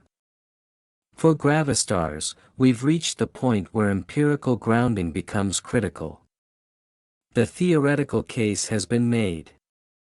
Predictions have been articulated. Now observations must decide. This is the exciting phase. Decades of theoretical preparation meet observational capability. The question moves from, could these exist, to, do these exist? The transition from possibility to actuality, or impossibility. Living through this transition, contributing to it however modestly, witnessing the resolution of long-standing uncertainty, this is the privilege and pleasure of contemporary researchers. Future generations will read about this period in history books. They'll see the trajectory clearly, with hindsight's perfect vision. The false starts and dead ends will seem obvious. The correct path will appear inevitable. But living it is different. We don't have hindsight. We navigate by imperfect maps in partially charted territory. Mistakes are inevitable. Backtracking is frequent. Progress is nonlinear. This messy reality contrasts sharply with clean historical narratives. History smooths over confusion, emphasizes successes, downplays failures. Textbook accounts make scientific progress seem logical, orderly, almost predetermined. The reality is far more chaotic. Ideas compete messily. Evidence is ambiguous. Researchers disagree vociferously. Consensus emerges slowly and incompletely. Even after major discoveries, residual debates persist. This chaos is not failure. It's how science actually works. Multiple perspectives attacking problems from different angles. Competition driving rigor. Disagreement forcing careful reasoning. If everyone agreed immediately, if every question had obvious answers, science would be easy. And unnecessary. The difficulty is the point. We're trying to understand things not immediately apparent, questions without obvious solutions. Gravastars exemplify this. If their existence were obvious, we'd have known for centuries. If their non-existence were obvious, the idea would never have gained traction. The fact that reasonable physicists disagree after 2 decades of discussion indicates genuine difficulty. This difficulty is intellectually engaging. Easy questions bore quickly. Hard questions sustain interest across careers. Gravastars provide the kind of sustained challenge that attracts talented researchers. Such challenges are rare. Most questions in physics have been answered. The remaining open problems tend to be either technically difficult, requiring better instruments, or conceptually radical, requiring new paradigms. Gravastars fall into both categories simultaneously. They're technically difficult to observe and conceptually radical in their implications. This makes them especially challenging and especially interesting. The technical difficulties drive instrument development. The conceptual challenges drive theoretical innovation. Both are necessary for scientific progress. Technology and theory advance together, each enabling the other. LIGO's detection of gravitational waves required both technological breakthroughs in detector sensitivity and theoretical advances in waveform prediction. Without precise theoretical templates, signals would be invisible in noise. Without sensitive detectors, even perfect templates would find nothing. Similarly for gravastars. We need both better detectors to see subtle differences from black holes and better theories predicting exactly what those differences are. Progress requires parallel advances. This synergy between theory and experiment is science at its best. Neither alone suffices. Together they're powerful beyond either separately. The infrastructure connecting theory to observation includes many components. Data pipelines processing raw detector output. Analysis algorithms extracting signals from noise. Simulation codes predicting theoretical expectations. Statistical frameworks comparing models to data. Each component requires expertise. No single person masters everything. Modern science is necessarily collaborative, bringing together diverse specialists. For gravitational wave astronomy, collaborations involve thousands of people. LIGO's scientific collaboration includes over 1,300 members from 18 countries. Virgo collaboration adds hundreds more. These large collaborations represent fundamentally new ways of organizing scientific research. Traditional science was individuals or small groups. Einstein worked essentially alone on relativity. Even large experimental teams in early particle physics numbered dozens, not thousands. Modern big science requires coordinating enormous efforts. Managing these collaborations effectively is as challenging as the science itself. Ensuring equitable credit. Resolving disputes. Making collective decisions. Maintaining morale. These organizational challenges affect scientific productivity. Well-managed collaborations achieve more than poorly managed ones. Leadership quality matters. Governance structures matter. Culture matters. The sociology of science is not just peripheral concern. It directly impacts what science gets done, how quickly, how well. For Gravastar research specifically, the situation is intermediate. It's not yet large enough for massive collaborations but too complex for isolated individuals. Small teams of collaborators, loosely coordinated across institutions, characterize current work. This scale offers advantages. Communication is easier. Decision-making is faster. Individuals have more autonomy. Credit assignment is clearer. But also disadvantages. Resources are limited. Expertise gaps exist. Coordinating even small groups across institutions and countries presents challenges. As the field matures, organizational structures will evolve. If gravastars become mainstream, larger collaborations will form. If they remain niche, small team structure will persist. Either way, human organization shapes scientific progress. The institutions we build, the communities we foster, the culture we cultivate, all influence what discoveries we make. Creating environments where diverse people work together effectively, where creativity is encouraged, where failures are tolerated, where rigor is maintained, this is as important as any technical advance. Science is human activity. Understanding it requires understanding human psychology, sociology, economics, politics. Pure focus on technical content misses crucial aspects of how knowledge actually develops. For gravastars, the human story is rich. The researchers pursuing this question come from many backgrounds, many countries, many career stages. Some are established figures taking intellectual risks.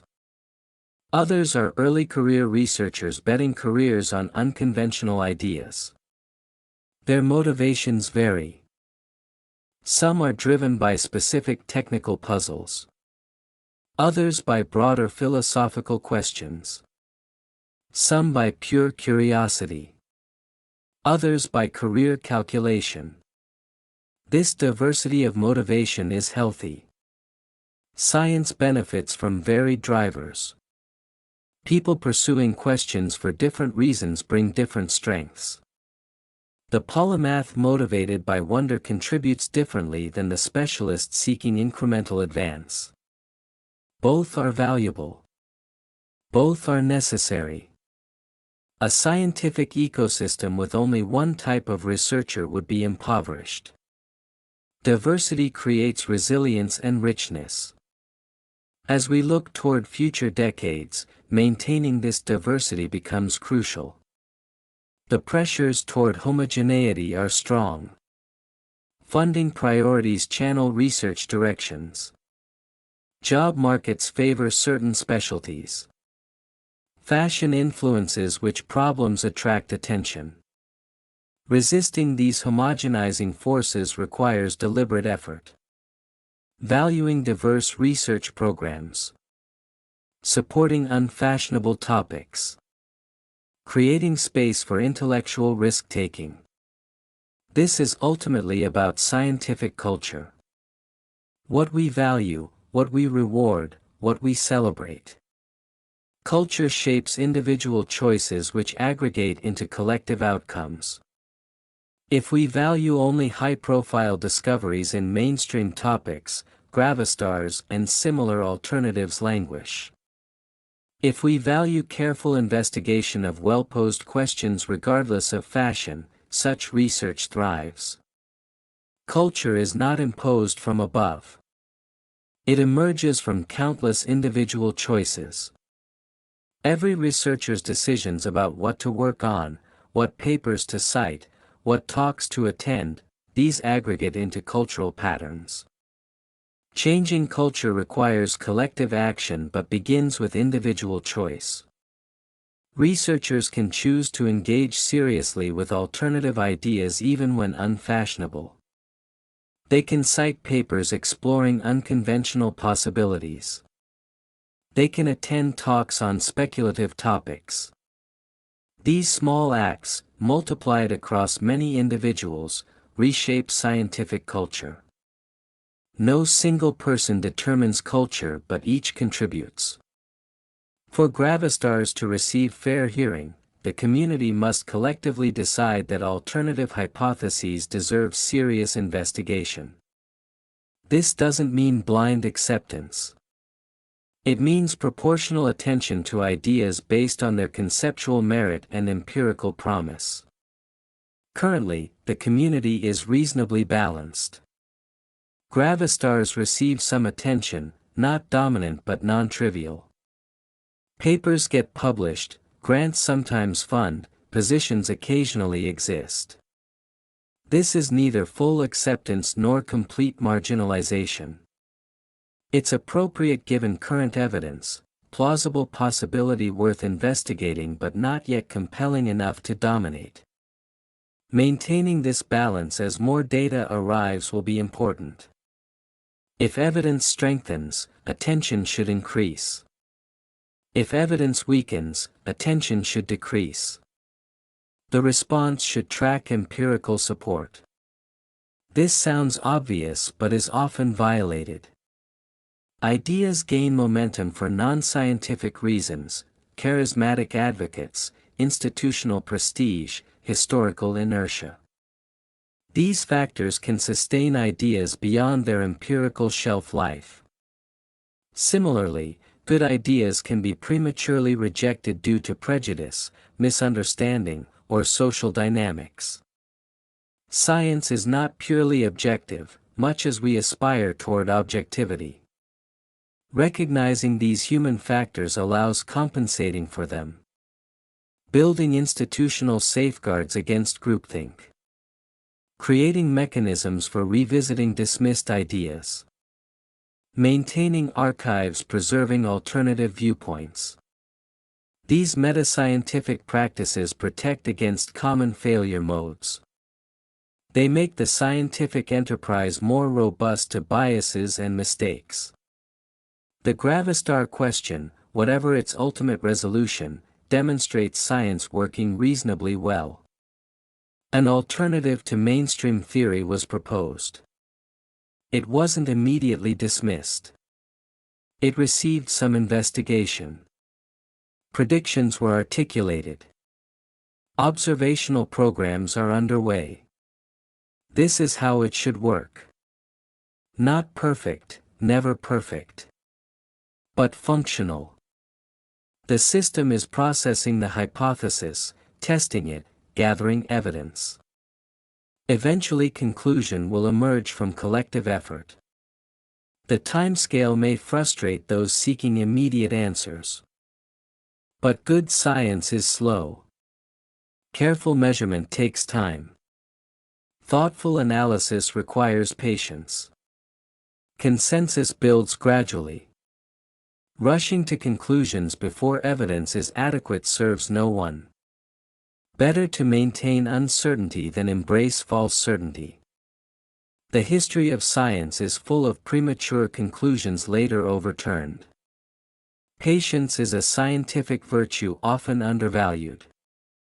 In a culture demanding rapid results, visible impacts, immediate applications, slow careful work seems wasteful.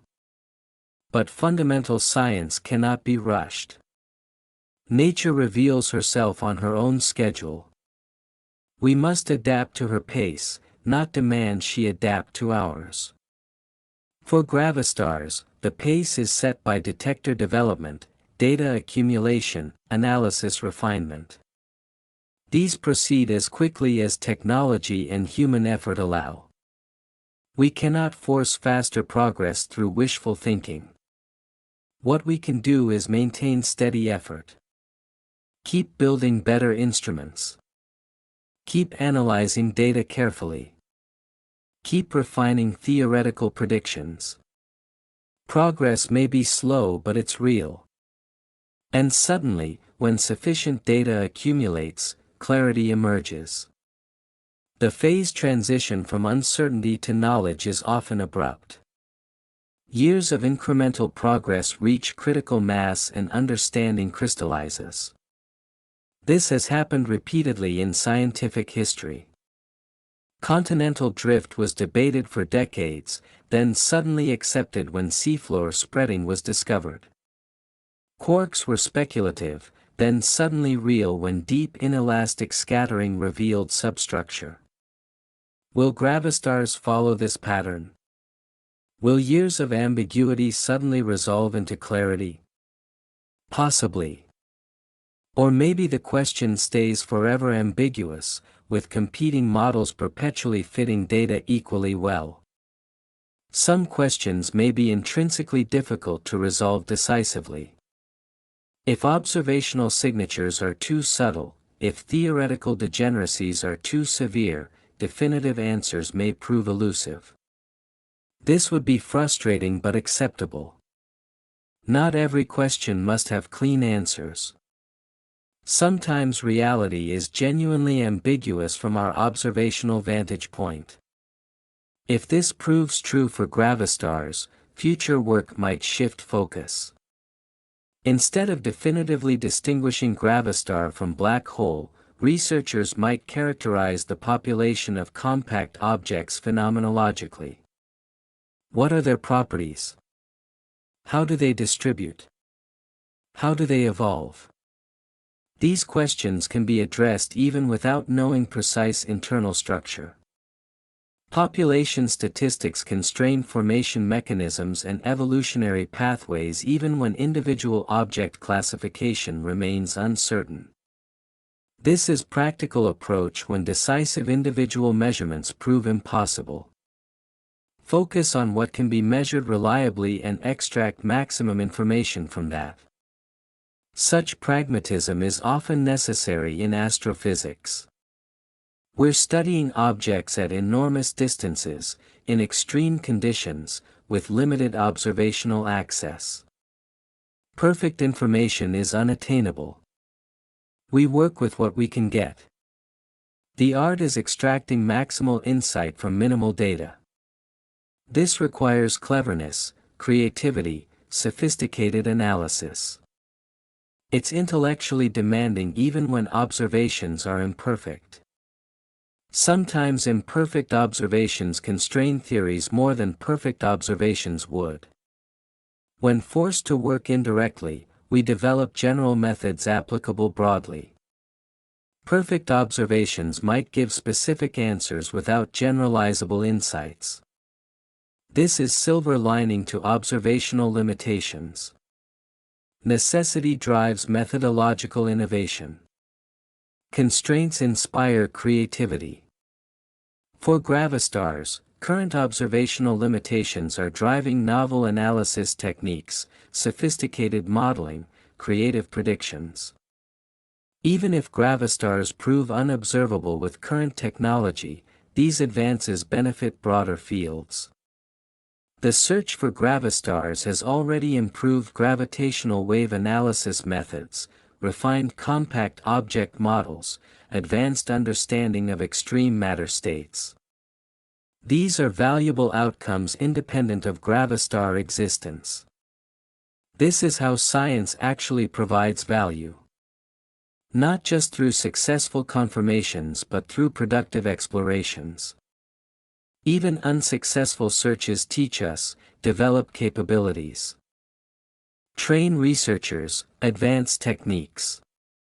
Judging science solely by successful confirmations misunderstands the process. Most hypotheses prove wrong. Most experiments yield null results. Most projects fail to achieve original goals. This isn't failure. It's exploration. We learn what doesn't work, what isn't there, what needs revision. Negative results are results. They constrain possibilities, guide future efforts, prevent wasted time on dead ends. For Gravastars, even definitive disproof would be valuable knowledge. It would tell us something about how nature behaves at extremes.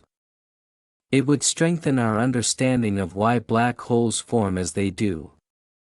It would clarify limits of exotic matter configurations. So the investigation is valuable regardless of outcome. This is crucial for sustaining research through uncertain periods. The journey matters, not just destination. This philosophical stance toward research helps maintain motivation when progress is slow or results are ambiguous. Focus on process quality, not outcome certainty. Do good work, ask good questions, use good methods.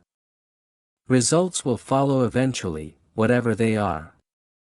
For individuals pursuing Gravastar research, this perspective is psychologically healthy.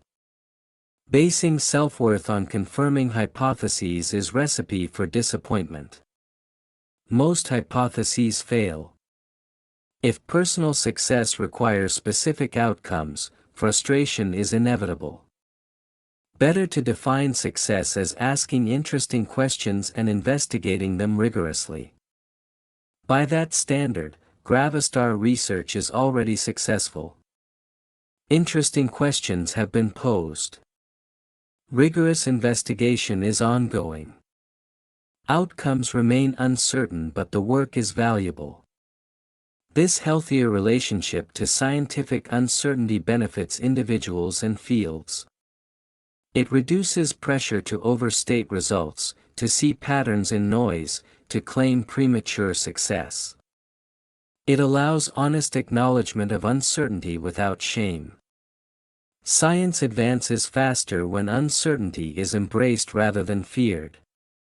When researchers feel safe saying, "We don't know yet," instead of forcing premature conclusions. When ambiguity is recognized as normal state of frontier research. Creating cultural space for this honesty requires collective effort. Senior researchers must model it. Journals must publish null results. Funders must reward careful negative results as much as flashy positive ones. These cultural changes happen slowly but matter enormously. They shape what kind of science gets done and how. The technical architecture of gravitational wave detectors reveals engineering at its most sublime. Consider LIGO's laser system. A 200-watt infrared laser beam enters the interferometer. Through power recycling mirrors, this amplifies to 100 kilowatts circulating in the arms. That's enough power to vaporize any imperfection in the optics within microseconds. The mirrors themselves are masterpieces of precision. Fused silica cylinders weighing 40 kilograms, polished to atomic scale smoothness. Surface irregularities cannot exceed 1 atom's height across the entire 34-centimeter diameter. Any larger imperfections would scatter light, introducing noise that drowns out gravitational wave signals. Suspending these mirrors presents its own challenge. They must hang freely, isolated from ground vibrations, yet remain precisely positioned.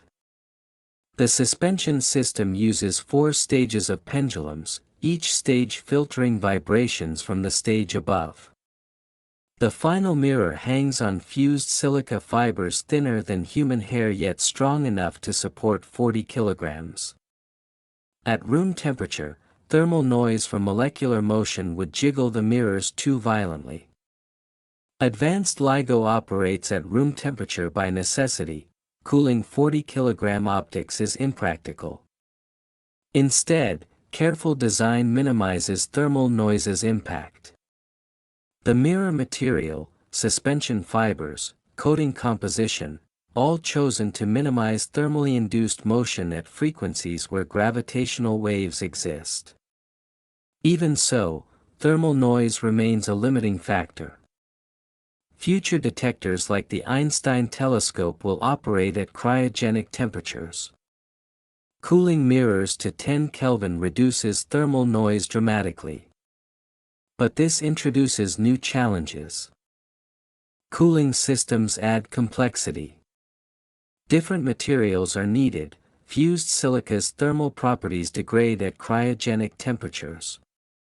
Silicon becomes the preferred material, requiring entirely new mirror fabrication techniques.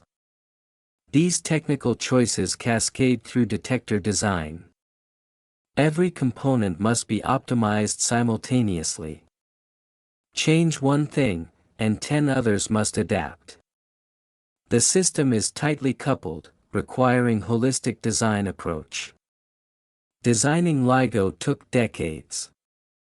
Thousands of technical decisions, each backed by careful analysis and often experimental testing.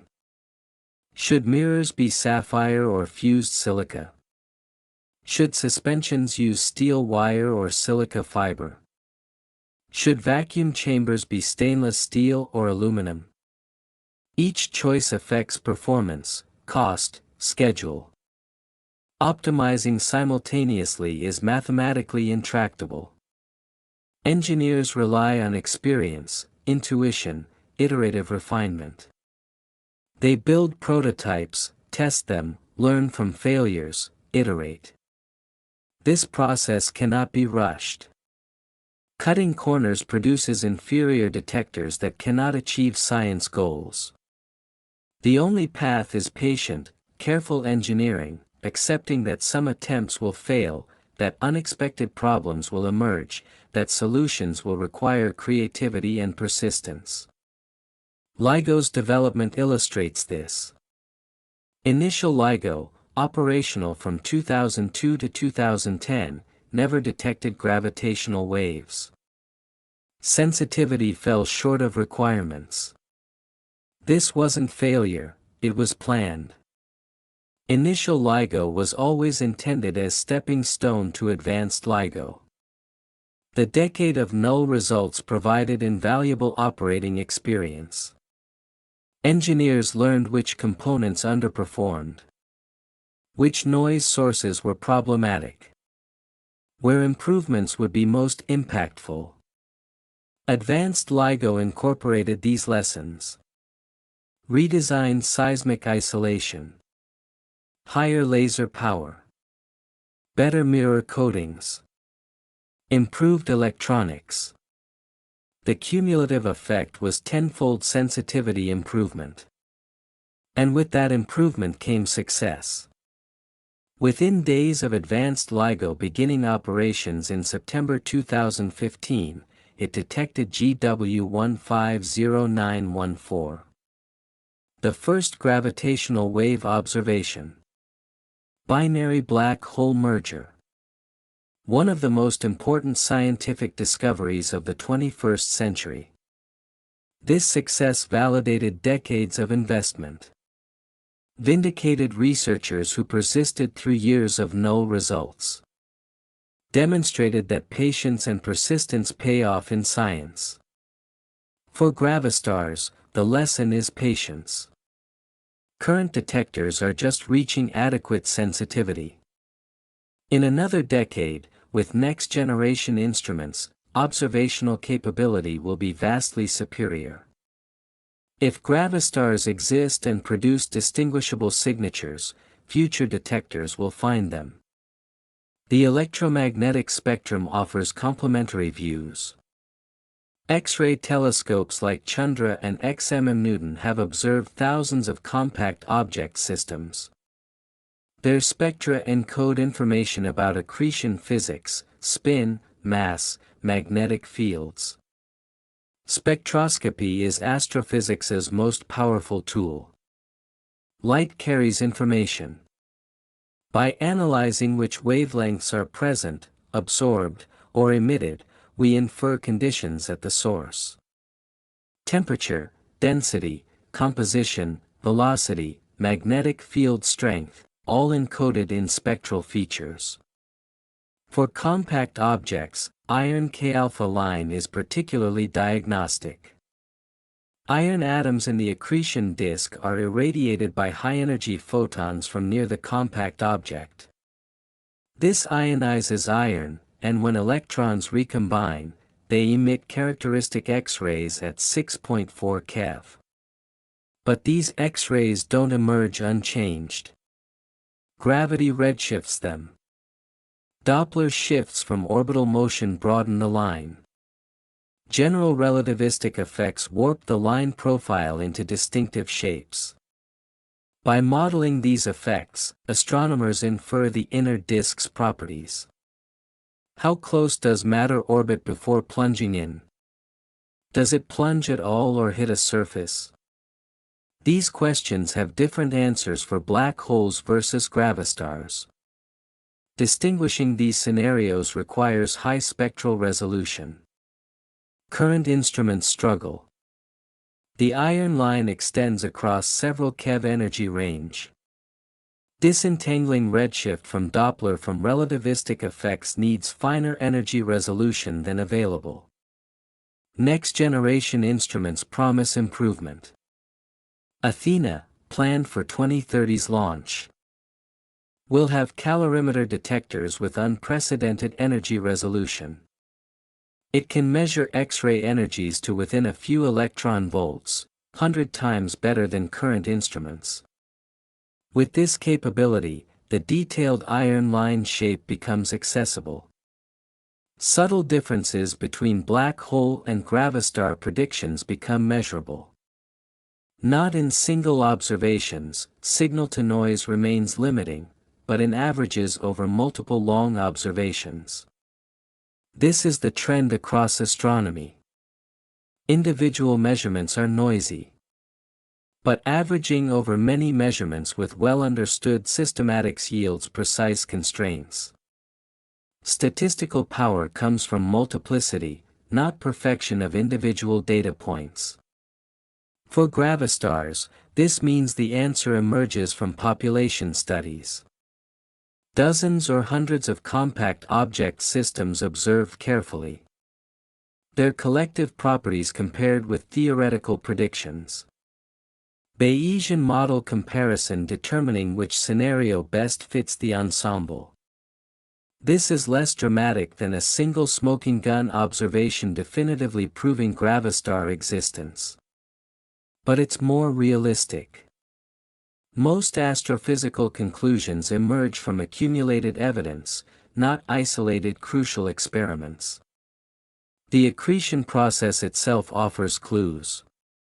When matter spirals toward a compact object, it heats up through friction. Temperature increases inward as orbital velocity grows. The innermost stable orbit, where matter moves fastest before plunging in, produces the hardest X-rays. For black holes, this innermost orbit's radius depends on spin but not on horizon presence. Even though matter disappears through the horizon, it doesn't hit anything. There's no collision, no sudden conversion to radiation. Matter simply crosses the point of no return and continues falling inward invisibly. For gravastars, matter collides with the surface. This collision converts kinetic energy to radiation abruptly. The temperature and spectrum of this boundary layer radiation should differ from standard accretion disk models assuming horizons. Computing expected spectra requires sophisticated radiative transfer calculations. Matter near the surface exists in extreme conditions, relativistic velocities, intense radiation fields, strong magnetic fields. Modeling all these effects simultaneously challenges computational capabilities. Current calculations make simplifying assumptions. They're guides, not precise predictions. But they indicate the kinds of spectral differences we should look for. Harder spectra, different variability timescales, unusual reflection features. Observers search for these signatures in existing data. So far, nothing convincing. But the data quality is marginal. Confident conclusions require better observations.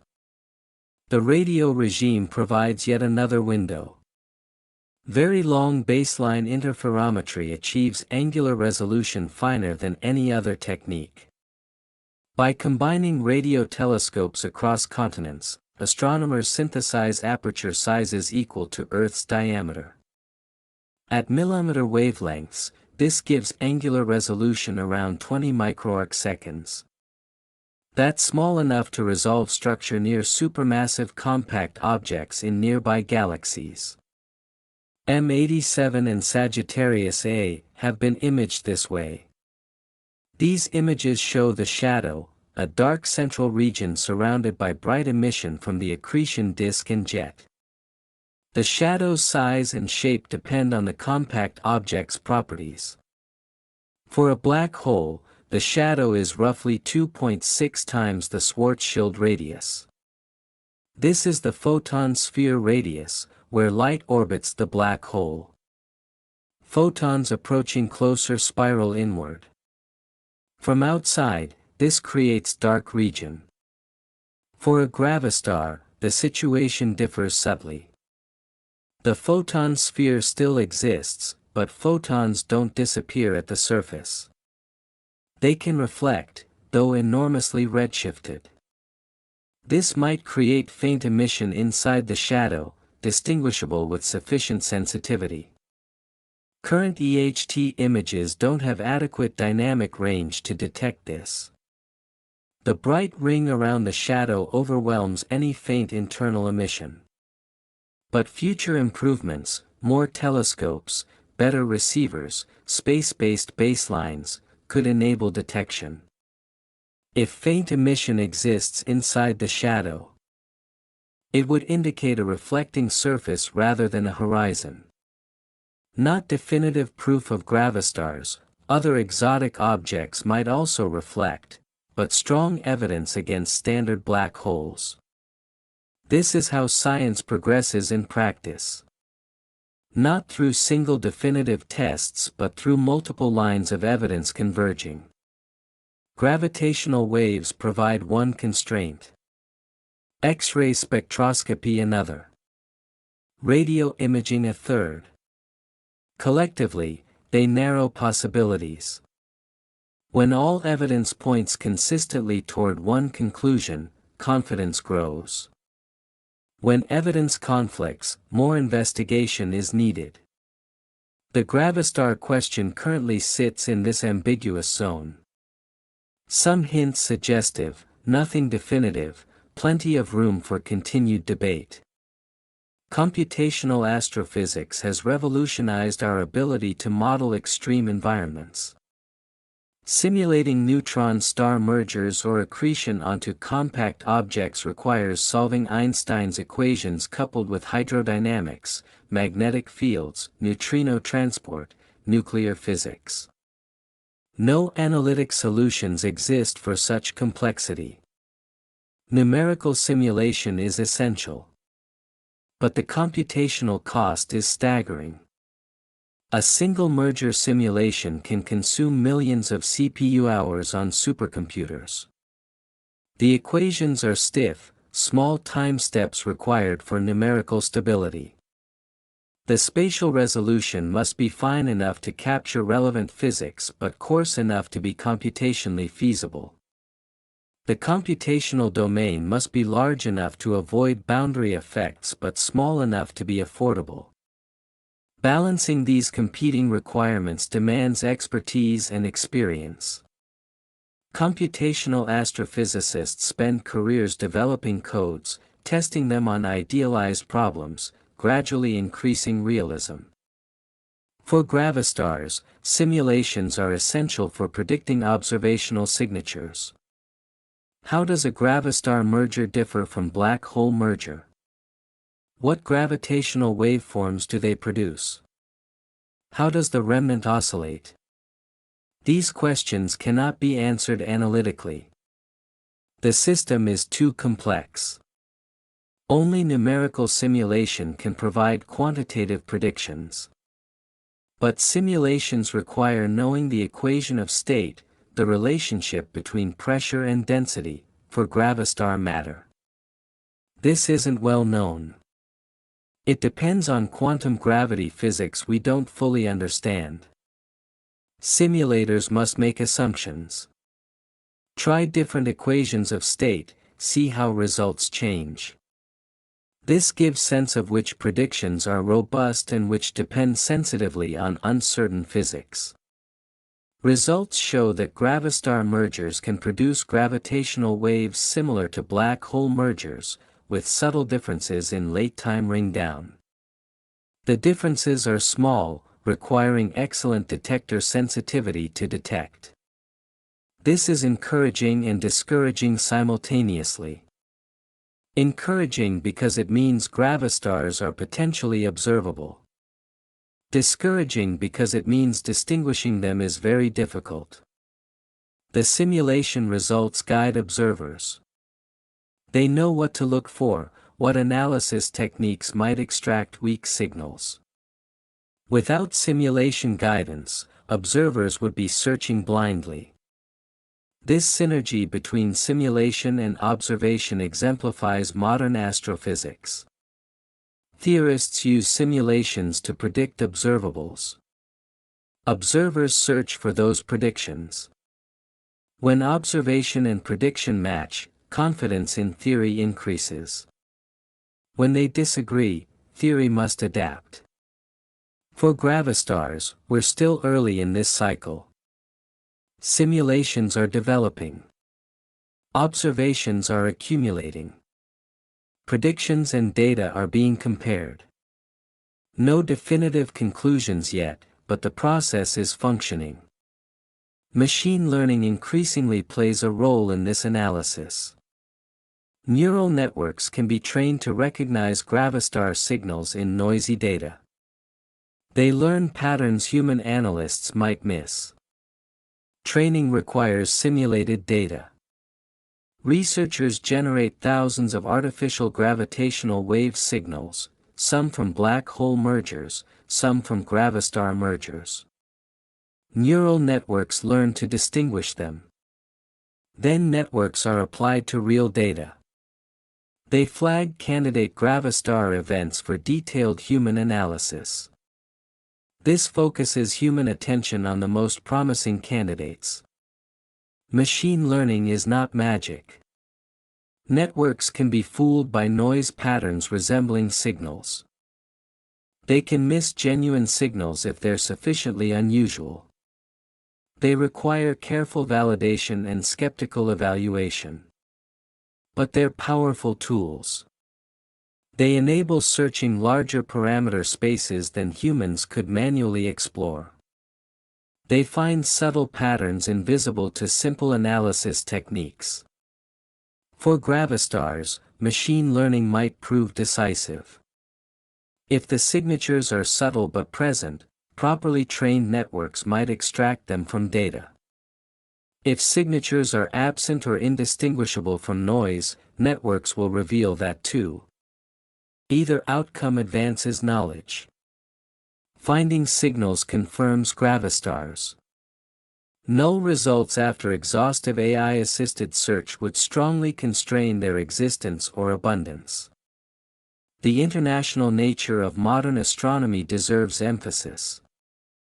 Gravitational wave detectors exist on multiple continents. Observatories span the globe.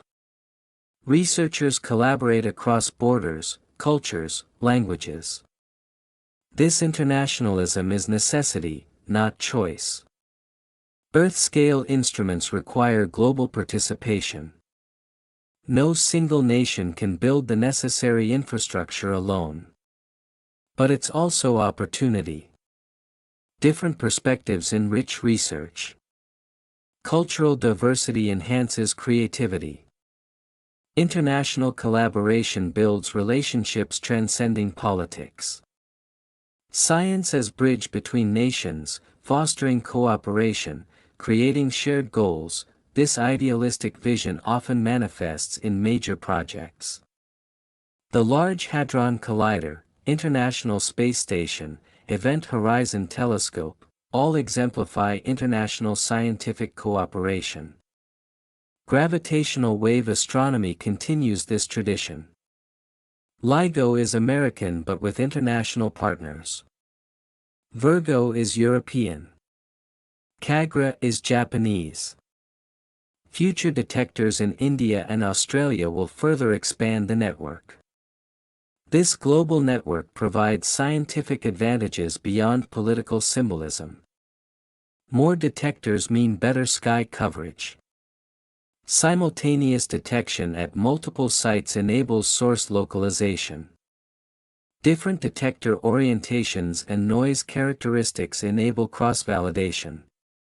For Gravastars, the international detector network is essential.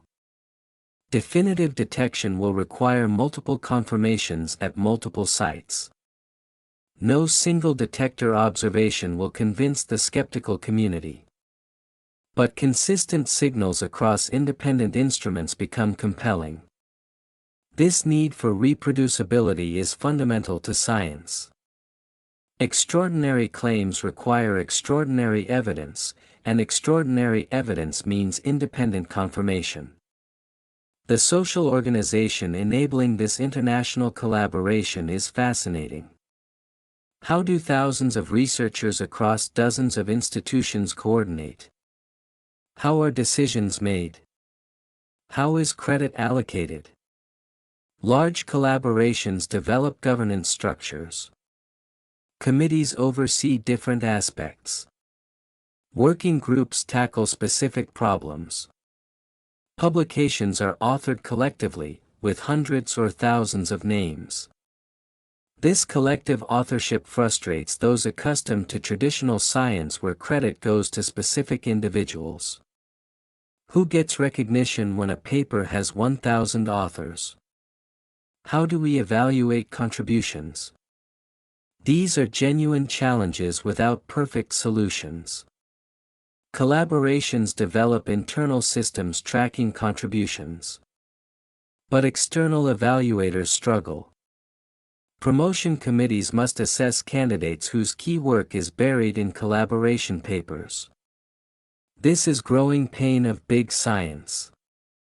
Traditional evaluation metrics designed for small group research don't scale. New metrics are needed, but developing them requires consensus across institutions, nations, scientific cultures. For Gravastars, the situation is intermediate. Research groups are small enough for traditional authorship but large enough to require collaboration. This might be optimal balance, large enough to tackle hard problems, small enough to maintain agility. As the field matures, if Gravastars become mainstream, collaboration size will grow. More resources, more people, more coordination challenges. But also more capability, more perspectives, more progress. Growth is not automatic. Fields can stagnate, with researchers recycling ideas without genuine progress. Or they can flourish, with rapid advances. Exciting discoveries, expanding opportunities. What determines which path a field takes? Many factors. Quality of ideas, obviously. Availability of resources. Social dynamics within the community. Connection to broader scientific and societal concerns. For Gravastars, the path forward depends partly on observational results. If compelling evidence emerges, the field will explode with activity. If evidence remains absent, interest will wane. But also on how the community navigates uncertainty. If researchers can maintain productive engagement despite ambiguous data, the field can sustain itself through difficult periods. If frustration leads to abandonment, opportunities might be missed. Sustaining research communities through uncertain times requires vision, leadership, and resources. Senior researchers must mentor younger ones, maintaining enthusiasm despite setbacks. Funding agencies must support long-term programs, not just immediate payoffs. Institutions must value patience and persistence. These are cultural qualities, not technical ones. They're about how we organize ourselves, what we value, how we support each other. The Gravistar community, small as it is, demonstrates some of these qualities. Researchers persist despite uncertainty. They support each other's work. They maintain intellectual standards while remaining open to possibility. This culture is worth preserving and expanding. It represents science at its best, rigorous yet imaginative, skeptical yet open-minded, competitive yet collaborative. Whether Gravastars exist or not, the community investigating them is doing valuable work. Asking good questions, developing good methods, maintaining good standards. The process is as important as results. The narrative of science often focuses on breakthrough moments. Einstein's 1905 papers. Watson and Crick's DNA structure. LIGO's first detection. These are dramatic, memorable, story-friendly. But between breakthroughs lie years or decades of painstaking work. Incremental progress, technical development, theoretical refinement. This is unglamorous but essential. Gravastars exist currently in this unglamorous phase. No dramatic breakthrough yet. Just steady accumulation of knowledge, tools, capabilities. Building toward potential future breakthrough or gradual resolution of the question. This phase requires different virtues than breakthrough moments. Patience rather than inspiration. Persistence rather than brilliance. Discipline rather than creativity. Though really, all are needed. Even routine work benefits from creativity. Even dramatic breakthroughs require patient preparation. The virtues are not alternatives but complements. The romanticization of scientific genius obscures this reality. Popular accounts emphasize lone geniuses having sudden insights. But real science is communal, incremental, built on collective effort. Even Einstein relied on mathematics developed by others, observations made by others, ideas debated by others. His brilliance was synthesizing these into coherent theory, not creating from nothing. For Gravastars, no lone genius will solve the problem. It will emerge from collective effort. Many researchers contributing pieces. Observers, theorists, simulators, analysts. Together, they'll resolve the question. This collective nature is sometimes frustrating for individuals. Your contribution is one small piece in a large puzzle. Recognition is diffuse. Impact is hard to measure. But it's also liberating. No one person must solve everything. You contribute what you can, others contribute what they can, and collectively we make progress. This is healthy perspective for sustaining long careers in science. Unrealistic expectations lead to burnout. Accepting that science is marathon, not sprint, enables persistence. The Gravastar question will not be resolved quickly.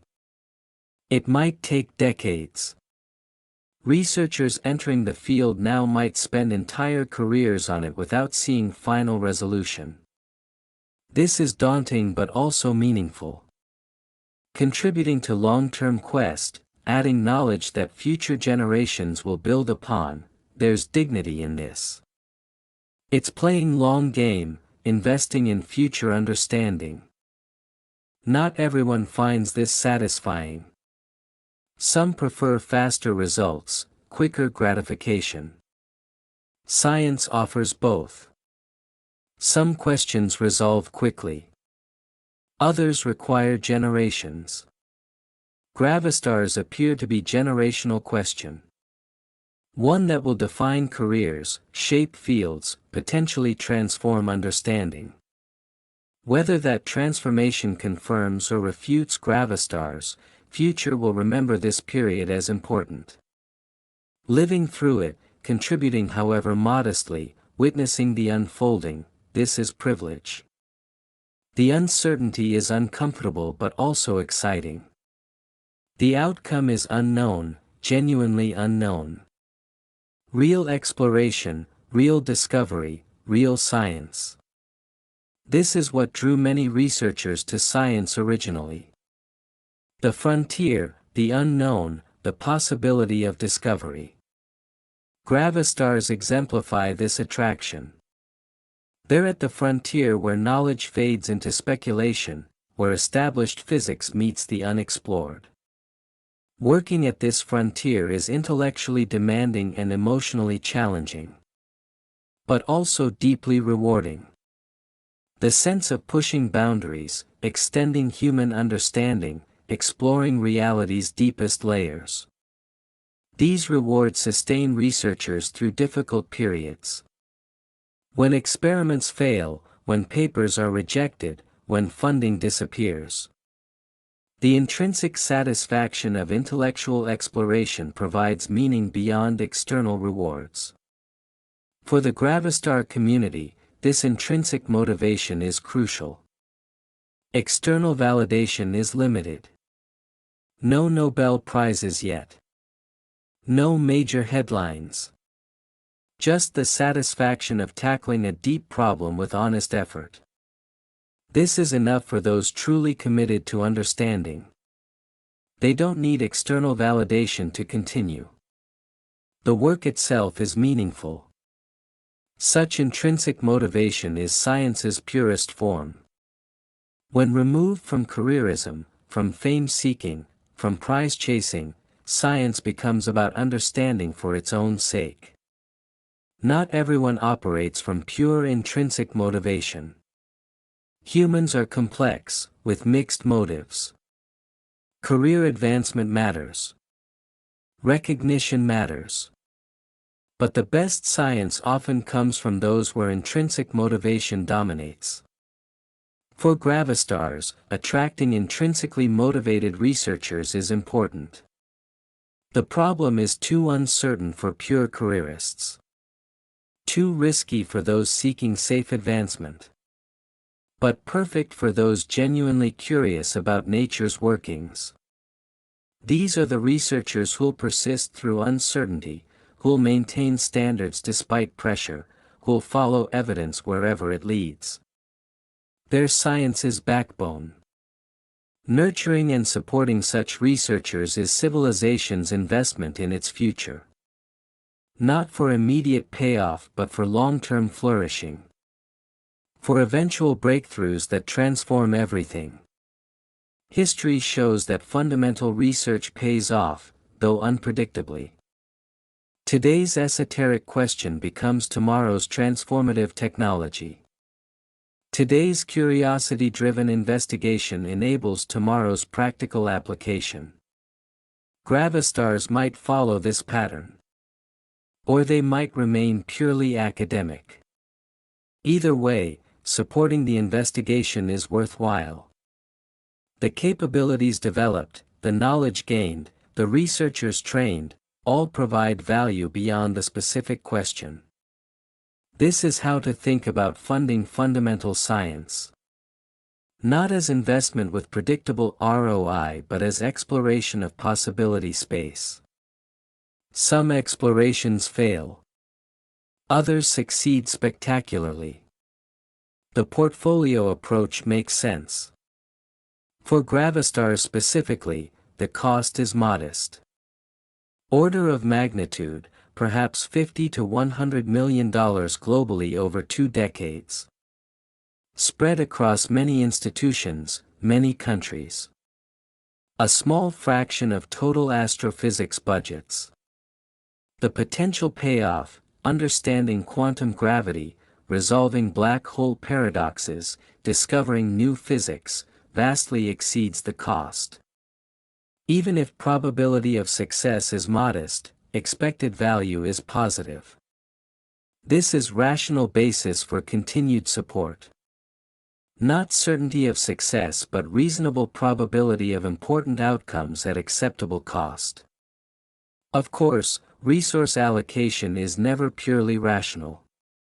Politics, personality, path dependence all matter. But making the rational case strengthens the argument for continued investment. The next decade will be revealing. Multiple next-generation instruments come online. Detector sensitivity improves significantly. Data volume increases orders of magnitude. If Gravastar signatures exist and are detectable, we'll find them. If we don't find them, that's also informative. It would constrain their abundance or properties. It would strengthen standard black hole paradigm. It would redirect research toward other alternatives or deeper understanding of black holes themselves. Either way, we learn. Either way, knowledge advances. This is science functioning properly. The quantum nature of spacetime itself becomes unavoidable when discussing Gravastars. We speak casually of a shell, a surface, an interior. But at Planck scales, these classical concepts dissolve into quantum foam. Spacetime itself fluctuates wildly, topology shifts, causality becomes fuzzy. What does surface mean when spacetime itself is uncertain? When position and momentum cannot both be precisely defined?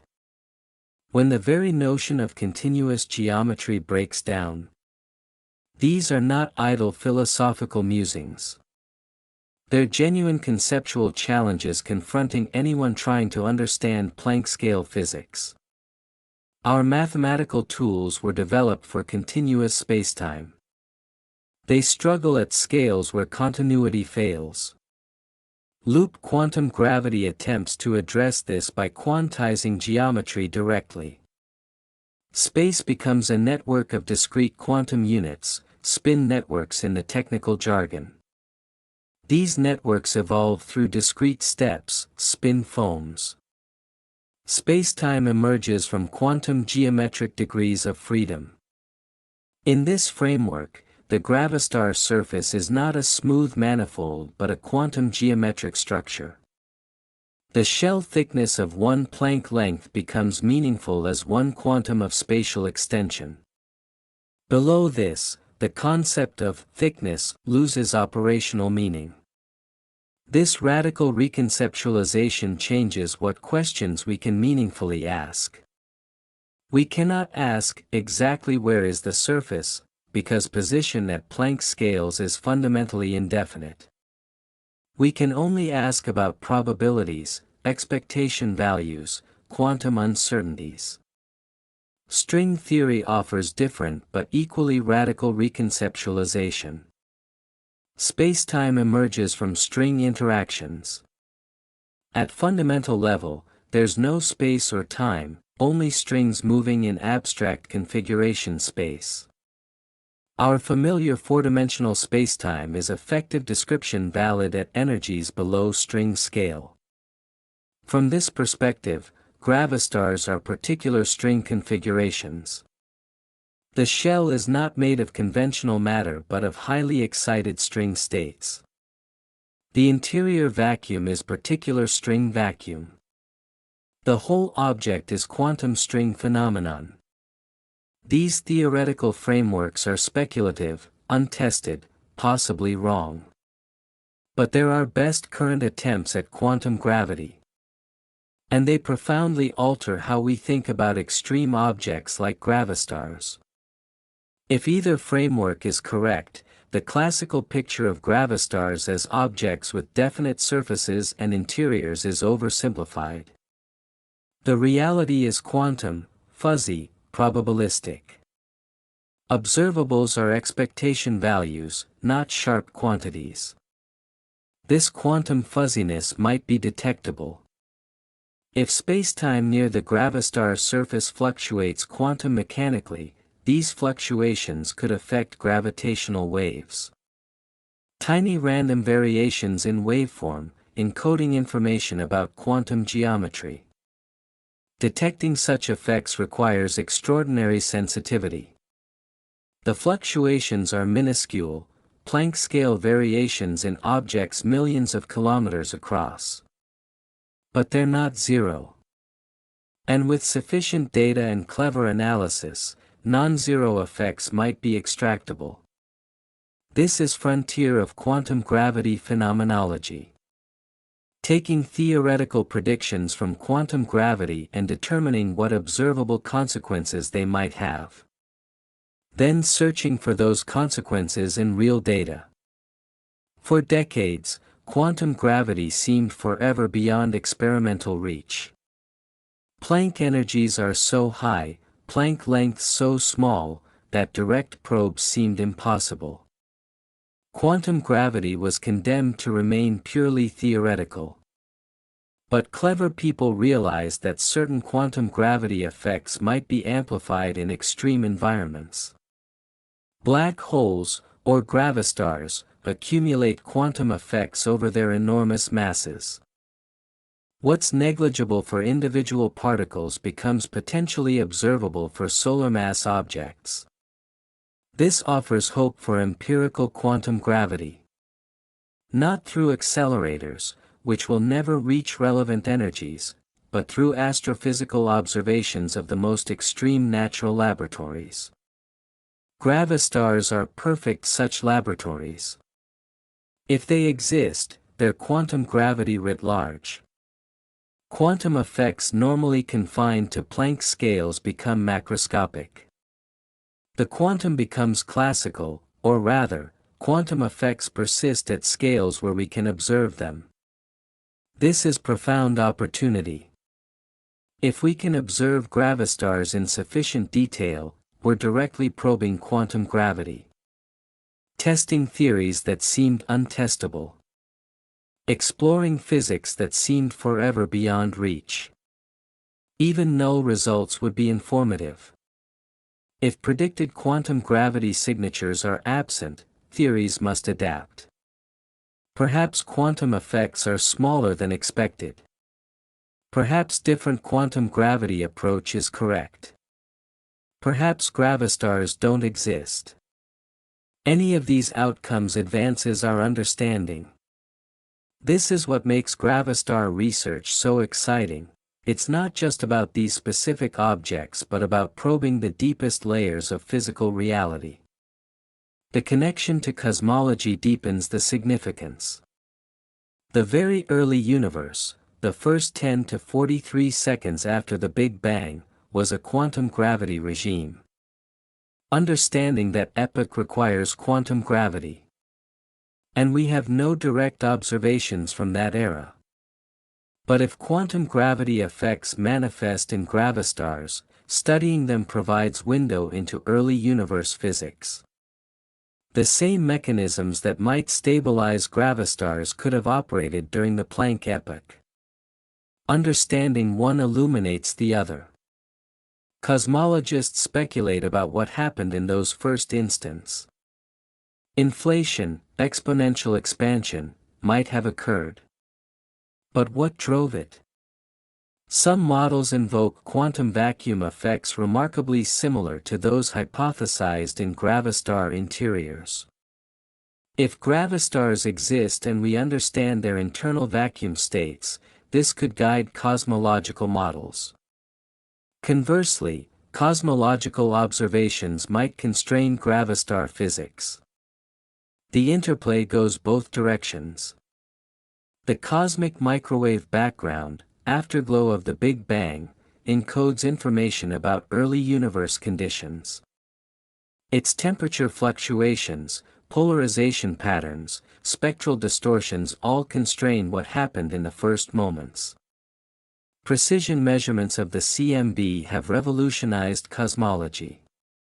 We know the universe's age, composition, geometry to percent-level precision. This is triumph of observational cosmology. But some questions remain open. What caused inflation? What is dark energy?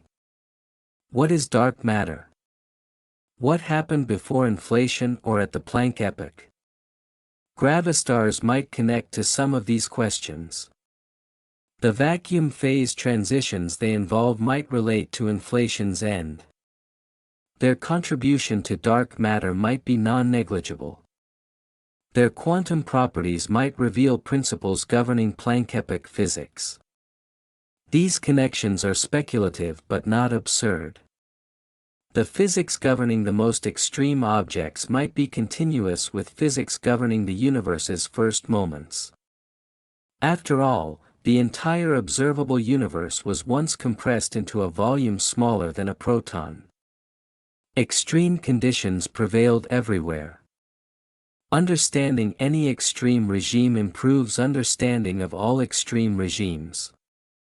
The lessons are transferable. Techniques developed for one problem solve others. Concepts clarified in one context illuminate others. This unity of physics, the idea that same fundamental principles apply everywhere and everywhen, is science's most powerful assumption. And repeatedly validated assumption. The same quantum mechanics describes atoms and superconductors. The same gravity governs falling apples and galactic dynamics. So when we study gravastars, we're not just learning about these particular objects.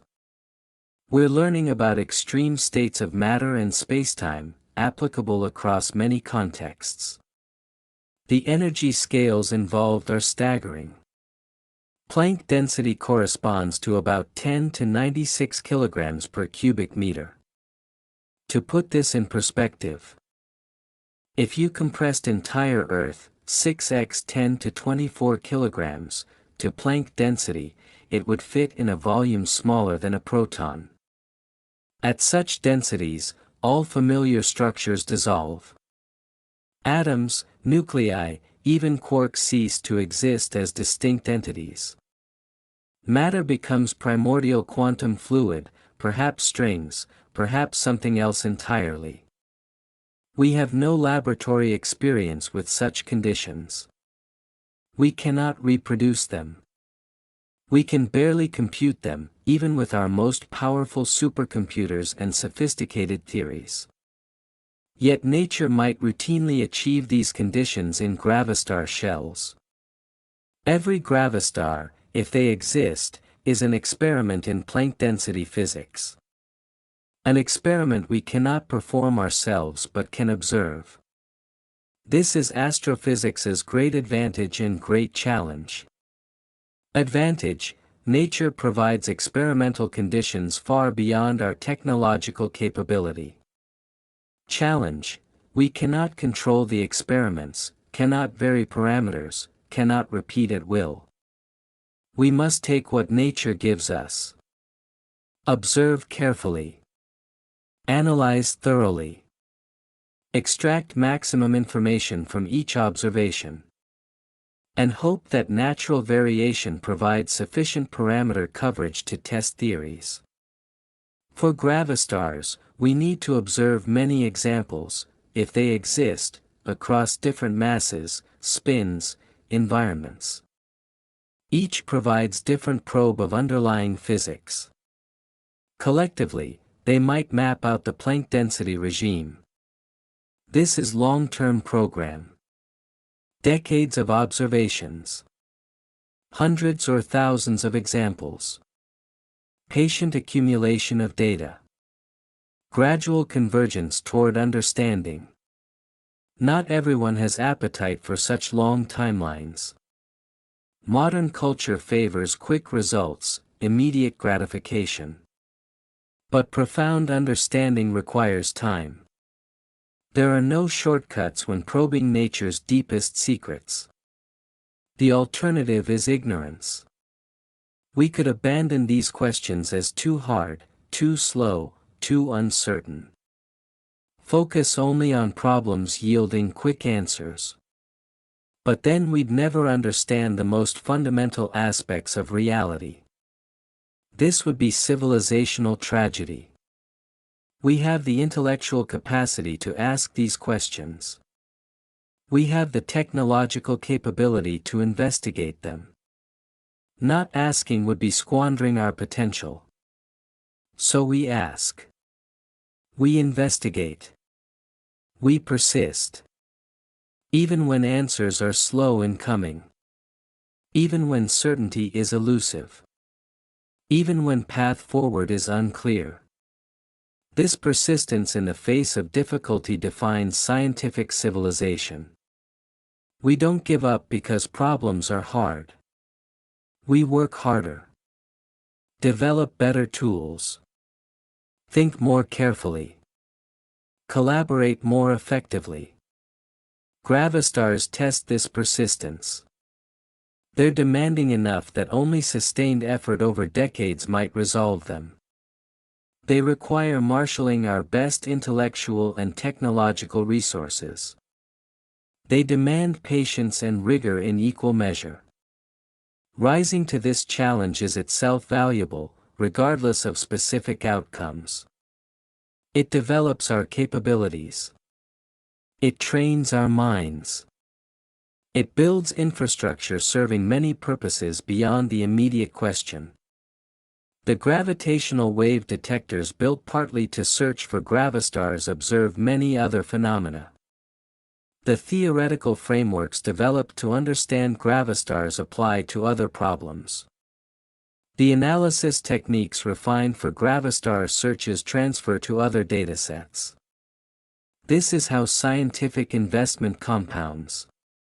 Each project leaves residue of capability, knowledge, trained personnel. These residues enable future projects, creating virtuous cycle of increasing capability. Societies that invest in such cycles flourish. Those that don't, stagnate. The connection between fundamental science and civilizational vitality is not immediate or obvious, but it's real and profound. History demonstrates this repeatedly. Golden Ages, Greek Classical Period, Islamic Golden Age, European Enlightenment, American post-war era, coincided with flourishing science. Periods of decline coincided with scientific stagnation. Correlation isn't causation, but the pattern is suggestive. Societies that value inquiry, that support exploration, that tolerate uncertainty, these societies thrive. Those that demand immediate certainty, that punish failure, that restrict inquiry, these societies decline. Gravastars, in this broader context, are not just astrophysical curiosities. They're symbols of intellectual ambition. They represent willingness to ask hard questions, to investigate uncertain phenomena, to push boundaries. Whether gravastars exist matters to astrophysics. But that we investigate them matters to civilization. It demonstrates our commitment to understanding, our confidence in human reason, our refusal to accept ignorance about the deepest questions. This philosophical dimension shouldn't be dismissed as grandiose. It's genuine and important. How we approach fundamental questions reveals our values, our priorities, our character as civilization. Do we seek only useful knowledge, immediately applicable? Or do we value understanding for its own sake? Do we embrace uncertainty as challenge? Or retreat into comfortable certainty? Gravastars force confrontation with these questions. Pursuing them is choice to embrace challenge over comfort, uncertainty over false certainty, depth over superficiality. Not everyone will make this choice. And that's fine, diversity of interests and approaches is healthy. But some must make it, or fundamental science withers. The Gravastar community, small though it is, makes this choice. They pursue deep questions despite uncertainty. They accept slow progress as price of profound understanding. They maintain rigor while embracing possibility.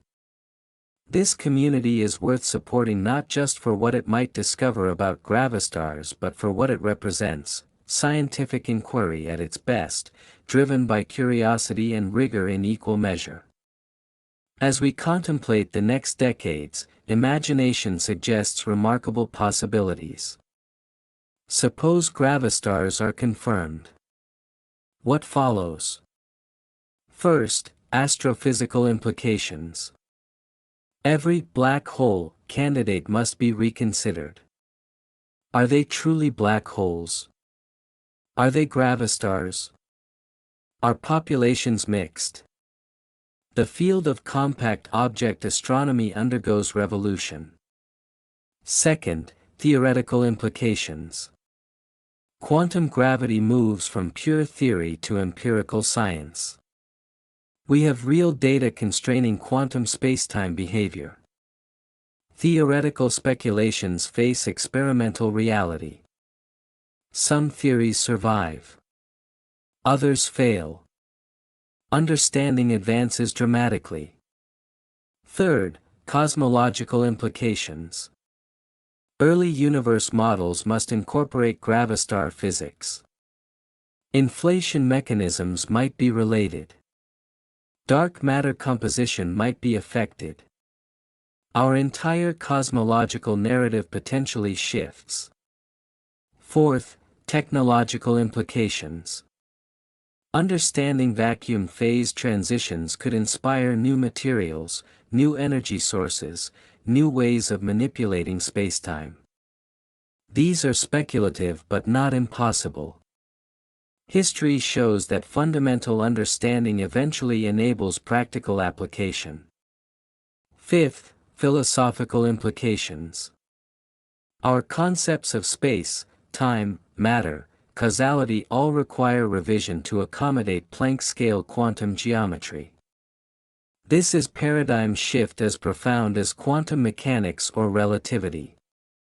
These would be revolutionary developments. Not guaranteed, gravastars might not exist. But possible. And the potential magnitude justifies investigation. Conversely, suppose definitive evidence shows gravastars don't exist. Black holes are real, with honest-to-God event horizons and singularities. What then? We'd still have learned enormously. Techniques developed for searching gravastars would have been refined and tested. Our understanding of how to probe extreme objects would have deepened. The null result itself would constrain theoretical possibilities. Moreover, the information paradox would remain. Singularities would remain problematic. Alternative solutions would be needed. The problems that motivated gravastar proposals don't disappear with gravastar rejection. So research would continue, pursuing different alternatives. Fuzzballs, firewalls, wormholes, other exotic proposals. The scientific program continues, just along different paths. This is healthy attitude toward research outcomes. Strong preference for truth over any particular answer.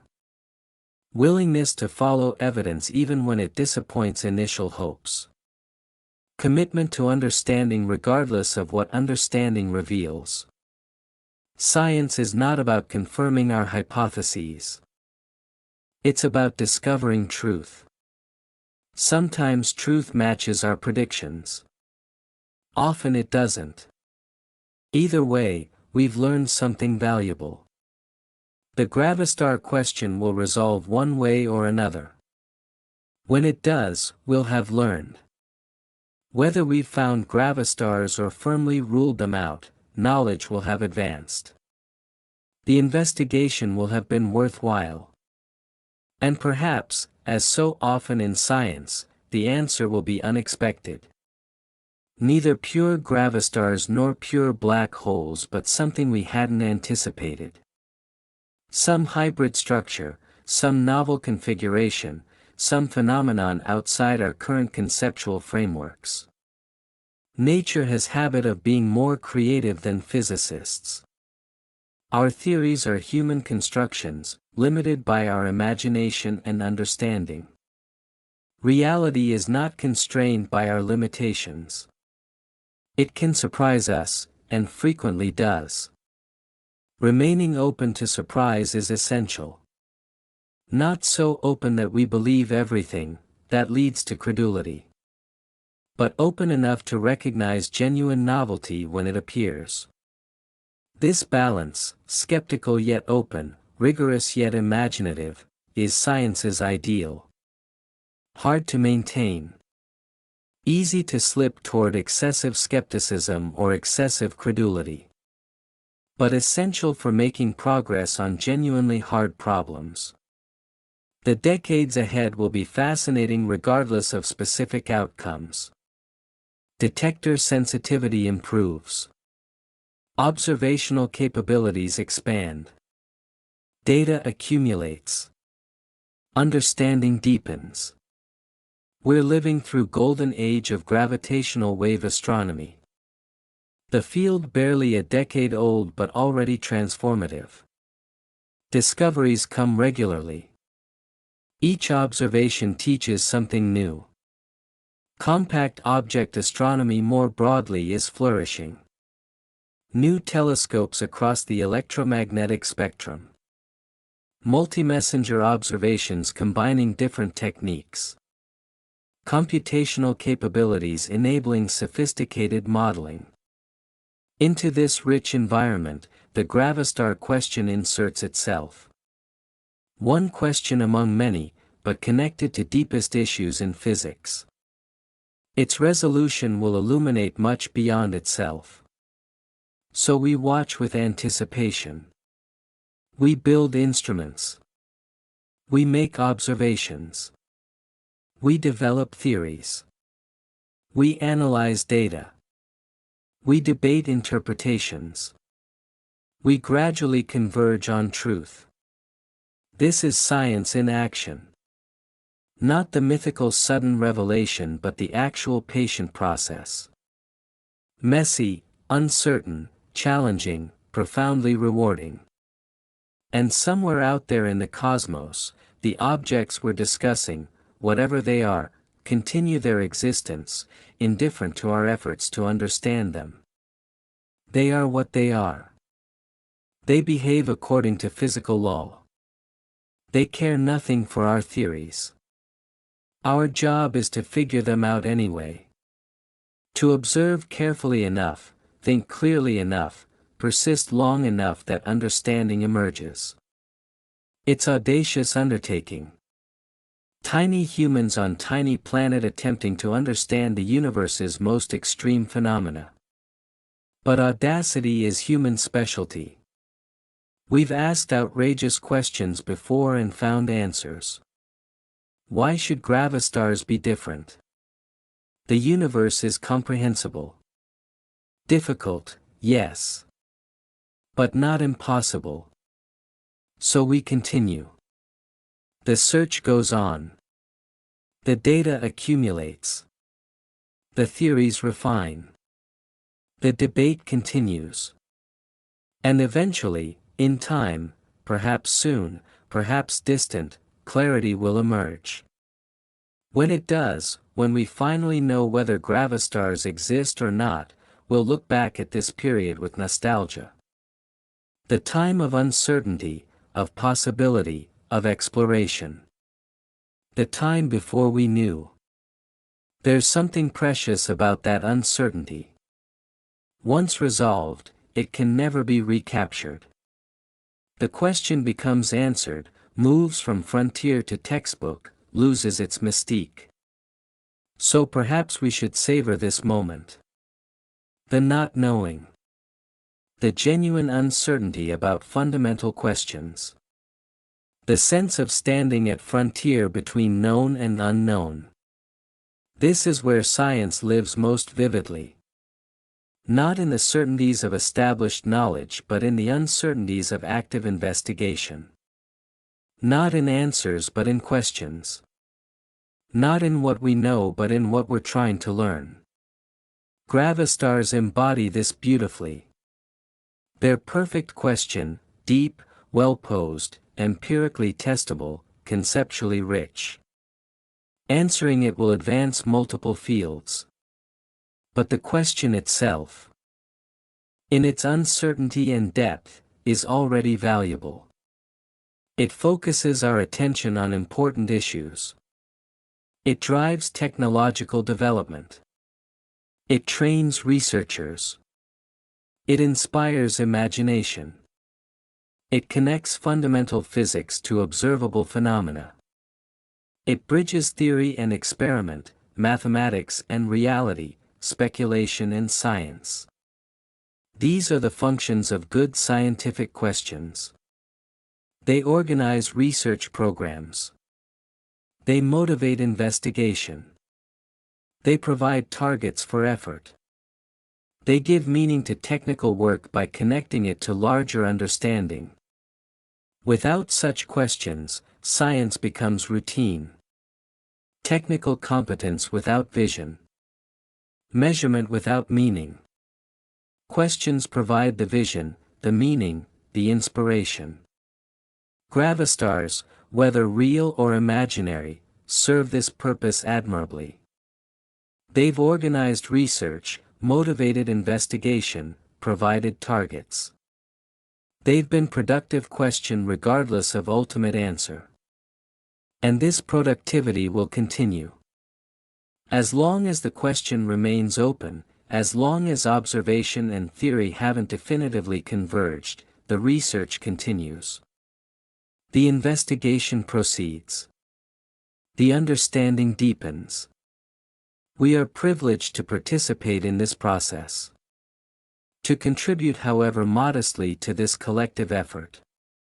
To witness the unfolding of discovery, or definitive ruling out. Either way, to be part of the story. The story of humanity trying to understand the cosmos. The story of minds grappling with nature's deepest mysteries.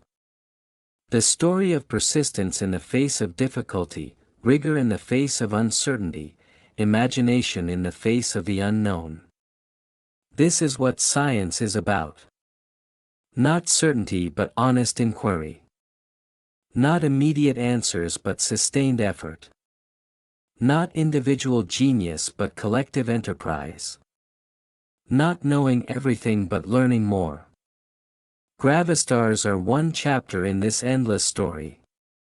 A chapter we're writing now, in real time. We don't know how it ends. But we know it matters. We know it's worth writing carefully, thoroughly, honestly. So we continue writing. Making observations. Refining theories.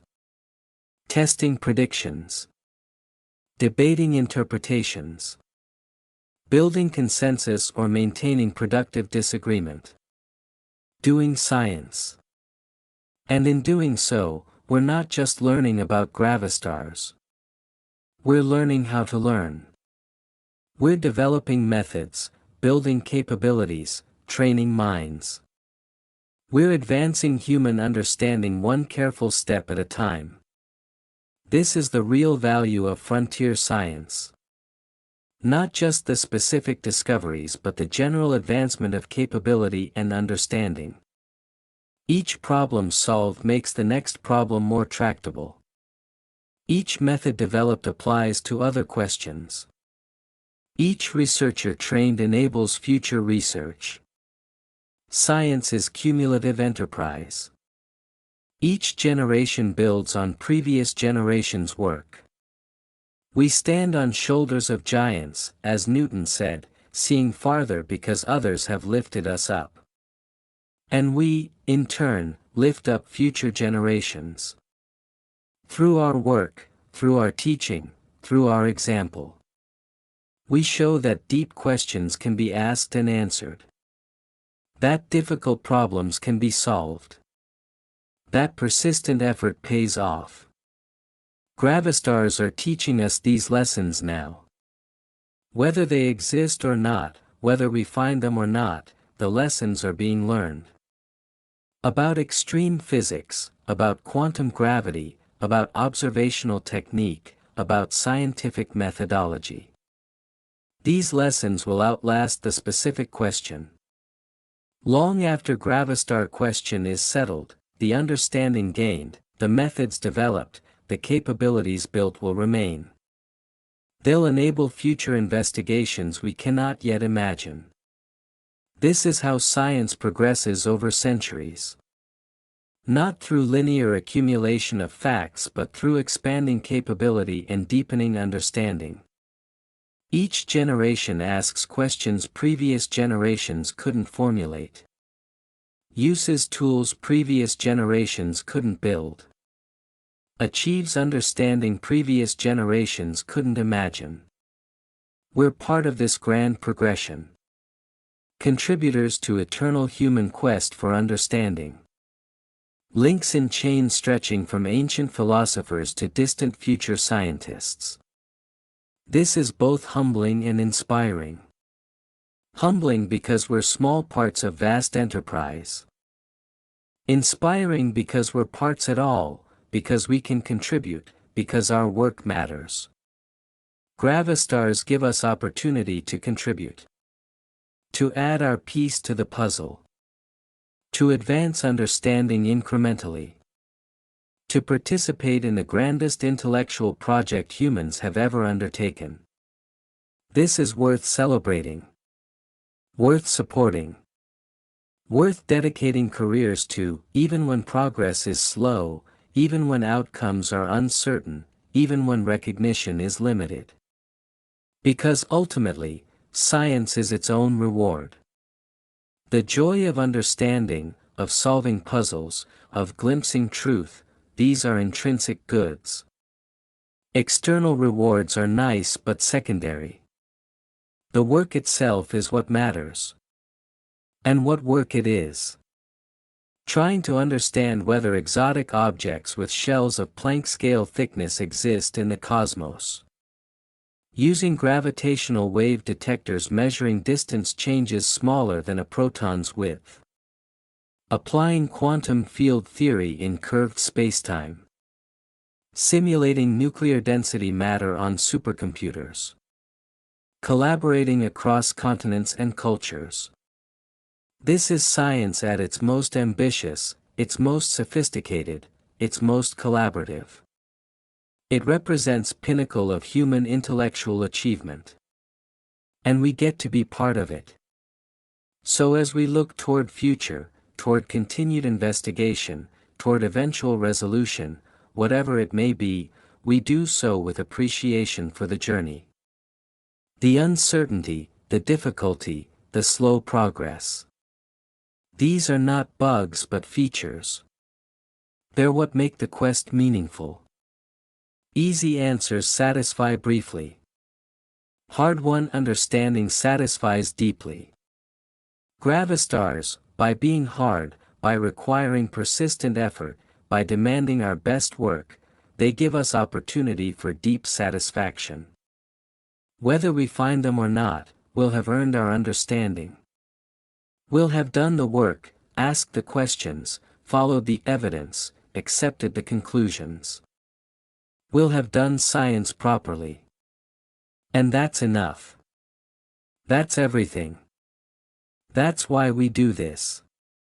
Not for glory or fame or recognition, though those are nice when they come. But for understanding itself.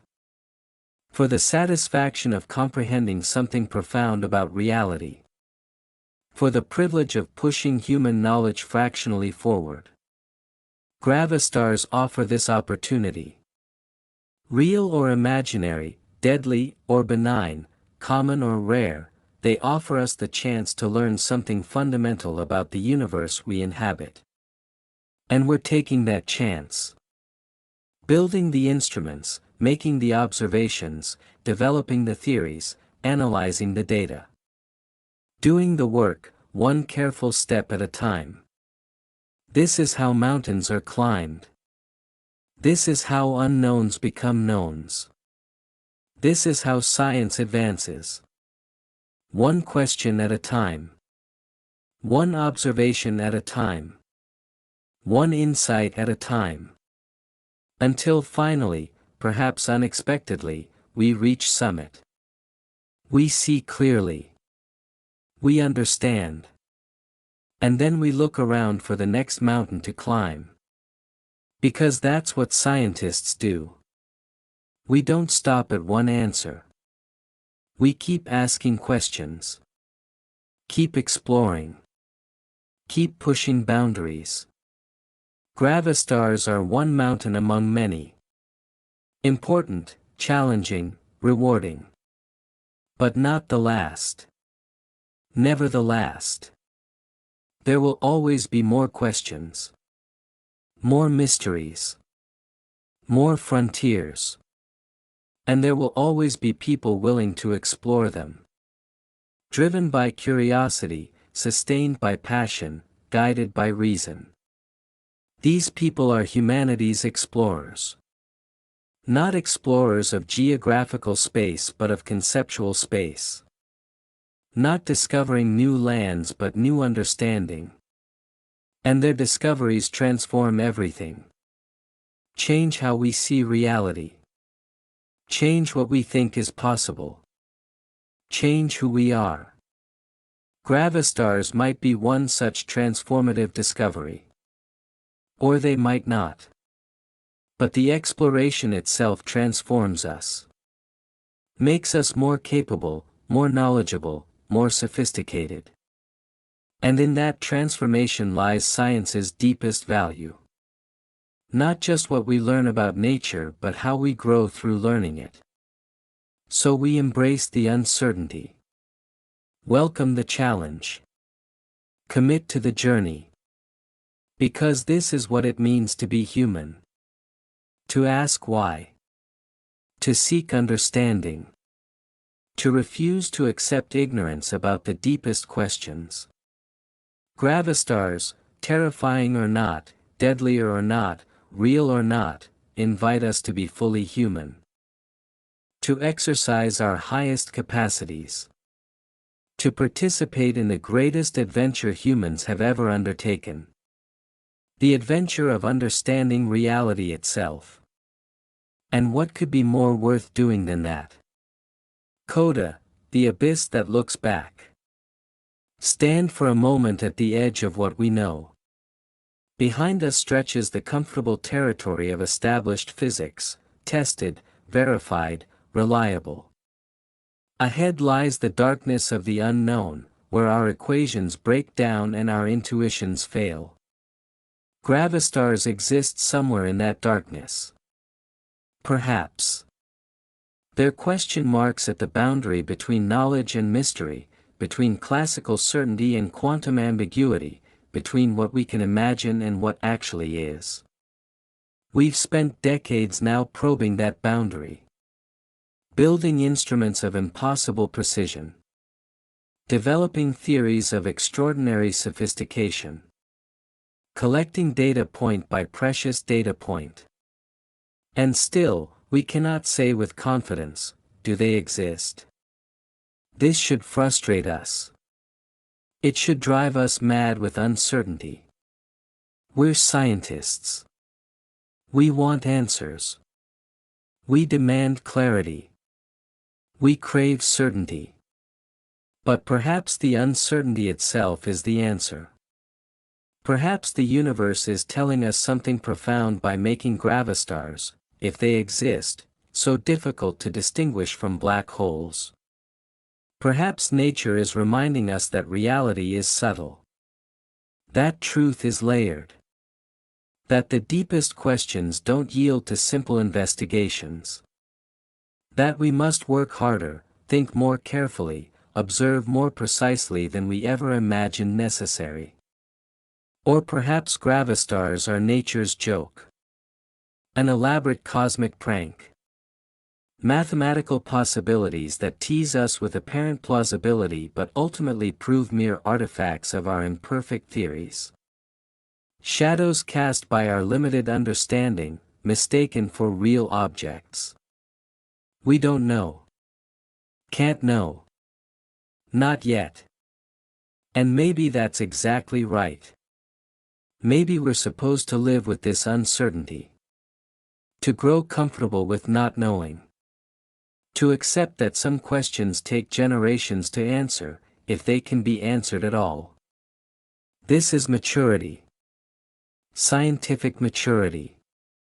Cultural maturity. Human maturity. The recognition that the universe doesn't owe us answers. That understanding is earned through patient effort, not granted through clever theories or expensive instruments. Black holes were once as uncertain as gravastars are now. Theoretical curiosities. Mathematical solutions. Possibly real. Probably real. But who could say for certain? It took decades of observation, technological development, theoretical refinement. But eventually, certainty emerged. Not suddenly. Not dramatically. But gradually, inexorably. The evidence accumulated. The alternatives were eliminated. Consensus formed. Black holes are real. Will gravastars follow the same trajectory? From speculation to certainty? From question mark to established fact? Or will they follow a different path? From initial promise to gradual dismissal? From exciting possibility to rejected hypothesis? Or perhaps, and this might be the most interesting outcome, they'll remain forever ambiguous. Possible but unproven. Compatible with data but not required by it. A permanent fixture in the space between knowledge and ignorance. Science has room for such entities. Dark matter was once this way. Dark energy still is, partly. Questions that we know are real but whose answers remain elusive. Mysteries that persist despite our best efforts. Gravastars might join this company. Permanent mysteries. Questions without answers. Reminders of our limitations. Or they might not. We'll learn. In time. With patience. Through continued effort. But whatever we learn, the search itself matters. The investigation. The quest. The willingness to ask questions we cannot yet answer. The courage to explore darkness not knowing what we'll find. This is the human spirit at its finest. Not certainty but curiosity. Not knowledge but the search for knowledge. Not answers but better questions. Gravastars, these potential objects of impossible density, quantum strangeness, mathematical elegance, embody this spirit. They're invitations to explore. Challenges to accept. Mysteries to investigate. Whether they exist or not. They remind us why we do science. Not for easy answers. Not for comfortable certainties. But for the adventure of discovery. For the satisfaction of understanding. For the privilege of asking, what is real? And then pursuing that question wherever it leads. Through decades of effort. Through oceans of data. Through deserts of uncertainty. Until finally, perhaps, we know. Or perhaps we never know. Perhaps gravastars remain forever hypothetical. Mathematical possibilities that nature chose not to realize. Roads not taken in the cosmic landscape of possibilities. Even that would teach us something. About which configurations nature favors. About what laws constrain reality. About the difference between mathematical possibility and physical actuality. So we win either way. Discovery or null result. Confirmation or rejection. Understanding advances regardless. This is science's secret strength. We cannot lose. We can only learn. And learning, about gravastars, about quantum gravity, about spacetime structure, about nature's deepest laws, is victory enough. More than enough. It's everything. The universe is vast beyond comprehension. Old beyond imagination.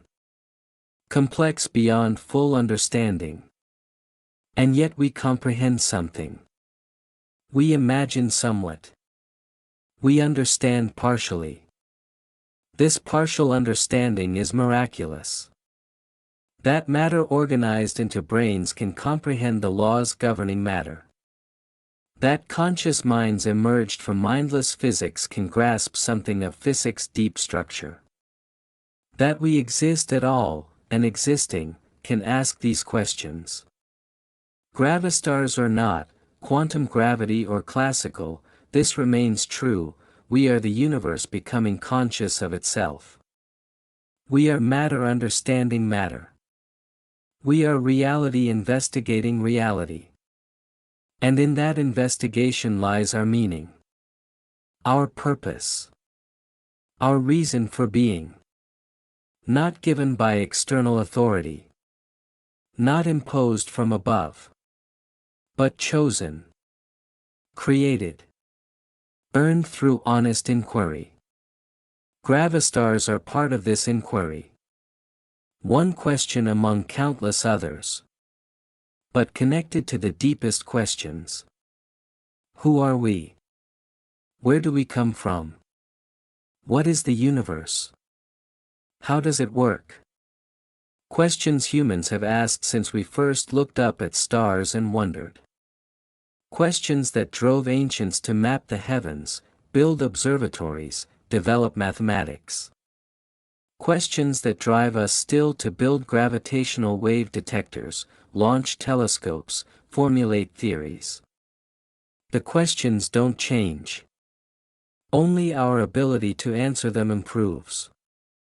And Gravastars test that ability. Push it to limits. Demand our best.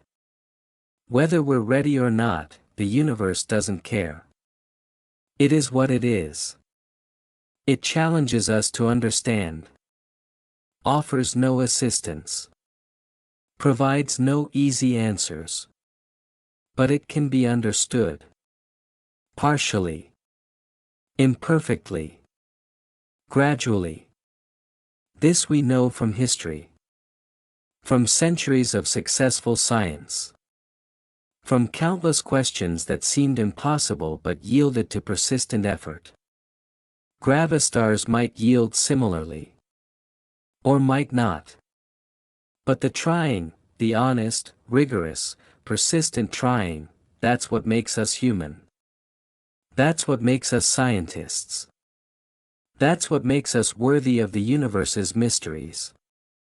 So we try. We observe. We think. We calculate. We debate. We collaborate. We persist. And somewhere out there, in the darkness between stars, in the depths of spacetime, the objects we call gravastars either exist or don't. Independent of our theories. Indifferent to our hopes. Unconcerned with our efforts. They simply are. Or aren't. And our job is to figure out which. No matter how long it takes. No matter how difficult it proves. No matter how uncertain the path. Because this is what we do. This is who we are. We are the ones who ask. Who investigate. Who persist. Who eventually, sometimes, understand. And that's enough. That's more than enough. That's everything.